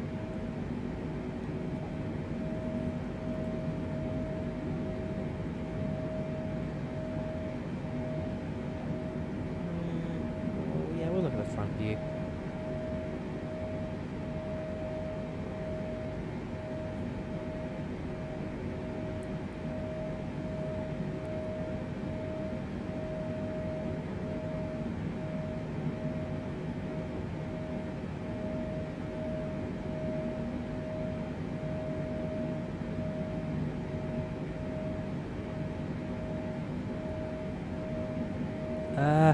Nope, not at this stage. We're happy with the cats. No plans to replace it yet. Don't take it the wrong way. My voice plus some of the engine. Oh yeah, no worries, Breakspeed. Do whatever you want with my voice, I don't mind. It helps you sleep, it helps you sleep.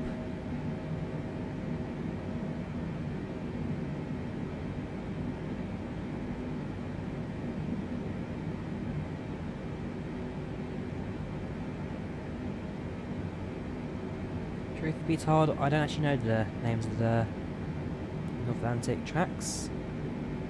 I just plug them what the waypoints say. I genuinely don't know what the names are.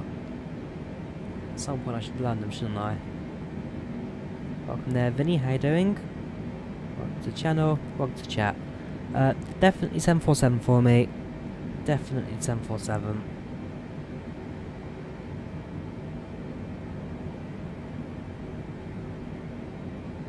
No more view from this view, so it has to be from the fronts.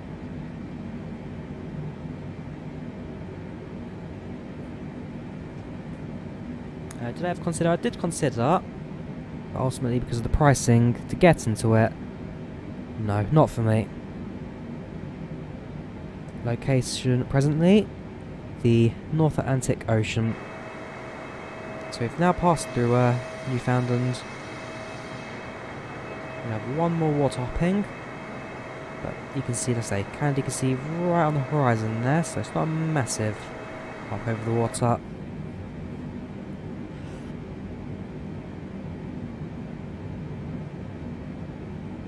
Longest flight in the sim or longest flight in real life, Charlie?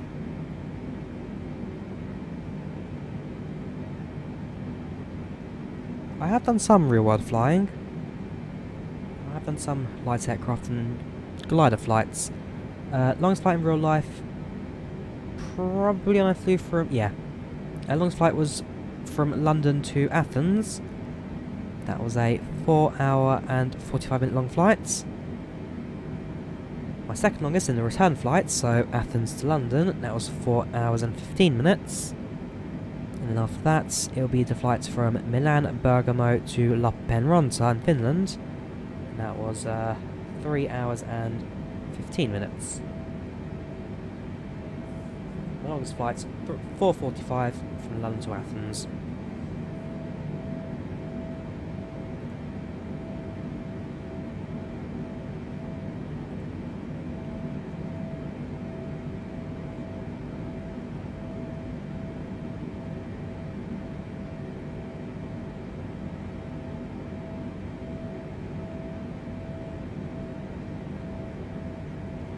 Microsoft Flight Sim will be on Xbox.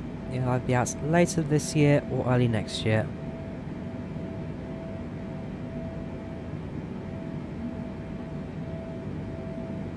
Least favourite commercial aircraft? Not too sure, to be honest. There aren't any standouts that I'd say I don't like. Have I been on a 747 BA? No, I've not been on a BA 747, but I have had a ticket for one, so I should have flown to America in May. My return flights from America was on the BA 747, but that trip got cancelled, and the 747 has been retired. Why can't 747 go straight? Because we've just hit a waypoint, and therefore we're now making a turn from this waypoint. You know, like waypoints normally do. Yep, hit 19k, always good. Would this run on a 940 MX? I'll be honest with you. What is that? I've heard the name, but I know nothing about it. Outside view, nothing but water right now. Nothing but water.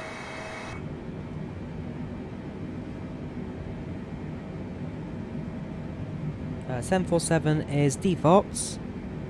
We just have a modded livery pack on top of it. But 74 is default. Oh, GeForce 940. Well, given that the 970 is the minimum requirement, no it won't.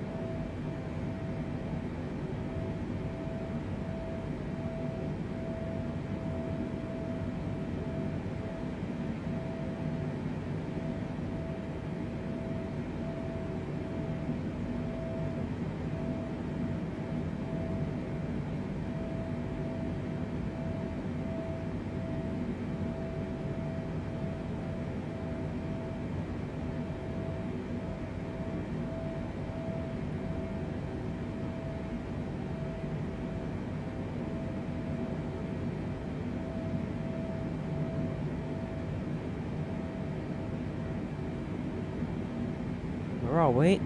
The North Atlantic Ocean. With a long while left to America. Actually, not too far to go. We're 73% of the way there, so we're just under 3/4. Just under 3/4.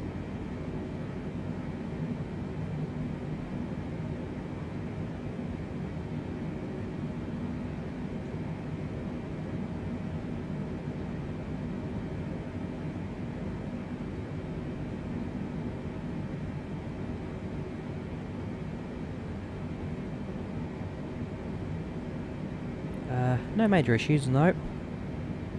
Had a few autopilot issues earlier on, but they got rather quickly mitigated.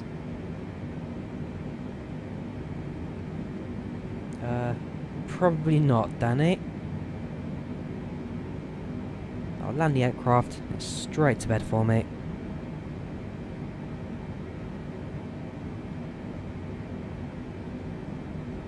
Do you think you'll get bored of this after a while? I mean, I've been doing this every single day now for over a month. I don't think I'm bored yet.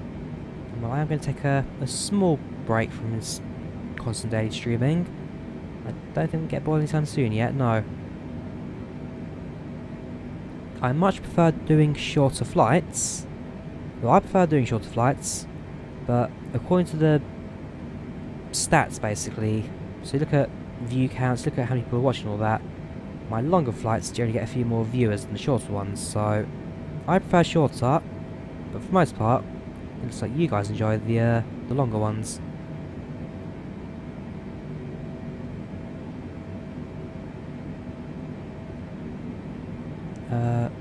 Usually do night flights, go to bed, wake up in the morning. I mean, I do that too. Again, got to consider that with the 747 in the sim, the fuel burn's really high, and you never know how stable it's going to be, so I prefer to be here, just to ensure that 747 is going to fly straight. So I'll take a few breaks here and there. I'll probably take one more break before we land. But not too bad. As long as you can tiny and pacey breaks, it's not too bad to fly this aircraft. So it's a lot of patience, a lot of practice.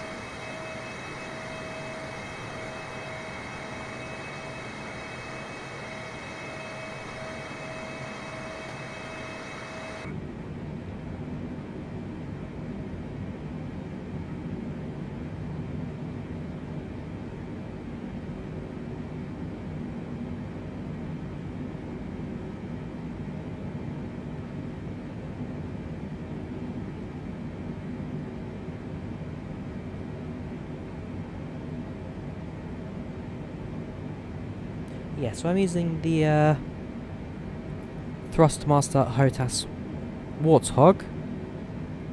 I'm using the HOTAS Warthog stick, HOTAS Warthog throttle for my flights today.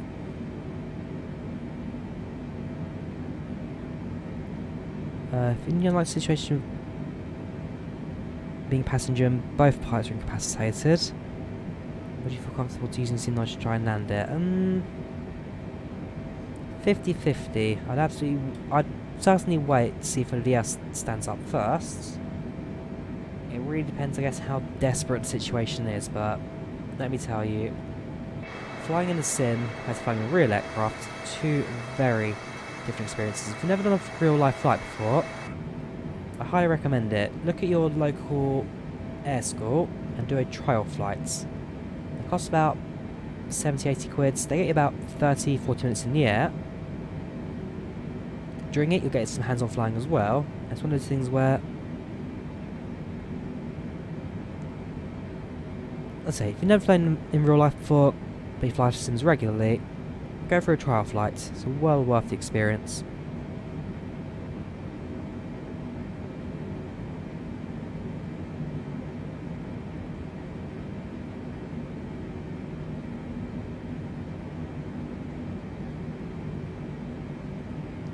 Waypoints that's nice to appear. So we've got Spam, Tops, Bravo Golf Romeo and Fryer appearing. 2724, that puts us about 200 miles away from Papa Whiskey Lima, so we've still got a fair while to go. Slowly, I'm taking down the miles now. Terribly long to go.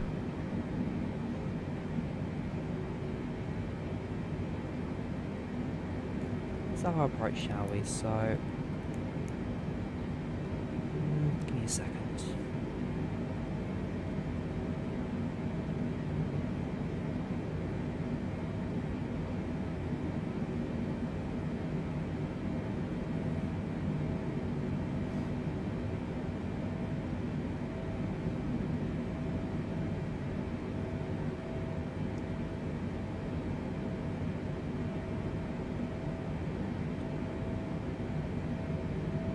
So, in terms of active runway at New York right now,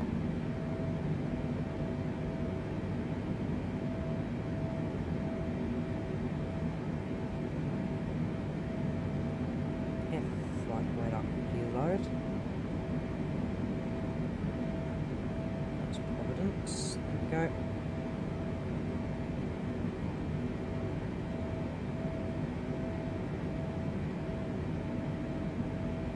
Ooh, speaking of it, BA114, so the return flight of this, so actually no, not this one, sorry, BA177, but BA114, it's just passing JFK now, so it's the 777-200, it's on the run, or taxiing down to the runway as we speak, it should be departing in just a couple of moments, so the British Airways flight heading back to London. Interesting. So the active runway right now seems to be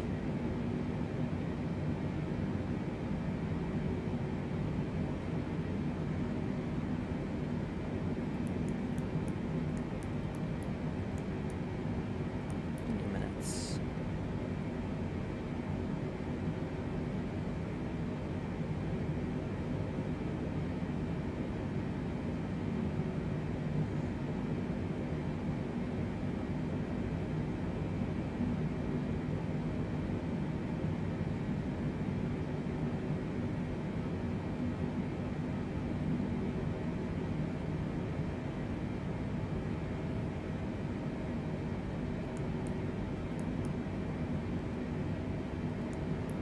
So it's 22 left, the active runway right now. So we select 22 left. We have a PACX Lima arrival. Let's go step by step to have a quick close look at how that looks.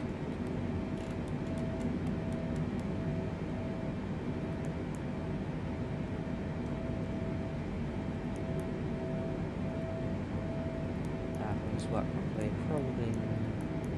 Actually, wait, that's a bit off, isn't it? Okay.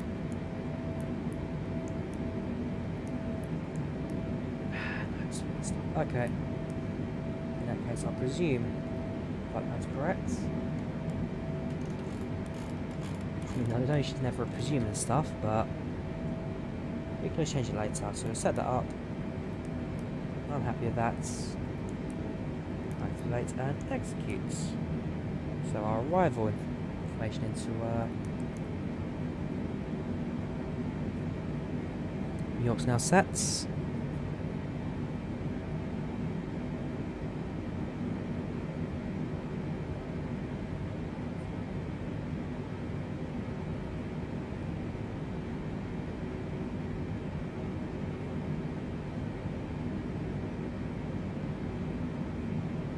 So as we fly over the water again, we take one more break. And then once we're back over the land, I'll jump back on and start sending the aircraft ready for landing.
Right, I'm back now, hopefully for the last time before landing.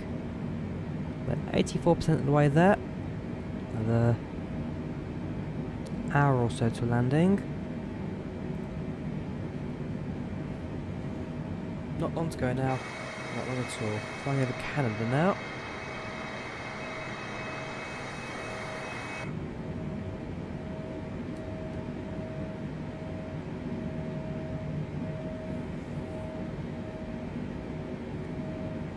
We've programmed our approach.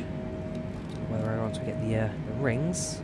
Potentially start zooming in as well. So 640, 320 miles.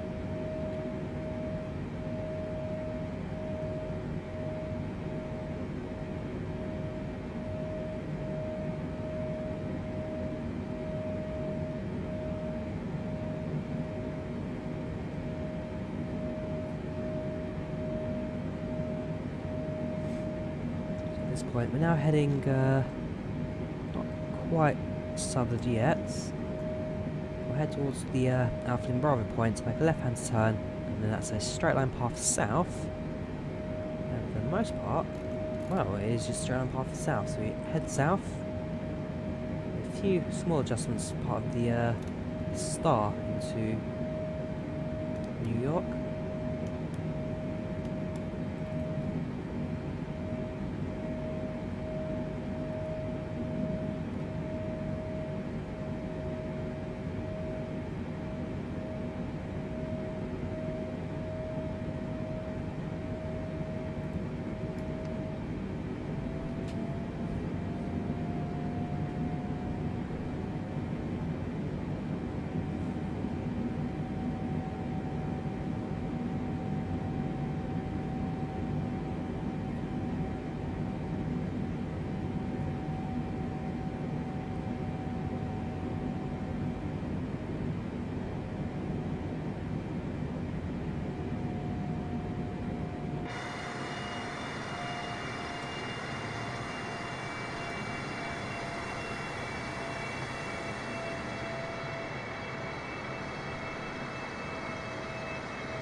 No, it's unlikely we'll be seeing the Empire State Building this flight. Too far out. Way too far out.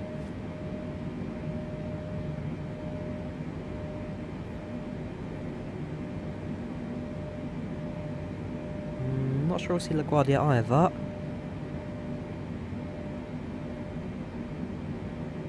We might spot Islip. We might spot Long Island Airport. Long Island MacArthur.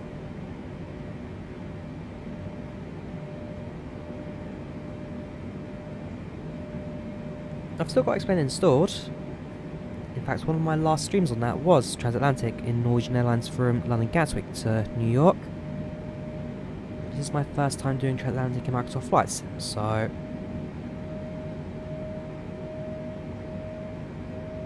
yes, runway 22 left for approach today. What are we going to do when we get to New York? In my case, I'm going to bed. It's 2 in the morning in London, 2 AM. Hopefully, land around 3-ish, maybe a bit after 3. Let's throw a passenger out, ouch. ETA 52 minutes, although that's, as the crow flies, expected it to go a little bit longer as we descend, as it's 52 minutes is a straight line path, but we're not flying a straight line path.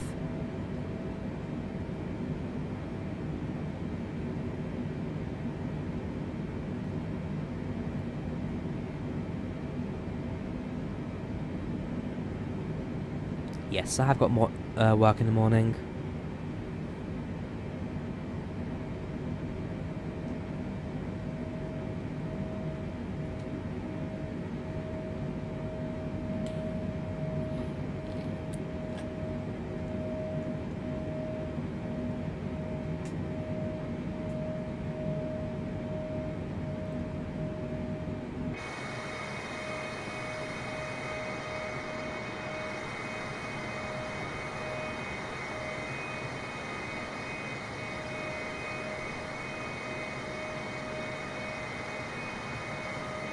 Yes, the Zimbo A320.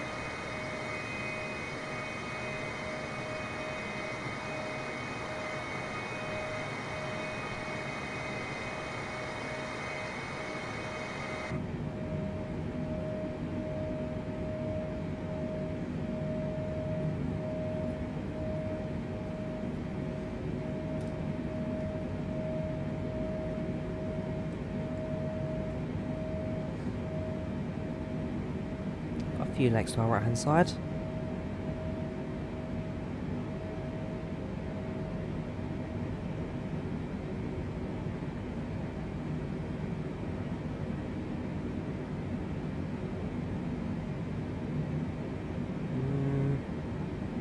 No, I haven't. Who's making Airways? Not heard that one.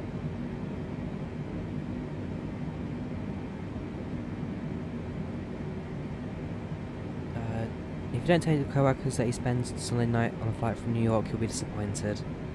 Well, I'm afraid you're going to have to be disappointed. Not the kind of person... actually, I've told one guy who actually works at British Airways that I am doing this. But,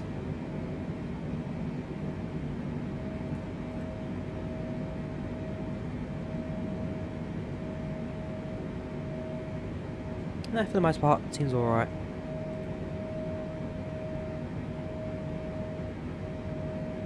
Alright, no, I've not seen F for Family. How's it going? Not bad. Not bad at all.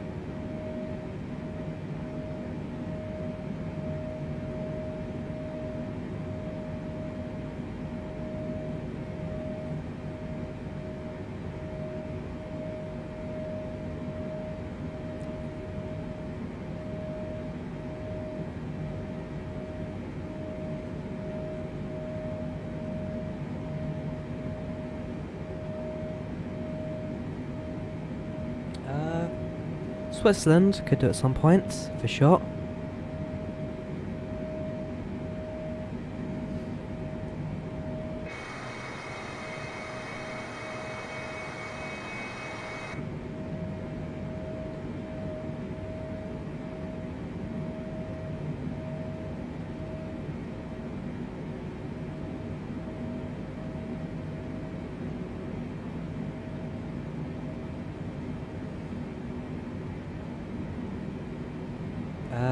Not as far as I'm aware, no way to integrate this with Google Maps. Apparently there is a flight tracking tool that can be externally to the sim, but I don't know anything about it, I'm afraid. Nova Scotia, no, we're not passing Nova Scotia in this flight, that's a bit too far north for this routing.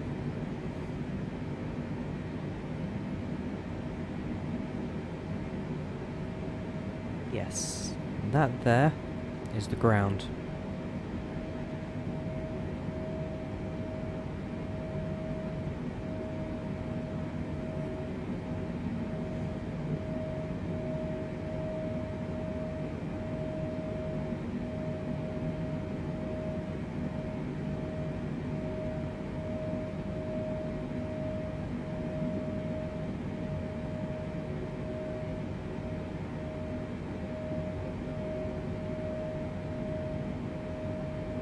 Right now, somewhere over Canada.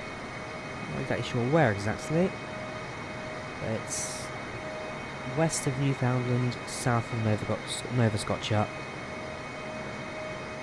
Definitely over Canada for now.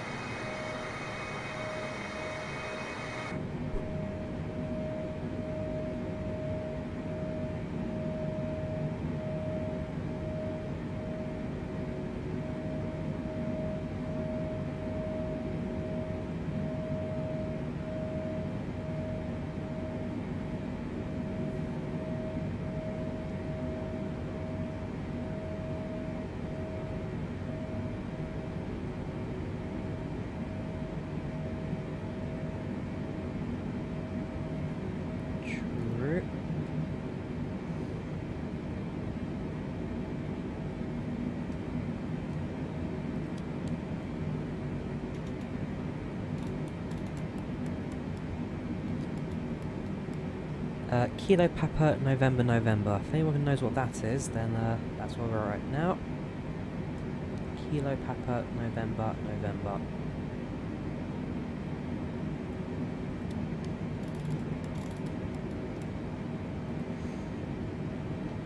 Nice.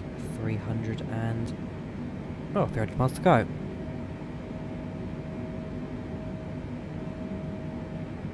we there yet? Almost. Almost there.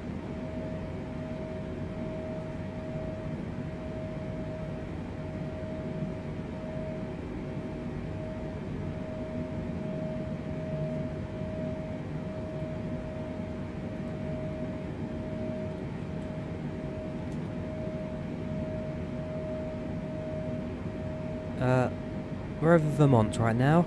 We're over Berlin, Vermont.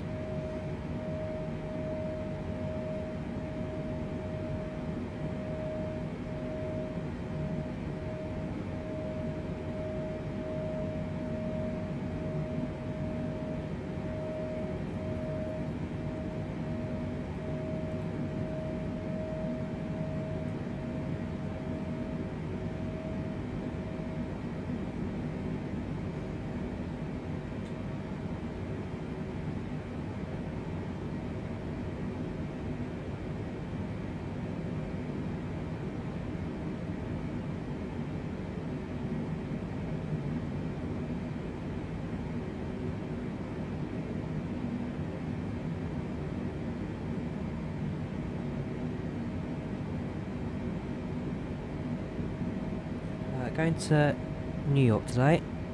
Landing in New York.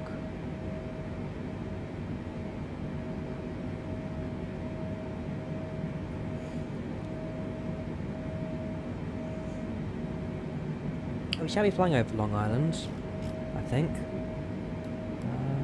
Yeah, so we fly in, make a southerly heading at Alpha Lima Bravo. Because we do have some Long Island flights to go ahead, don't you worry.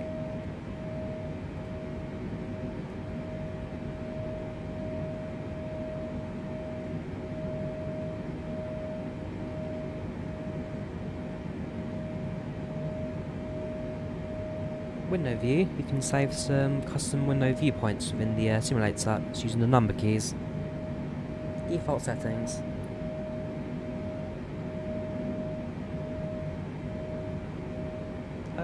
Yeah, I'm a little bit tired at the moment, but I'm alright. Nope, not ISTIP yet. Slow over Canada, slow over Vermont.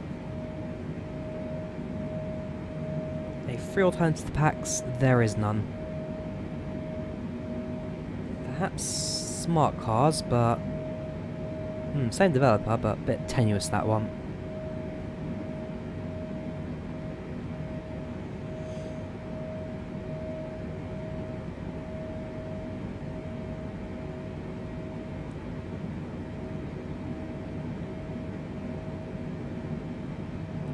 No worries, Simon. You have a good one. Good night. The stream disappears by tomorrow morning, presuming that the landing did not go so well, but live in hope, not too far from landing now. What time is it in New York right now? 6 hours, so... is it 8? No. 8 PM really? 9 PM? Not too late.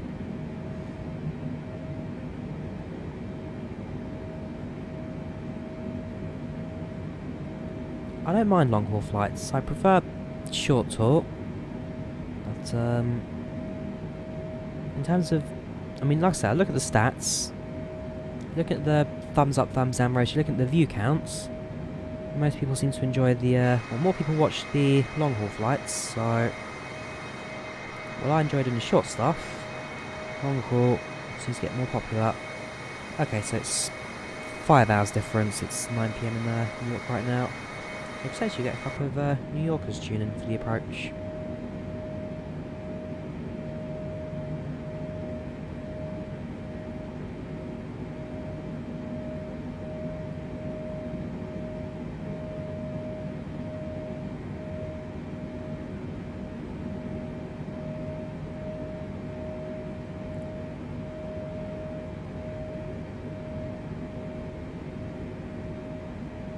Yeah, because in America you've got 3 time zones. No, you've got 3 or 4. You have Atlantic, Central, and are Pacific and Eastern both the same, or they're 2 separate time zones?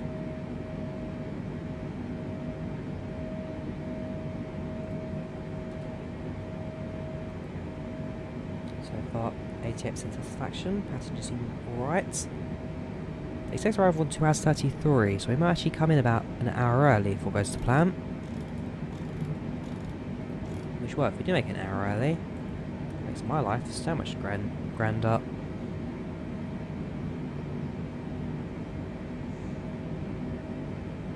Four time zones, yes. And then Hawaii and Alaska as well, yes. We've got Eastern, Central, Mountain, Pacific. Yeah, because, yeah, that makes sense, yeah.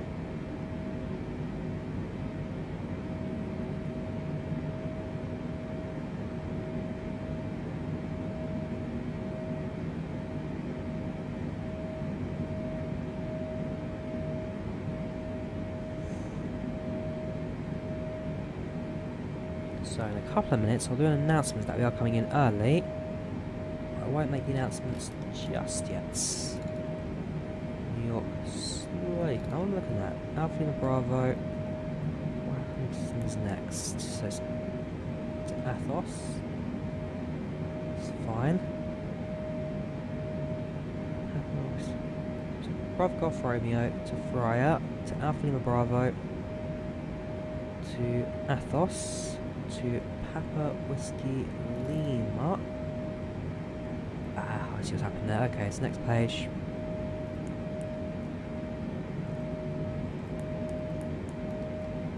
So let's go back to... what's going on there? What has gone on there? For some reason it's... Has it duplicated all the waypoints? Yes, yes it has. Okay. Why have we done that? So we unselect these. So Lima Bravo, Athos, Papa Whiskey Lima. ILS2 to left.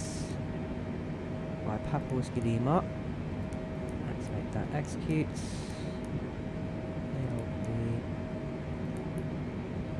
Huh.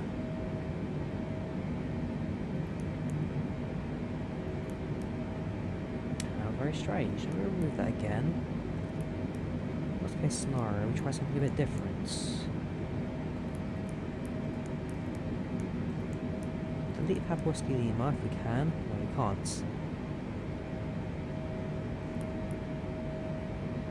For some reason you can't manipulate the FMS once it's all set. Yeah, if you guys go to sleep, you take care, have a good one. For now I'm just figuring out why the FMS is not liking us. So if I would just select an approach, so arrival ILS22, we'll come in via Papa Whiskey Lima, but we won't set any of the waypoints and routes, so Athos, Papa Whiskey Lima. Now that's different. And in fact, that works. Okay. So that's our flight plan sorted now. At least we've got our descent planned out.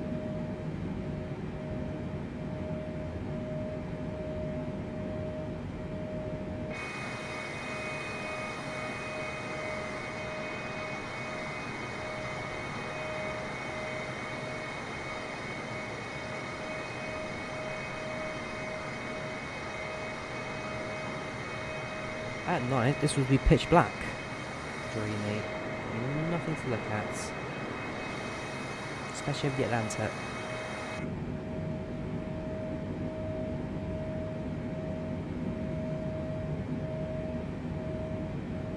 We should be able to spot the New York skyline.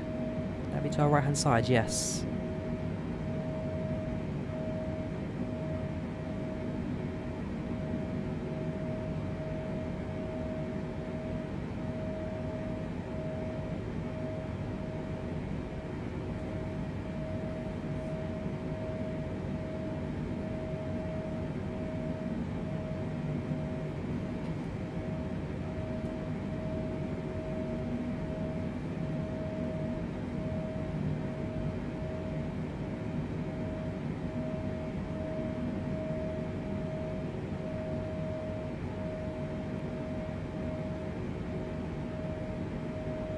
There we go, so we've got Eastern Daylight, which is GMT -4, Central Daylight -5, Mountain -6, Pacific -7, Alaska -8, and Hawaii Aleutian -10. 6 time zones. Wow, okay. Transport Airways. That's another classic, isn't it?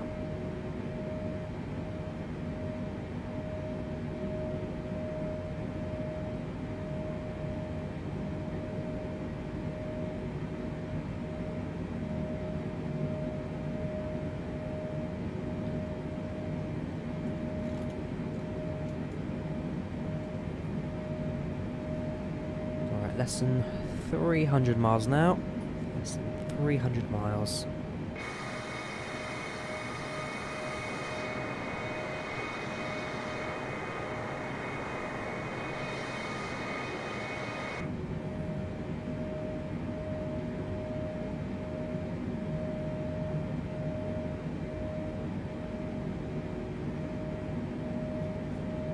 What's next zoom level after this? So it's 320. 160, so presumably, how far is Alpha Lima Bravo 2923? No, so that's 100. So that'd be 150 miles from Athos. So if we get to Alpha Lima Bravo, we'll start our descent at around that point. So it'll be a shallower descent. That 747 does not like to lose its speed, so we'll give it a go.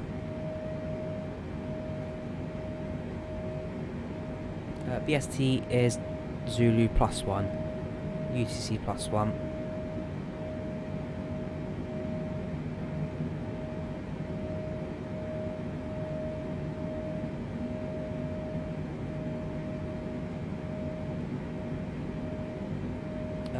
So we're going to start out around...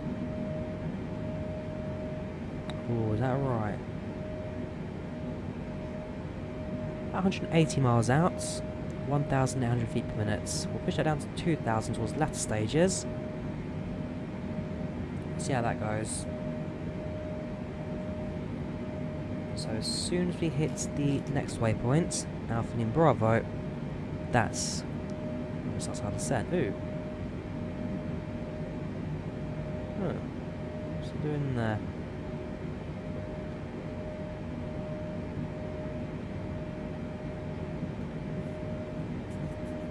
It's just doing Microsoft Flight Sim things, okay. Strange. So we're now flying towards Papa Whiskey Lima or something. Can't set direct points. Towards Papa Whiskey Lima. Okay. So for some reason,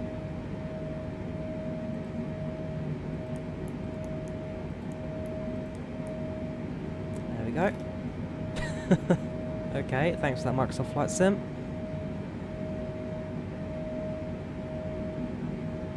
Thank you very much. Well, I got that back at least. For some reason, the sim was like, nope.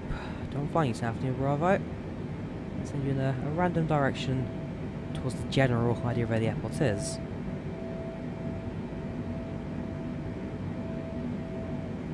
Passenger status. Let's have a look. ATX satisfied. They expect to arrive on 2:24. So we're about an hour or yeah, about an hour away. About an hour early.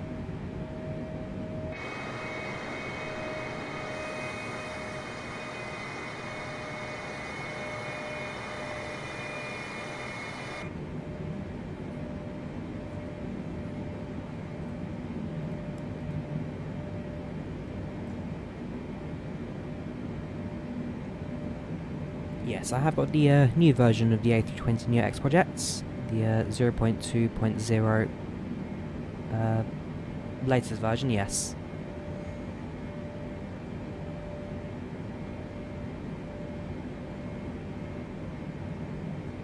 Liveries you can download from the Mega Liveries pack. It's a freeware download available on the Discord channel. I've done a tutorial on it, so well worth a watch. Widget, that's FlyLive Studio. It's a tool used by streamers to give you an in-sim overlay.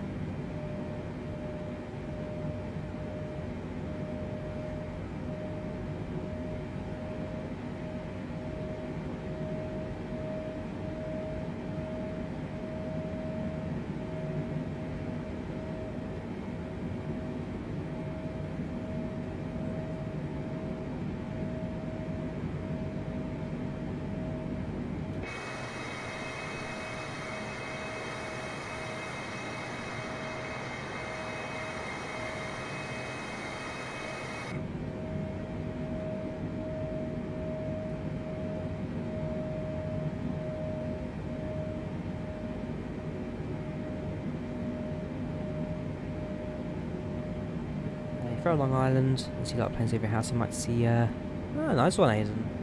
Keep a lookout. Livery's part of the Mega Liveries pack, freeware download.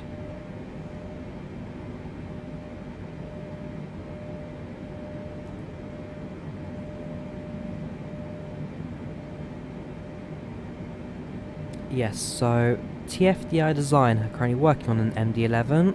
And that will be available for Microsoft Flight Simulator, TFDi Design, same developers as PACX, and the 717 for P3D and smart cars.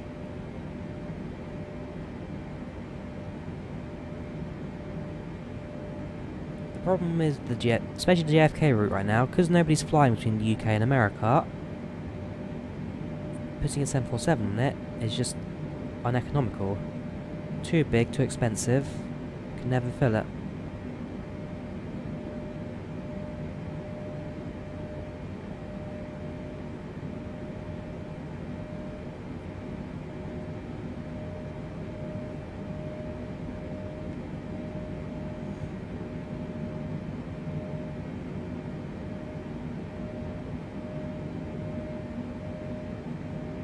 We don't know when it's coming, we just know that it is coming. Shared cockpit.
So at around this point here, south descents, slowly it's going to come towards us.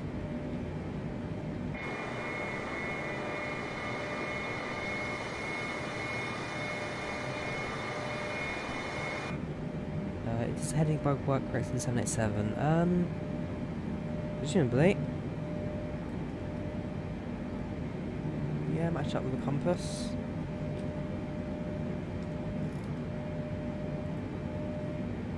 Yeah, all seems to work for me. Unless there's something else I'm missing out on.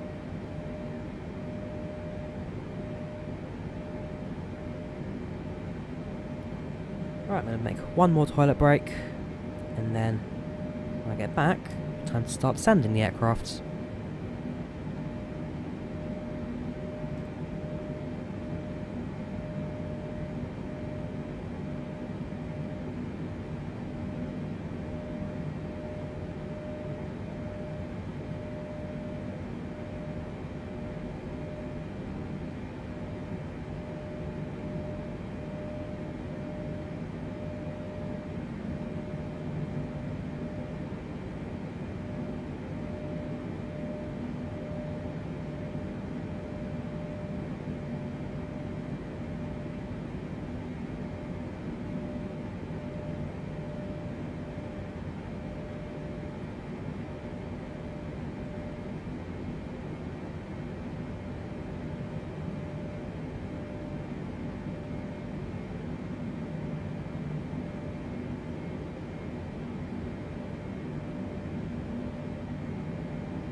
Right, so I've just been to the loo. I have washed my face with cold water. Therefore, I'm about as awake as I'm going to be at 2:30 in the morning.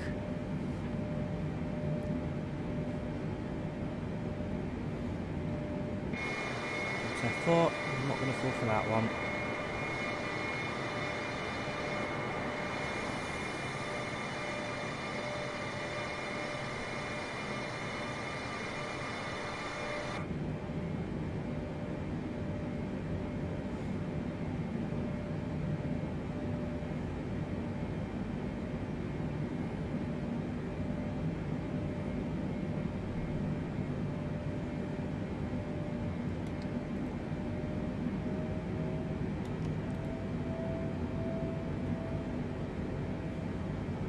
Landing about 30-40 minutes. We're just about to start off with descents.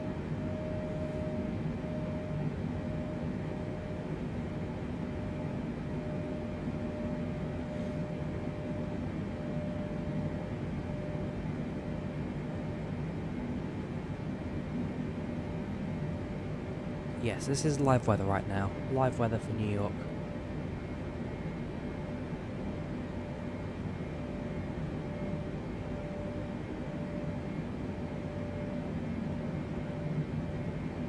I will be getting a 380. I do plan to pick up one of those cards pretty soon after release, if not pre-order it, because well, it's going to be a rush at first. It's going to sell out within moments.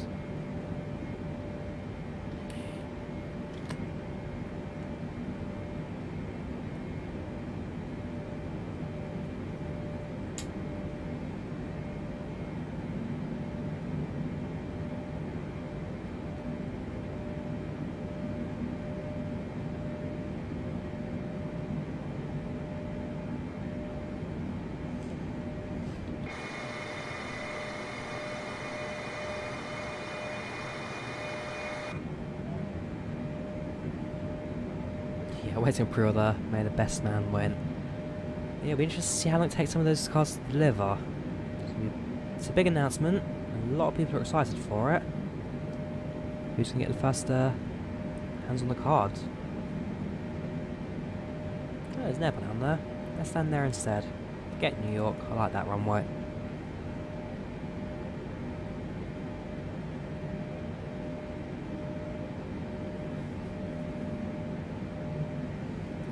Do I feel like throwing a quick little loop barrel? Nope, I have never felt anything like that.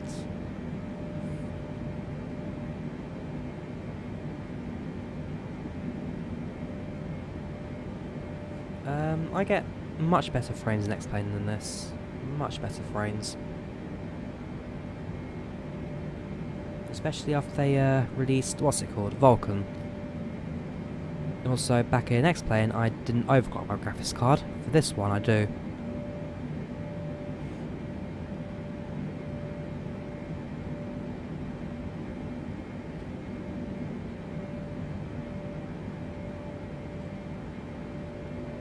In a few moments, we'll be starting our in-flight service.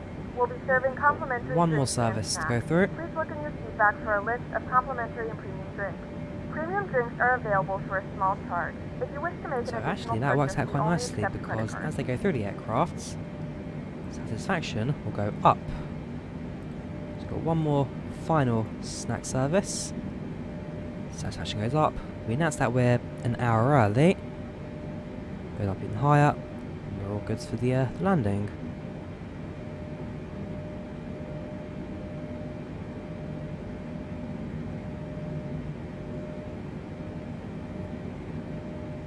PACX, that's TFDi design PACX.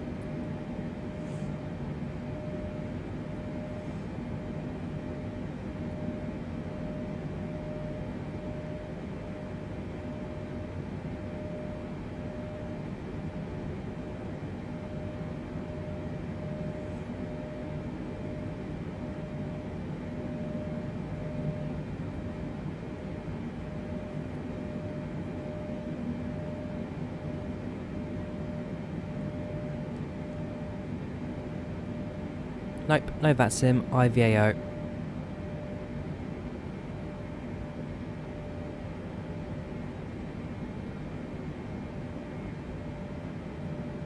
No, PACX is a payware, costs $30, it's available on the TFDi design website.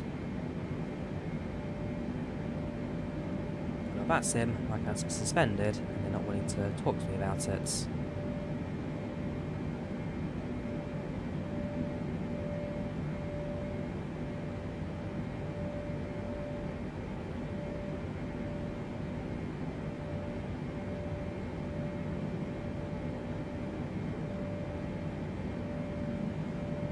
Right, let's get ready to descend, so I need to be down at what altitude? Heading runway.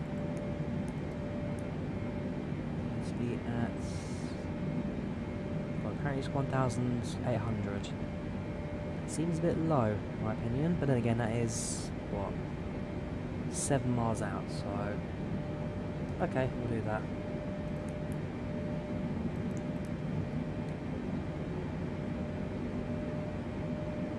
When you're not flying planes, what do you do for fun? I drive trains. I volunteer at the railway during weekends, so I go drive trains over there. Alright, I can tell New York's loaded again, because the frame rate gets shot for a second.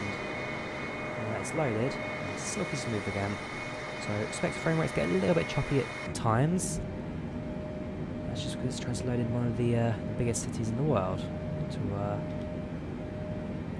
horizon.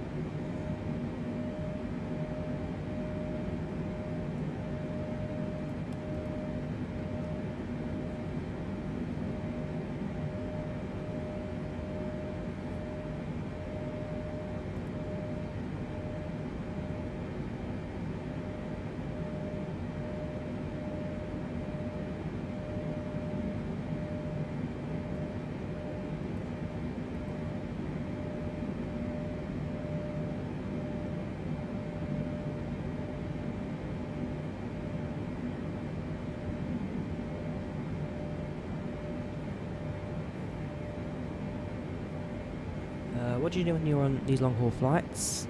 I talk to you guys. Take a few breaks here and there. Sometimes I've got to do a few real odd things, I'll do some alongside the stream. As I've got nothing particularly to do in the flight today, I'll just talk to you guys. Weather radar, you press the weather button. So weather radar off, weather radar on. Press the weather button.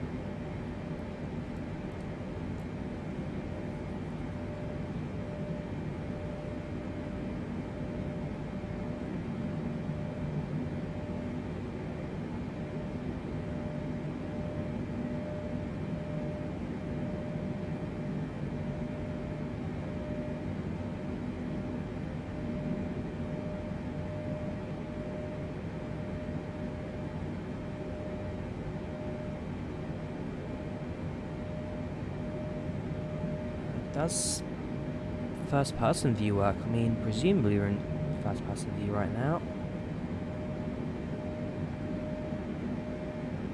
If not, what have I been doing the whole time?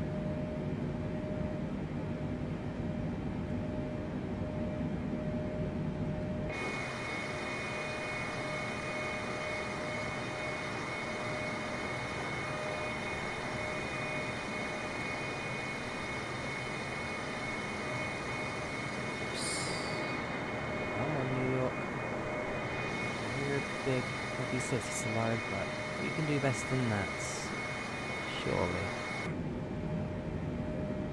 Yeah, that's better. Much better.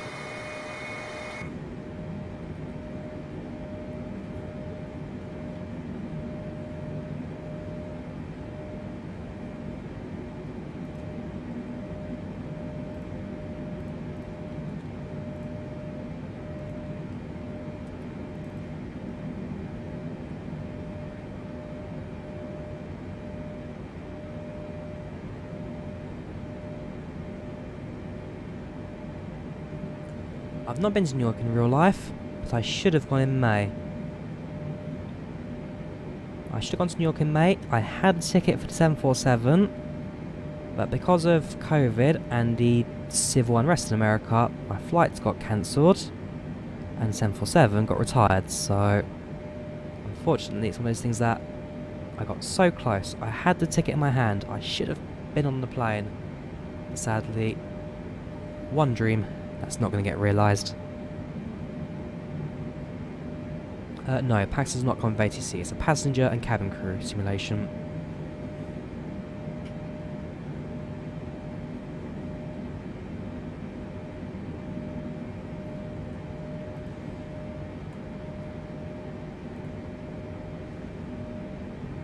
Okay, right, so what are our options for the headed schedule?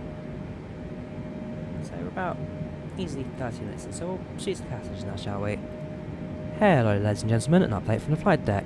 I bring you good news that we have set to approach 30 minutes early into New York, and therefore we should be arriving in about an hour or so. Not long to go now, perhaps a bit sooner even, as we are about to approach our top of descents. So cabin crew will be going through the aircraft one final time. If that's any rubbish, any questions, feel free to speak to them. Right, so it's a headed schedule by 30 minutes. Hello ladies and gentlemen, an update from the flight deck. I bring you good news that we have set to approach 30 minutes early into New York, and therefore we should be arriving in about an hour or so.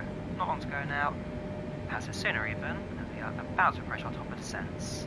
So cabin crew will be going through the aircraft one final time. There you go.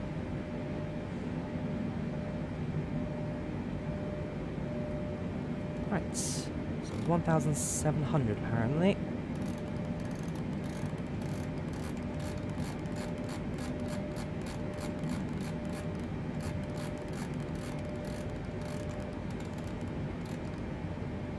Set the speed now to about 200, 280 knots. Now, select you, vertical speed, minus 1,800 feet per minute. Well, hopefully the aircraft knows how to descend. You know what 747 can be like on autopilot. To assist with customs at our destination, flight attendants will begin handing out forms momentarily. Please review and complete these forms and keep them with you for presentation upon arrival.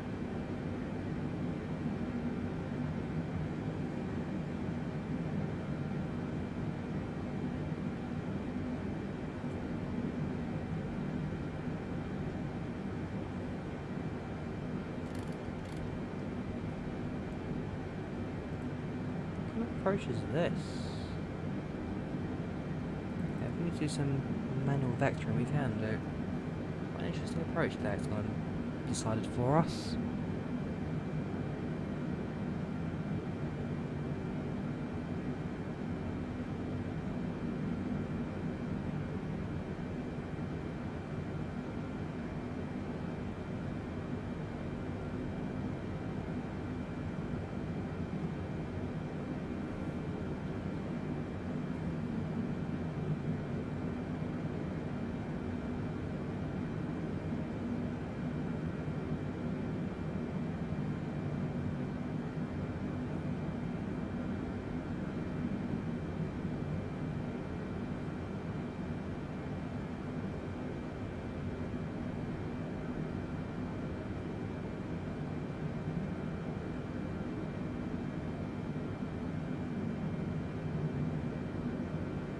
We should be using the ILS to guide us in, but the weather is clear enough that we shall be doing a manual touchdown. So use the guided approach, manual touchdown.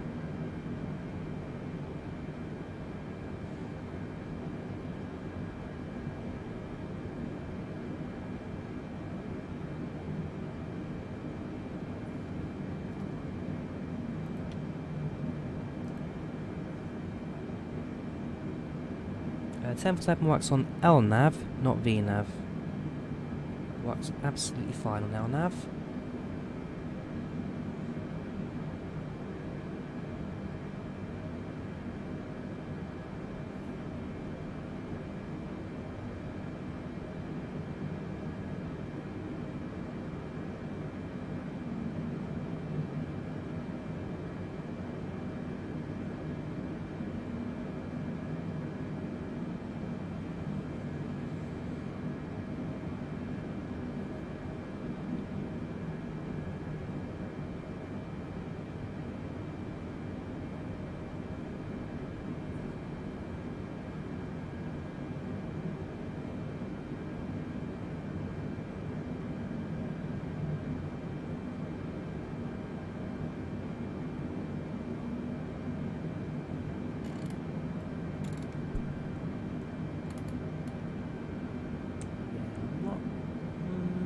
so keen on whatever that approach is. Looks like we're staying to it's going to fly in, do a loop, and then come into to land.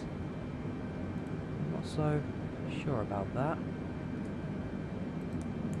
So what I may do is towards the latter stages of descent, we shall switch from the flight plan, and then just kind of guide us in ourselves for the final bits. As will pretty much be parallel to the glide slope.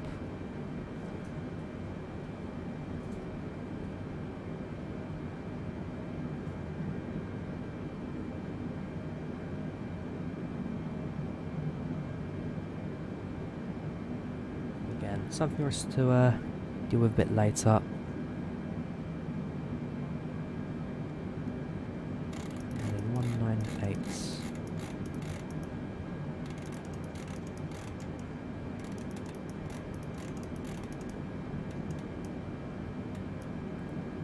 Just in case.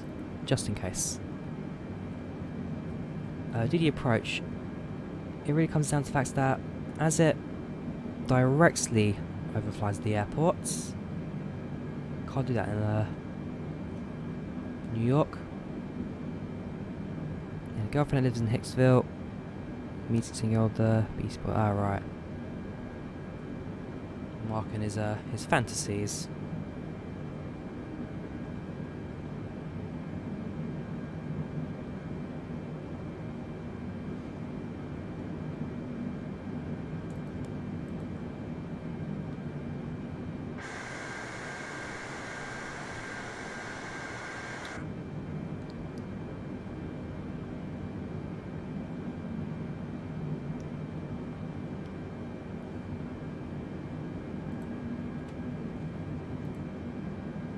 Got 93% satisfaction.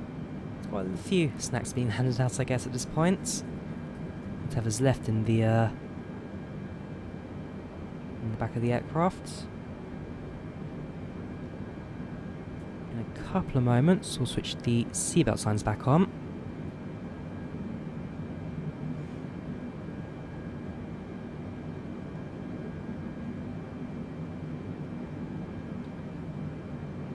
Oh, it's looking like a bit of a cloudy initial approach him.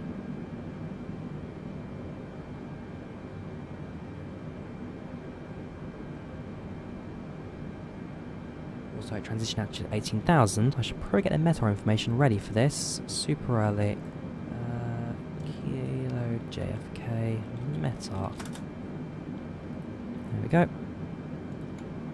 Also need to switch over to America, so we're going to do it in inches, not hectopascals.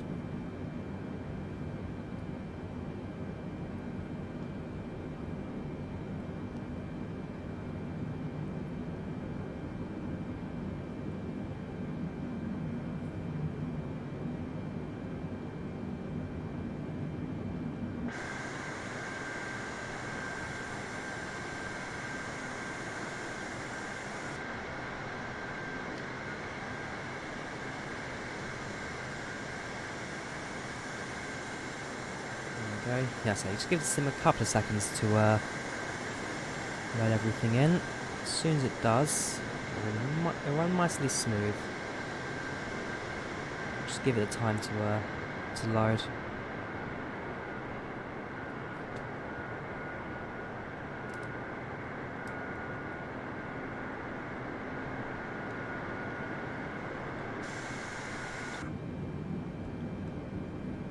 Right. Seatbelt signs on. Do that through the PACX menu.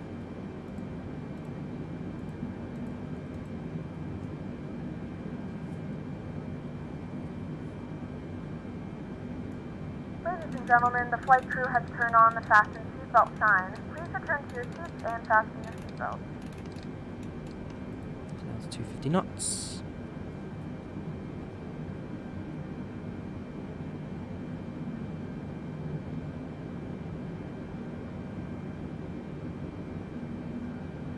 Drive the aircraft in drive mode.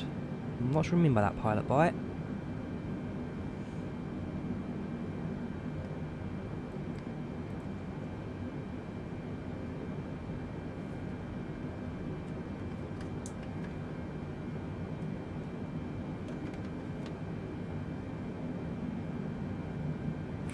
very careful with the spoilers in this aircraft.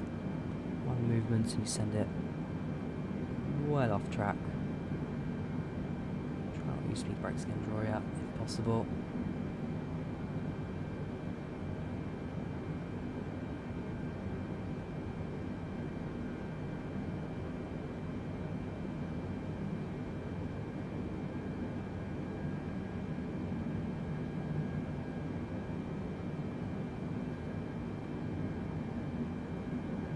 Oh, drone mode, yes. Press the C key. The C key transitions on drone cam from camera controls to the simulator controls.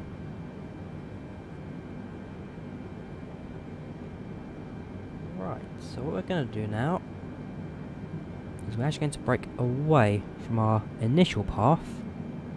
Actually going to fly towards the east slightly. So heading select active.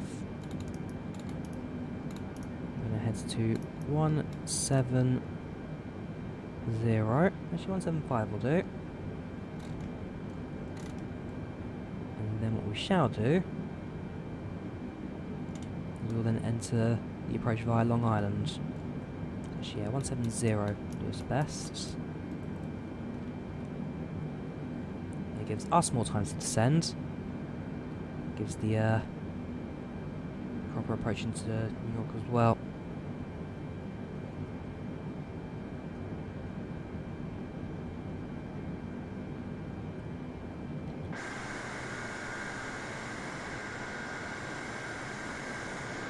So now in the United States of America, if I'm over it, New York is just up ahead. Probably going to be around Providence at this point.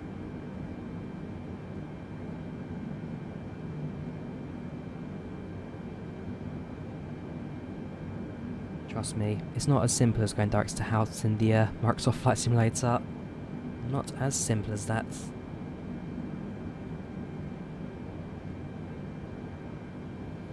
Right, let's go switch to transition altitude now. Set to inches, and it's 3015. There we go.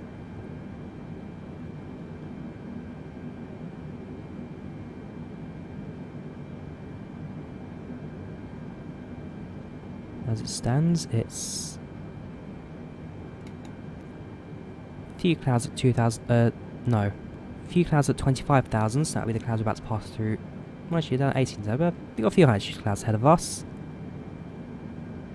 180, 13 knots. So a little bit of a heavy wind, but nothing too crazy. Right, that's that. So it's nice and simple the weather here in New York right now. Head over to the approach page. So it's what was it? 3013. Okay, can't plug that in. Okay, so that's fine.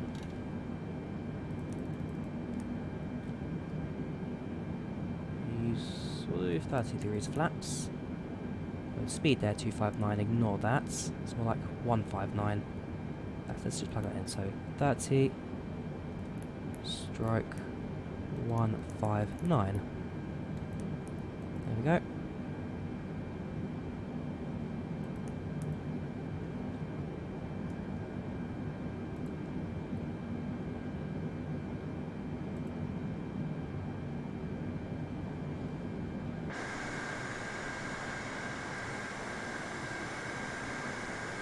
Not long to go now.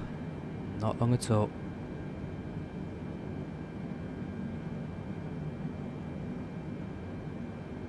Landing on runway 22 left. 22 left.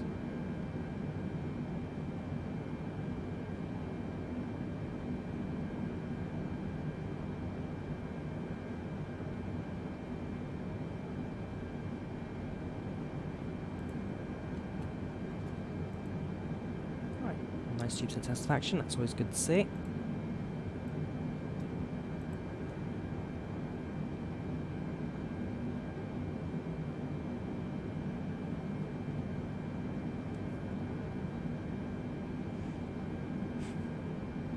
gonna let Mark enjoy his little fantasies right now. He's going... It's a Sunday night, what do you expect? Especially in America, it's Labour Day, so... You have people around.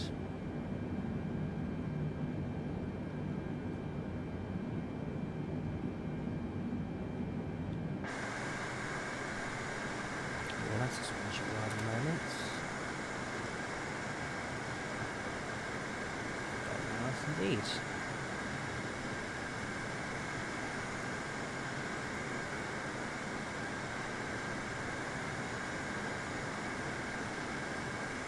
Very nice indeed.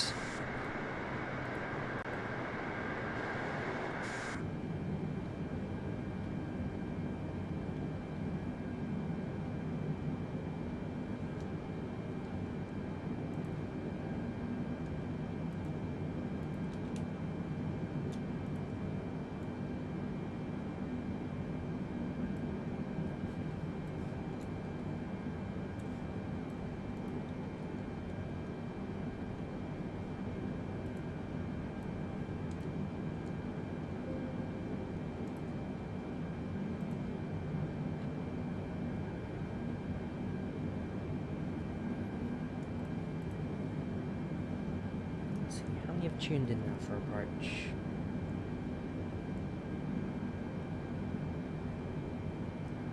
We've got about 350, 360 people watching right now, so welcome newcomers to our approach from New York, which is slowly coming to view now. So just there, we have Long Island.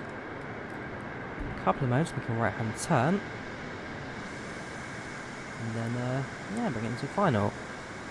One time I was airstream, the simulator crashed.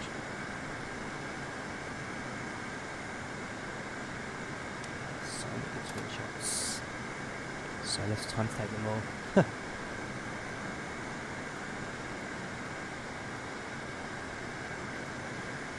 I like London livery. It's a classic BA colour.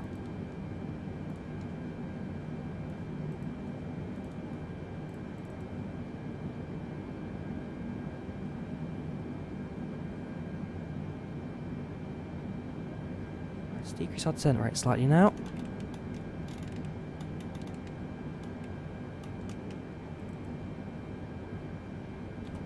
Cabin crew, 10 minutes to landing, 10 minutes.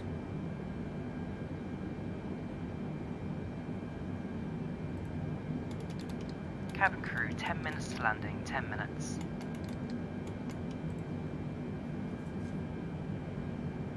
So, descends at a shallower rate, steady aircraft down as well.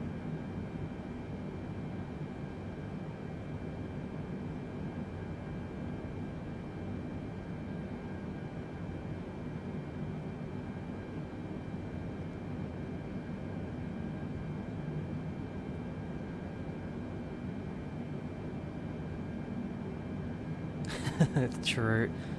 Very true. People with money live here, so no aircraft fly overhead. But hey, this is Microsoft Flight Simulator. We do what we want.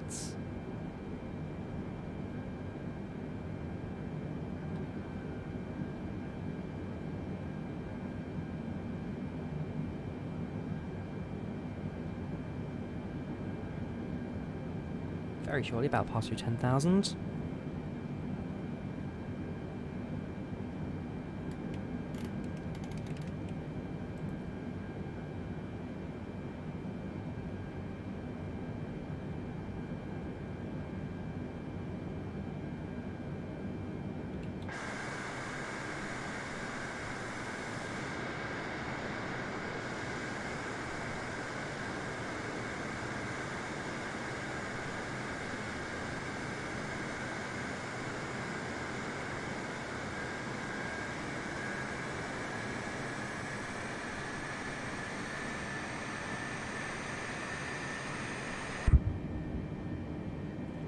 Right, past through 10,000. Landing lights. Sets. And we'll use the first degree of flaps.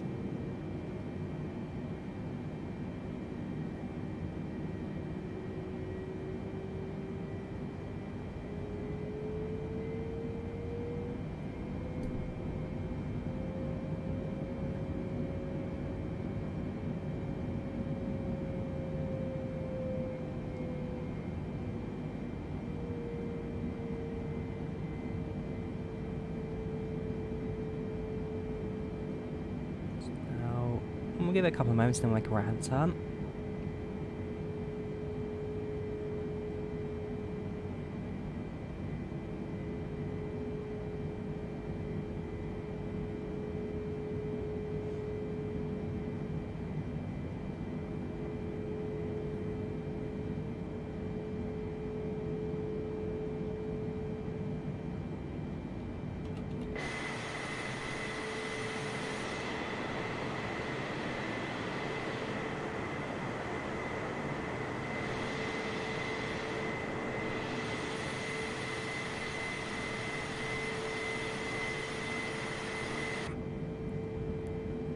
Does it fly better than 747 in the Microsoft Flight Sim? Yes, I'd certainly say so. Yeah, absolutely.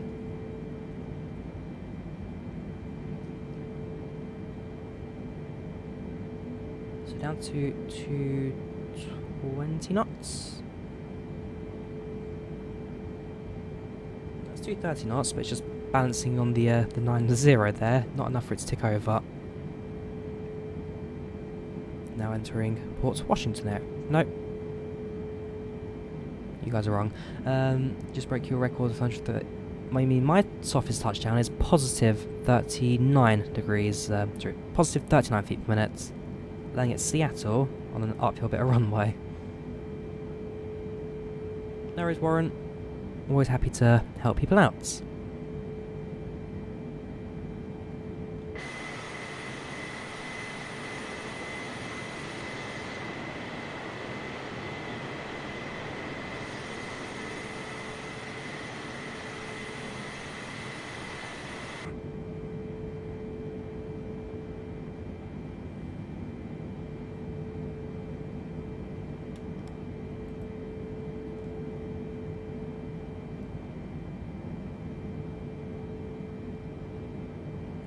Right hand turn now. 215.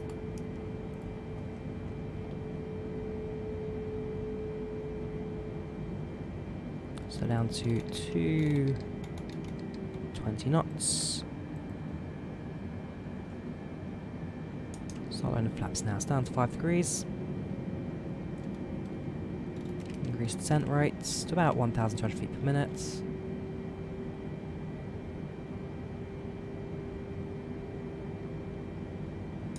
Flaps 10.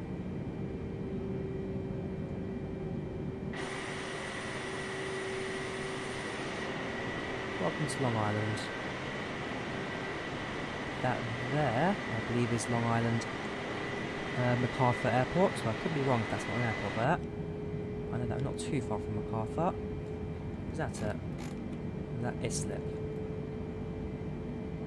My local knowledge of this area is very light, so apologies if I get a couple of things wrong. Right, 200 knots. Should go 210.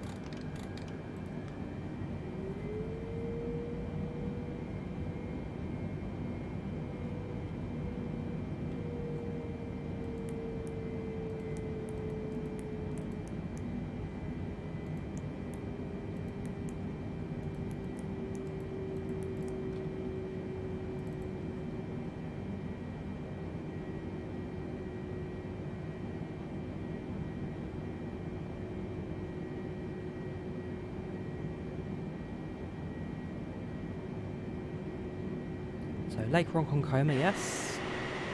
Ronkonkoma I do know. Yes, thanks to Train Sim World. So the Long Island Railroads that used to run up and down here.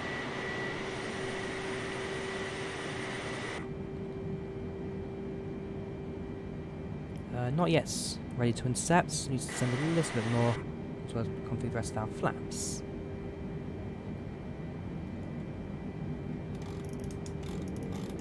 Flaps down 20. Ooh, frame rate's taking a bit of a battering there. That's going to be JFK.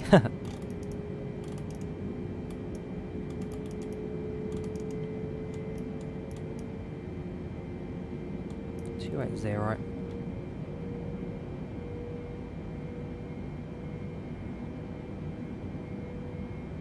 Now, for some reason, No, the ILS hasn't chosen to, well, there you go. We have now established. So we're 28 miles now from the airport. Very, very short distance to go.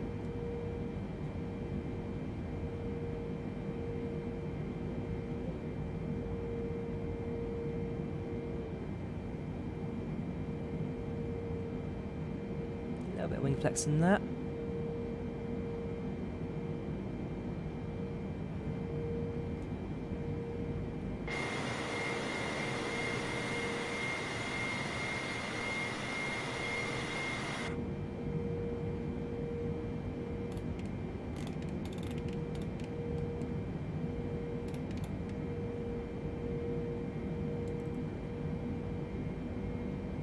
Slowly uploading down to 180 knots, since we're getting relatively close to the airport now.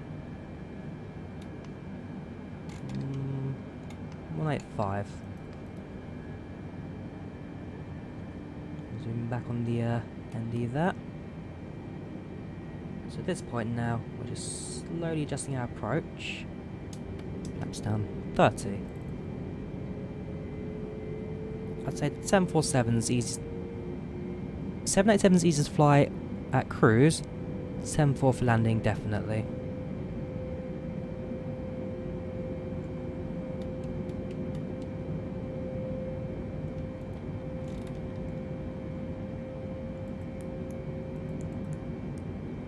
Yeah, 1,800, 3,000. What's the okay? So actually doing all right for descent right now.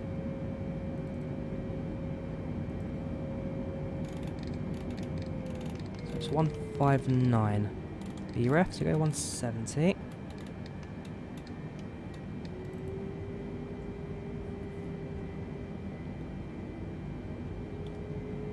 On the auto brakes.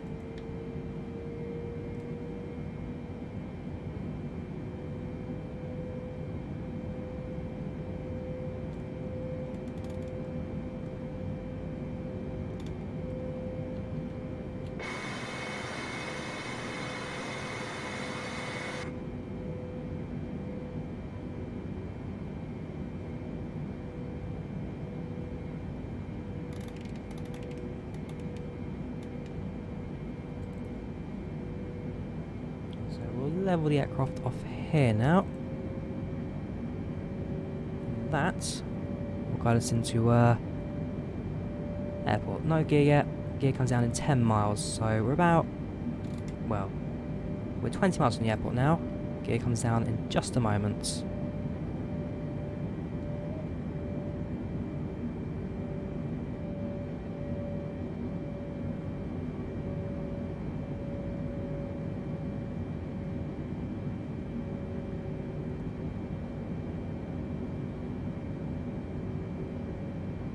Yep, landing lights are active.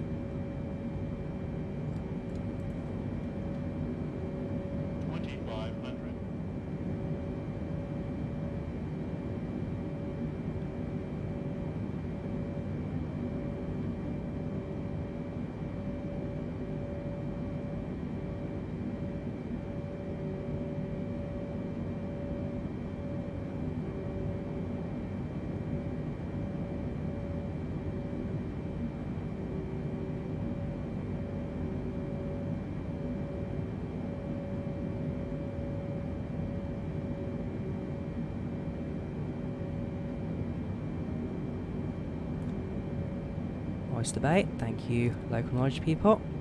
Welcome there, Alfred, welcome Rapports, how you doing? Welcome to the channel, welcome to the chats.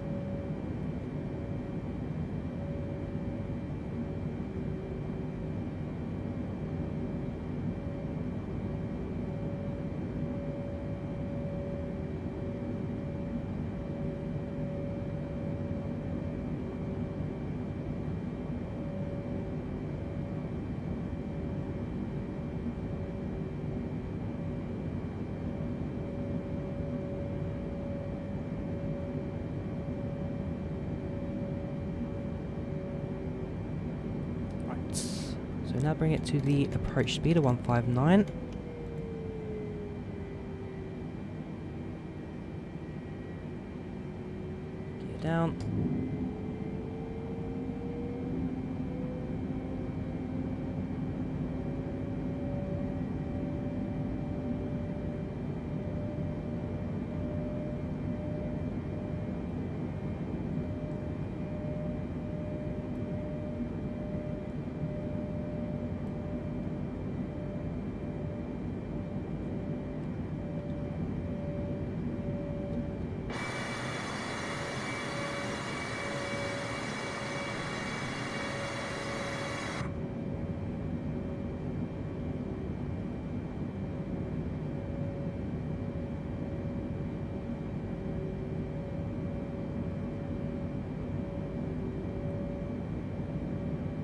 go.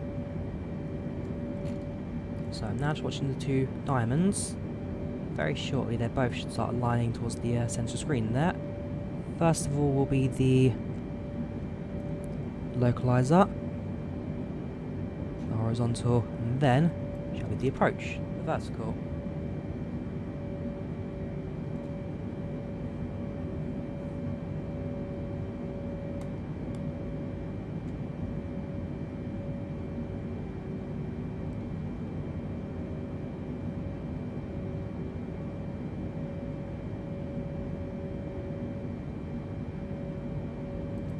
Active. Watching the approach, the horizontal.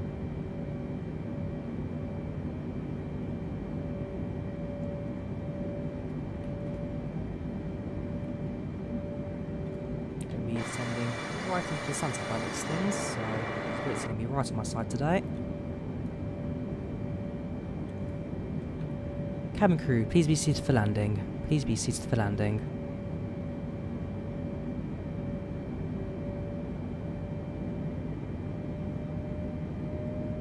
Approach mode. Sets. Right. Gear down, gear green, flap set for landing, brakes set, land lights active, we have clearance. And checks complete. So the runway is just there. I believe the same runway actually landed on when we flew the 787 that one time from London Gatwick to New York. 2500. Right, let's do this. Oh yeah, at this point it's now sterile cockpit, so I'm not checking the chat so often now. It's just me and the aircraft.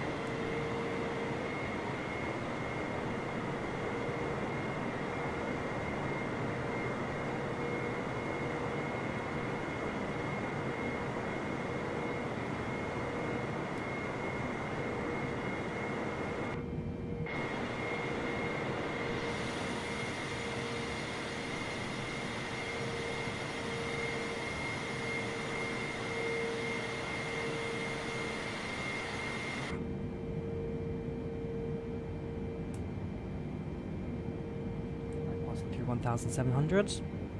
At 1,000 we shall then switch off the autopilot. Let's press the auto throttle now.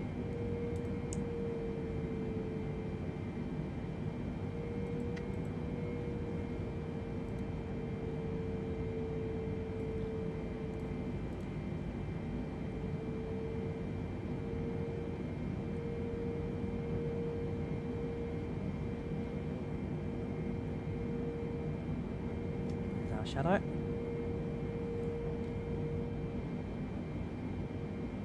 There's the old race course.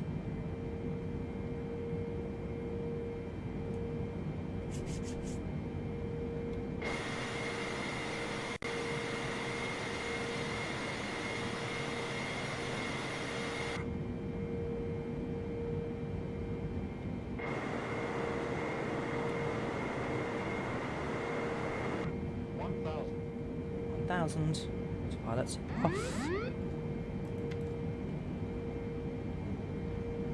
little bit of drift to the right. Nothing not too bad.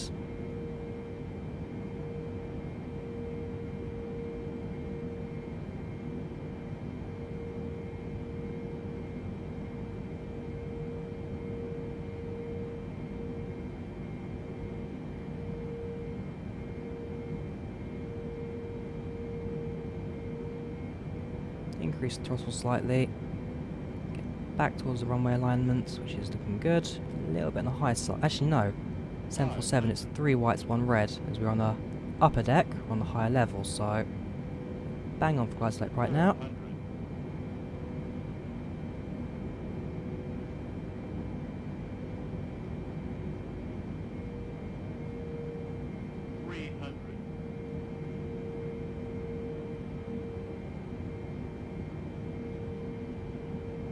200.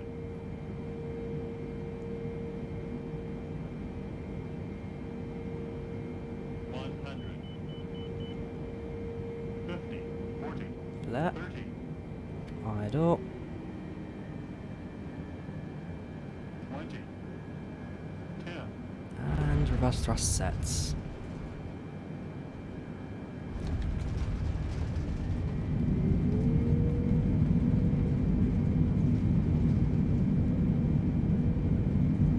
Knots. 60 knots, reverse thrust idle. Let's exit the runway to the right.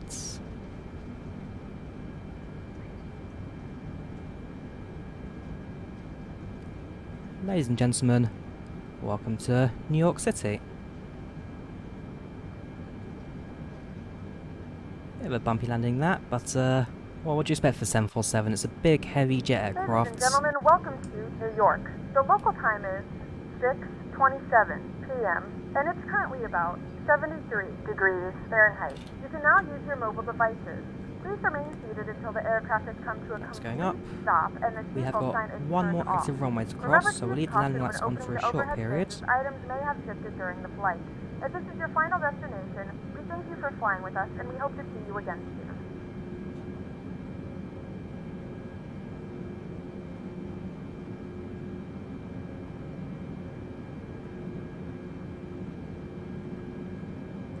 Right now to figure out where Terminal 7 is. It JFK. Terminal 7.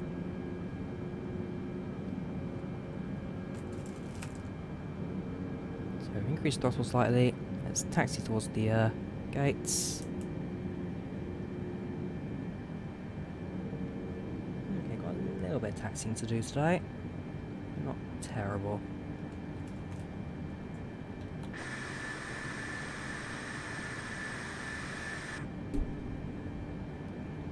Runways, make sure that left hand side is clear.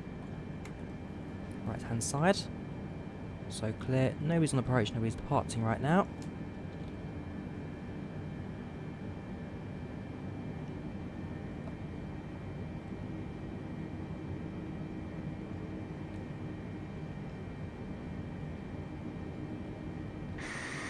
Yes, I'll add the PACX link at some points to the description, but if you want it, there's the oops.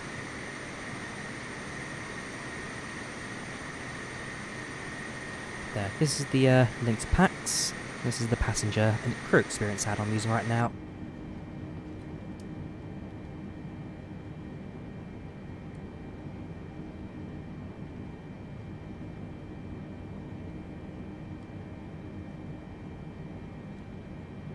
Flight time wasn't too bad. It was 6 hours and 40-ish minutes in the end. 6 hours 40.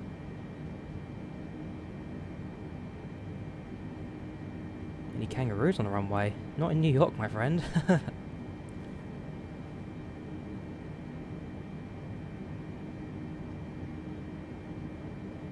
Don't even spot any Qantas aircraft to make a joke about either.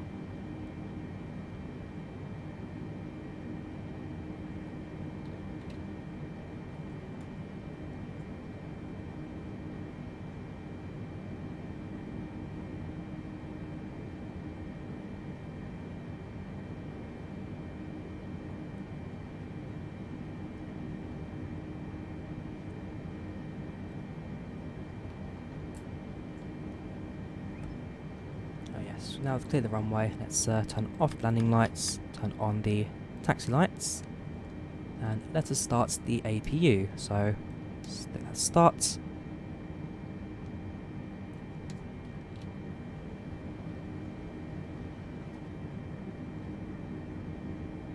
Let's have a look at the, well, looking at the wing right now, but we see a few aircraft on the left hand side. We've got a US military A320, okay. Wasn't expecting that, it's a US Navy emblem on that.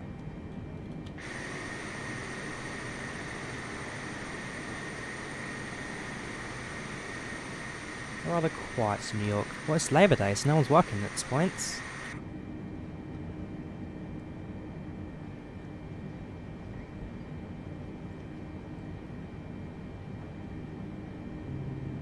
So it's easy to go straight here, and then curve around, follow the taxiway around, and then we'll make it to Terminal 7.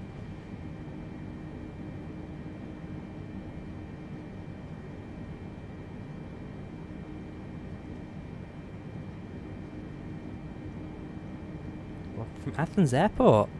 Oh gosh, in Athens right now it's what? 5 in the morning, so you've woken up. I'm about to go to bed. It's 3 AM here, 3:20 AM. Hopefully get a few hours of sleep tonight.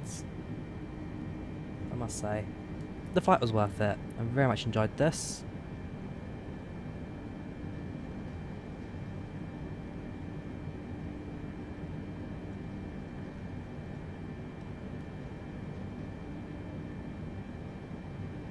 I believe British Airways are looking to move out of Terminal 7 at JFK. They're going to go to Terminal 4 at some point. Is there a 747 livery mod yet? I think so. Part of the Mega Liveries pack. Free download. Worth a look. Wizz Air in New York finally. That being said, there was a real life Wizz Air that went to New York a couple of months ago. Can't remember exactly the reason why. I think it was a reparation flight at the start of COVID. So Wizz Air did end up in New York. It's on one of those ATC YouTube channels. It's quite a funny conversation where they basically get confused by how the US systems work. The controller was not in the mood for helping him out that day.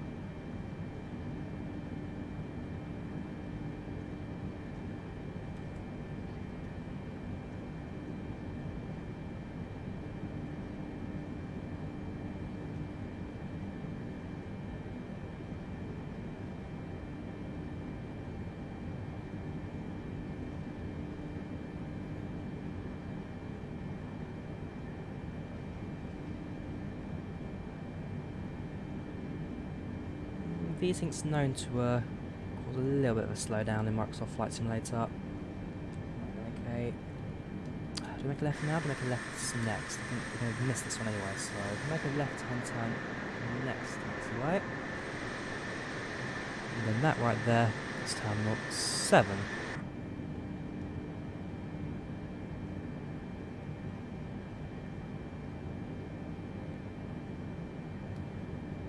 Quite a full Terminal 7 today. Hopefully you'll find somewhere to stick our 7 for.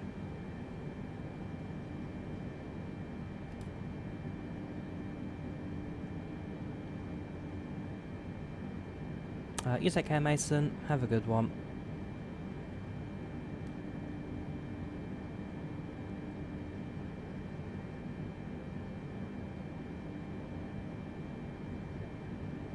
Stand there, but a bit tight for the 747, so we'll go somewhere else. Ah, here we go. This is looking a bit clearer now.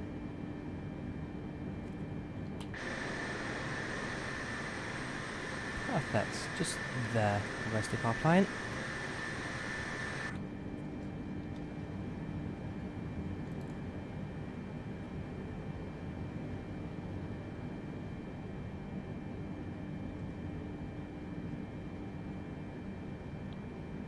So like I say, we'll park up at stand, and we'll take a couple of moments to just look around, see what the airport has on offer. Because this is a standard edition airport, but it is a hand-built HD airport, so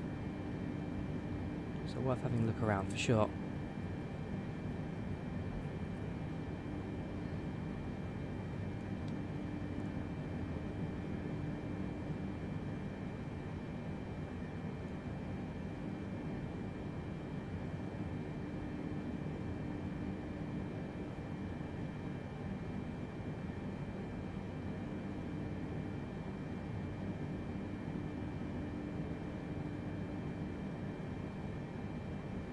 Yeah, it turns out the only terminal they push back onto the taxiway because it's so cramped. So I can imagine it's looking like a bit of a squeeze.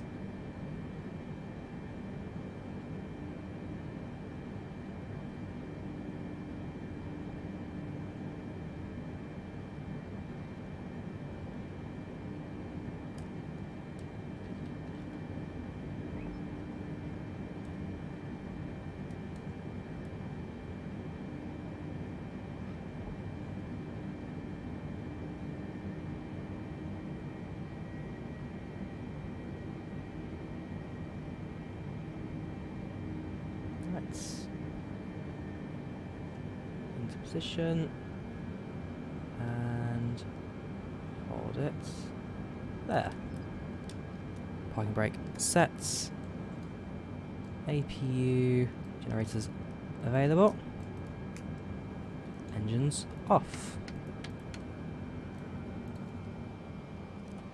Ladies and gentlemen, welcome to New York. Flight time today was 6 hours and 30 minutes, and we hope you had a pleasant flight today with us at British Airways. We hope you have a pleasant onward journey, and we hope to see you with us again in the very near future. Cabin crew, disarm doors and cross-check. Thank you very much.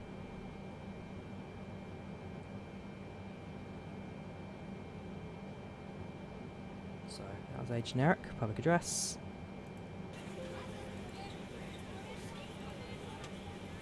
Okay. Right, so you can now hear the people in the back deboarding the aircrafts.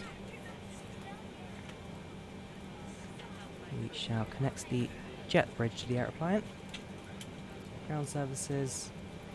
Call Kennedy ground and call the jetway connection. While we do that, we will switch over to external power now that's available. APU off. Jetway's going to be connected, thank you very much.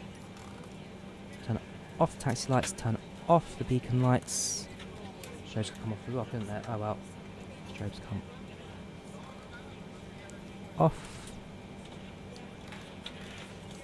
Turn off the fuel pumps.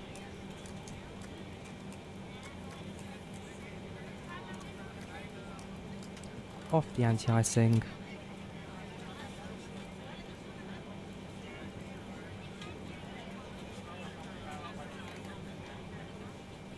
At this point, if jet bridge is connected, which it is, we can ask the cabin crew to disembark the aeroplane, so expedite deboarding. Right, switch over to drone cam, and let's have a look at what New York has on offer. Let's switch over to that, speed up the camera a little bit. Let's look around. So you've got the car park over here. We've got 7 terminals in total that will span around the airport. It's a very interesting layout here at New York. You got 7 rather small terminals just dotted around, and it just about fits, but I don't know, New York is in real need of renovation at some point, I'd say. Or at least at some point, better way to connect them all together. But overall, not bad looking scenery, that's for sure. And this comes with the standard edition of Sim, so you get what you get. And like I say, for a default airport, it's not that bad. It does look rather good.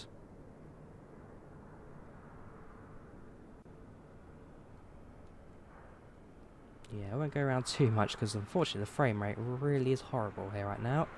In fact, it's not as bad for me, but OBS, when it doesn't have a matching frame rate, just makes it look even worse. Alright, let's look at end of flight reports, and let's bring this one to an end. So we shall end the flights.